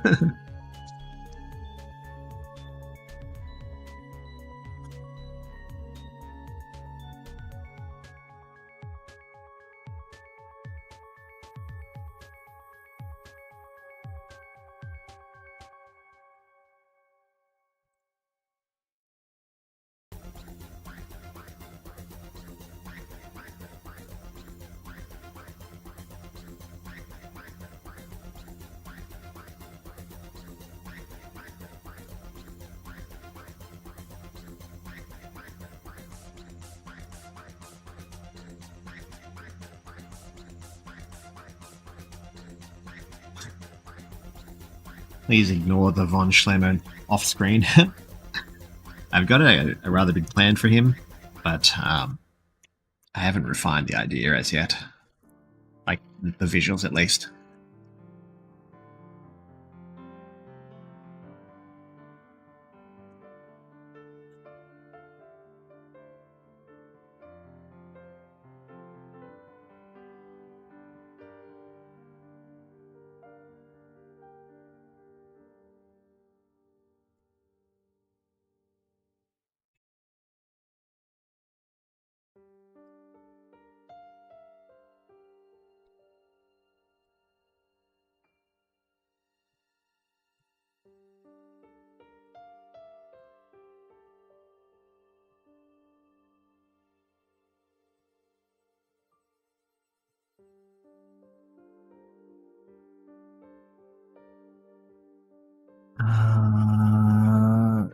Something's happening in the crossover of the next issue. Like, really interesting. Okay, cool.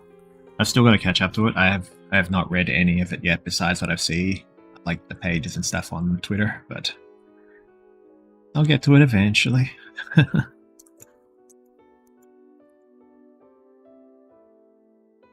Hard for me to keep up with things.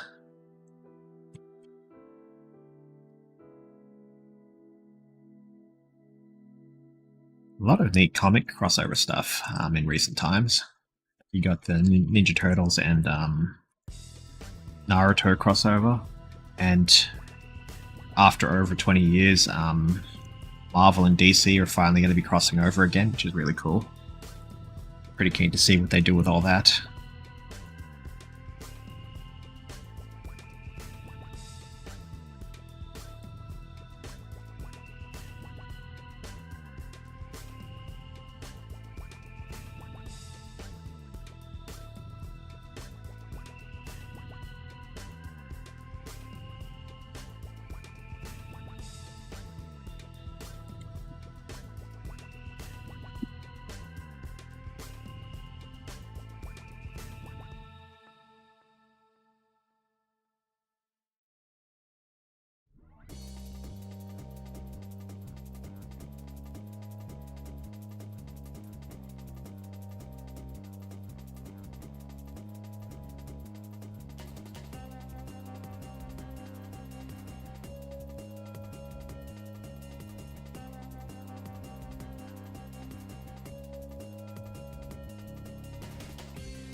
Bum, bum, bum, bum.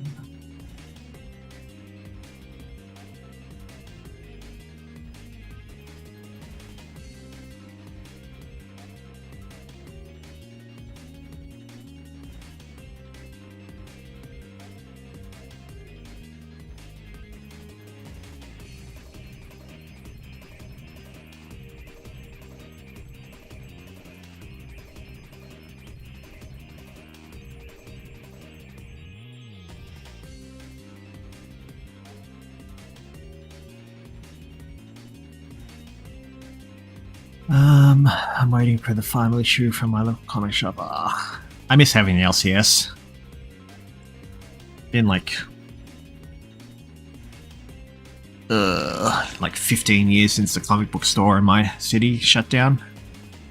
I've not had anywhere to go for local comics in a while. Like, if I really wanted a comic, I'd like buy one of the trades from Amazon. But because of that, like, I don't buy comics too much.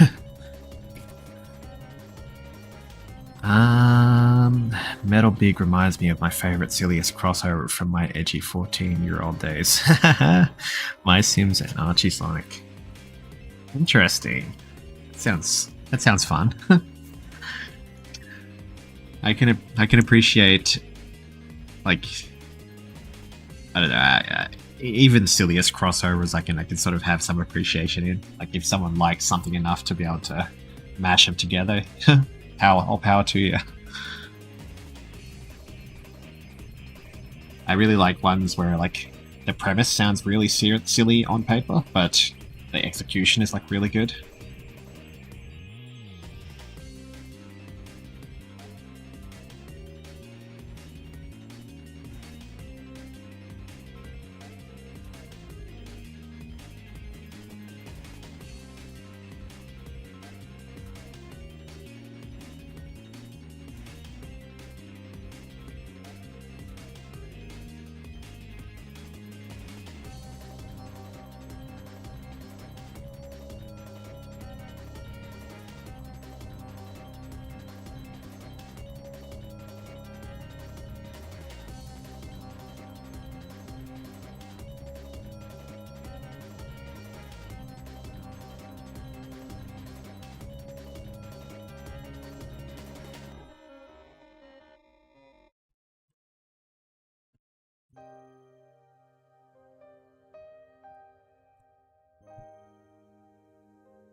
Brass Knuckles have always been my favorite metal variant.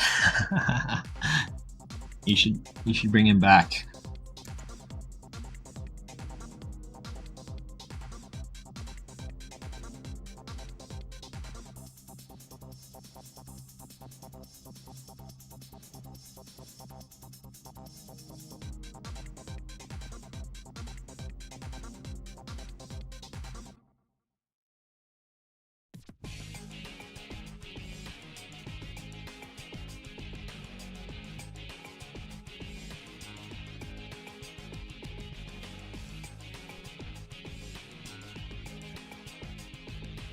There's an unhinged scientist and a sassy robot who loves making grilled cheese. The possibilities were endless.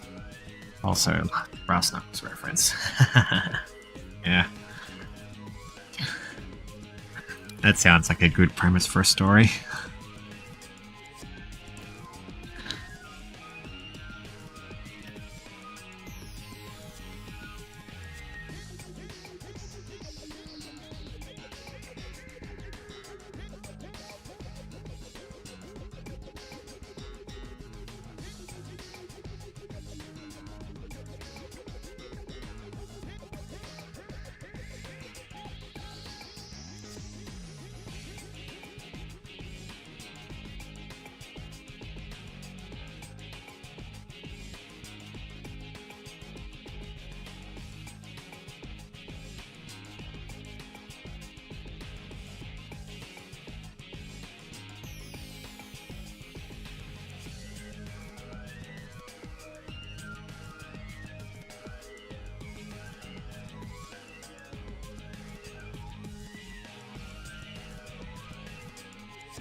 Oh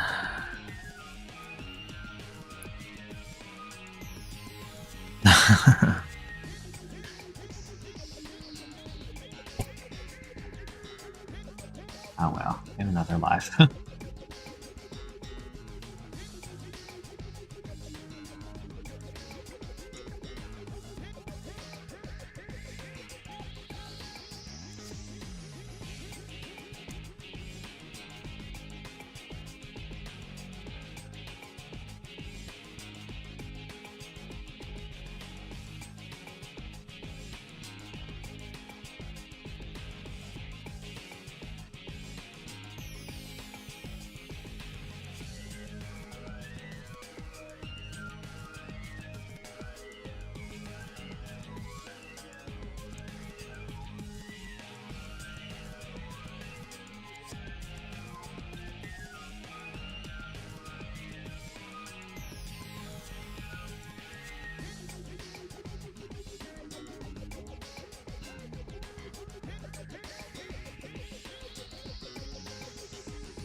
Nice.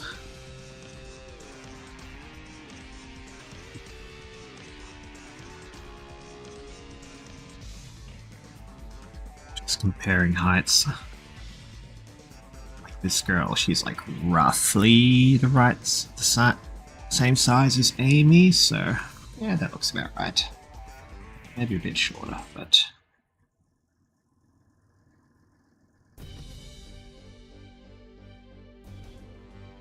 tall girl.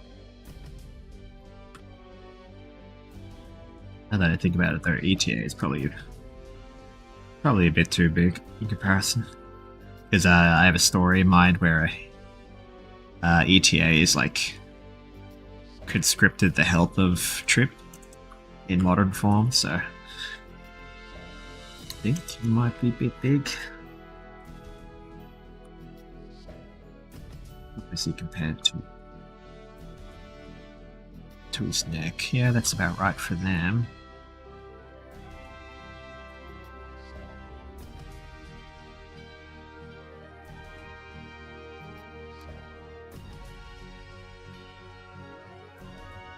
No, that should be okay, I think.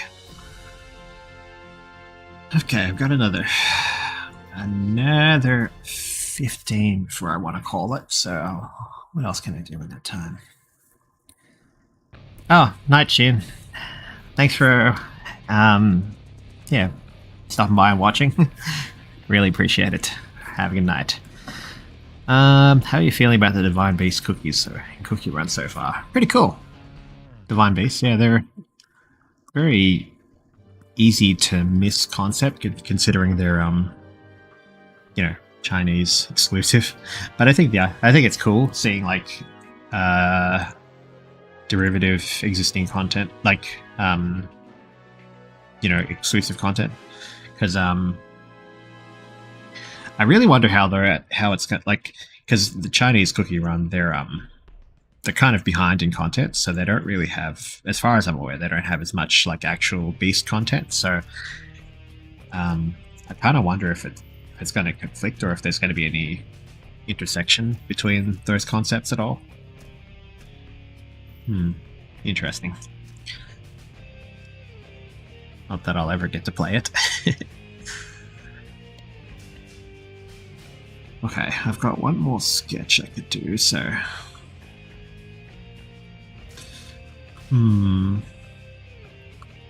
But all of these require being drawn in clusters, so...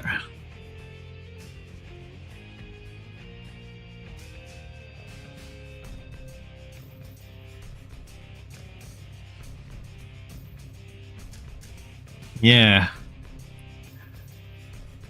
Possibly. I'm kind of curious to see how much they've actually done with regards to main content.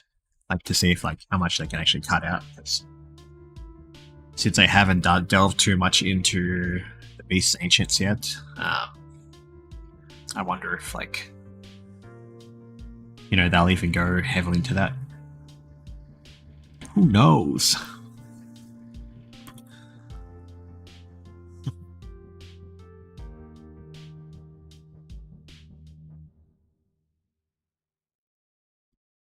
I really want to go over this sketch again. Might do that, actually.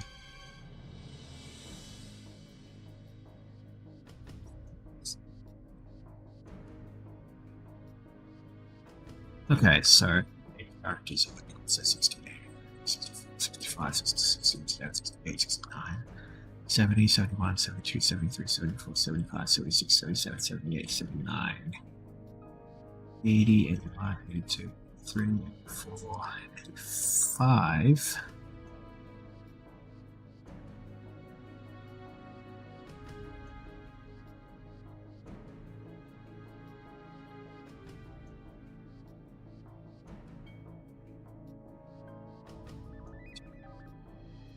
Five, 6, 7, 8, 9, 19, 92, 93, 94, 95, 96, 97. 98. Damn it. I'm shy of 100 characters. So with these ones... Actually, no, wait. 1 second. Get rid of you 3. 60. So 85 sketches. 6, 7, 88, 89... 19, 91, 92, 93, 94, 95, 96, 97, 98. 98 characters. Either way, I think the Serial Goddess Cookie and Medicine Mortal Lord Cookie, awesome name, are interesting just on the premise that they're similar to Witch's Castle first cookies. They are interesting. I really like the lore between them, like behind a witch and a wizard working together. That's really fun.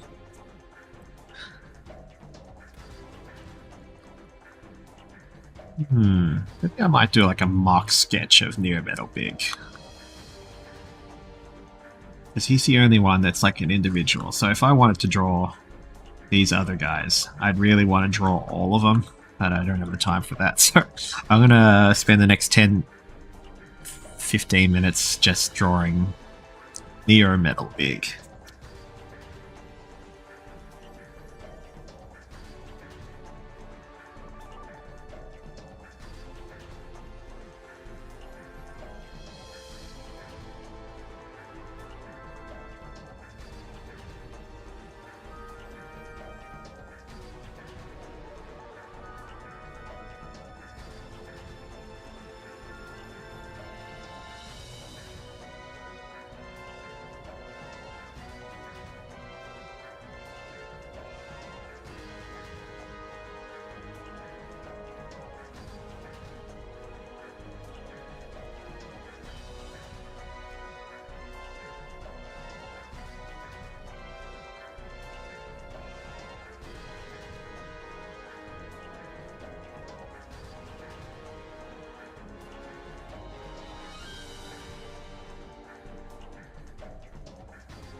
A bit like Fang there.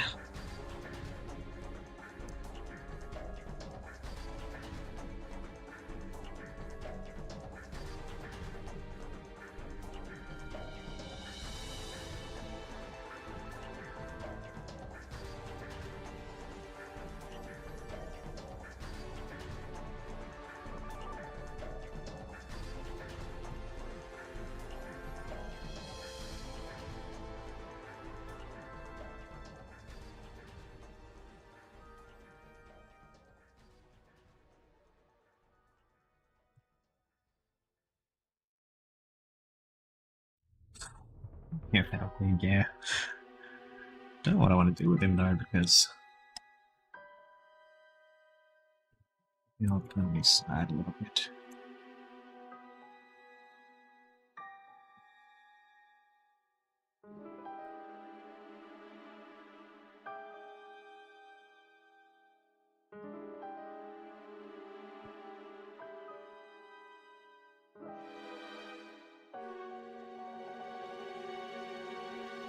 This Neo Metal design is still kind of fresh in my mind, considering the drawing I did of Neo Metal Sonic a month ago.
Very rough, but kind of cool, actually.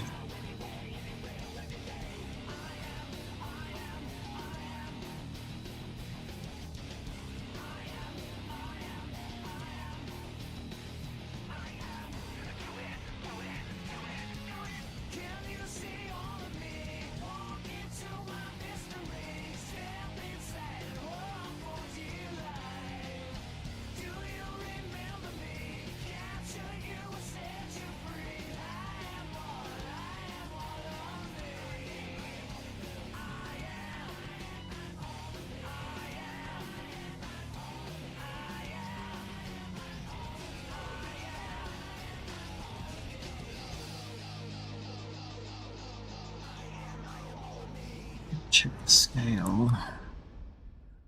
Slightly about the same size as. Okay, he's too big. He's way too big. Okay, that's a bit more reasonable.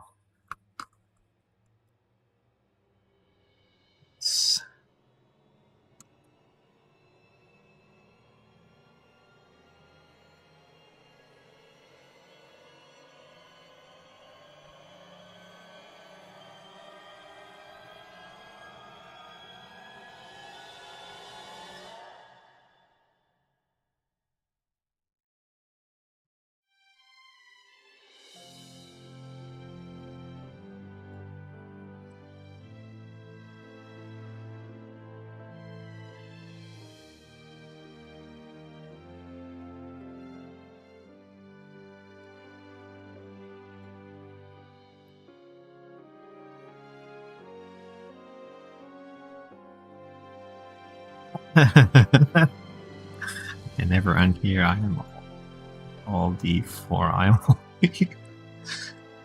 Oh well. My condolences.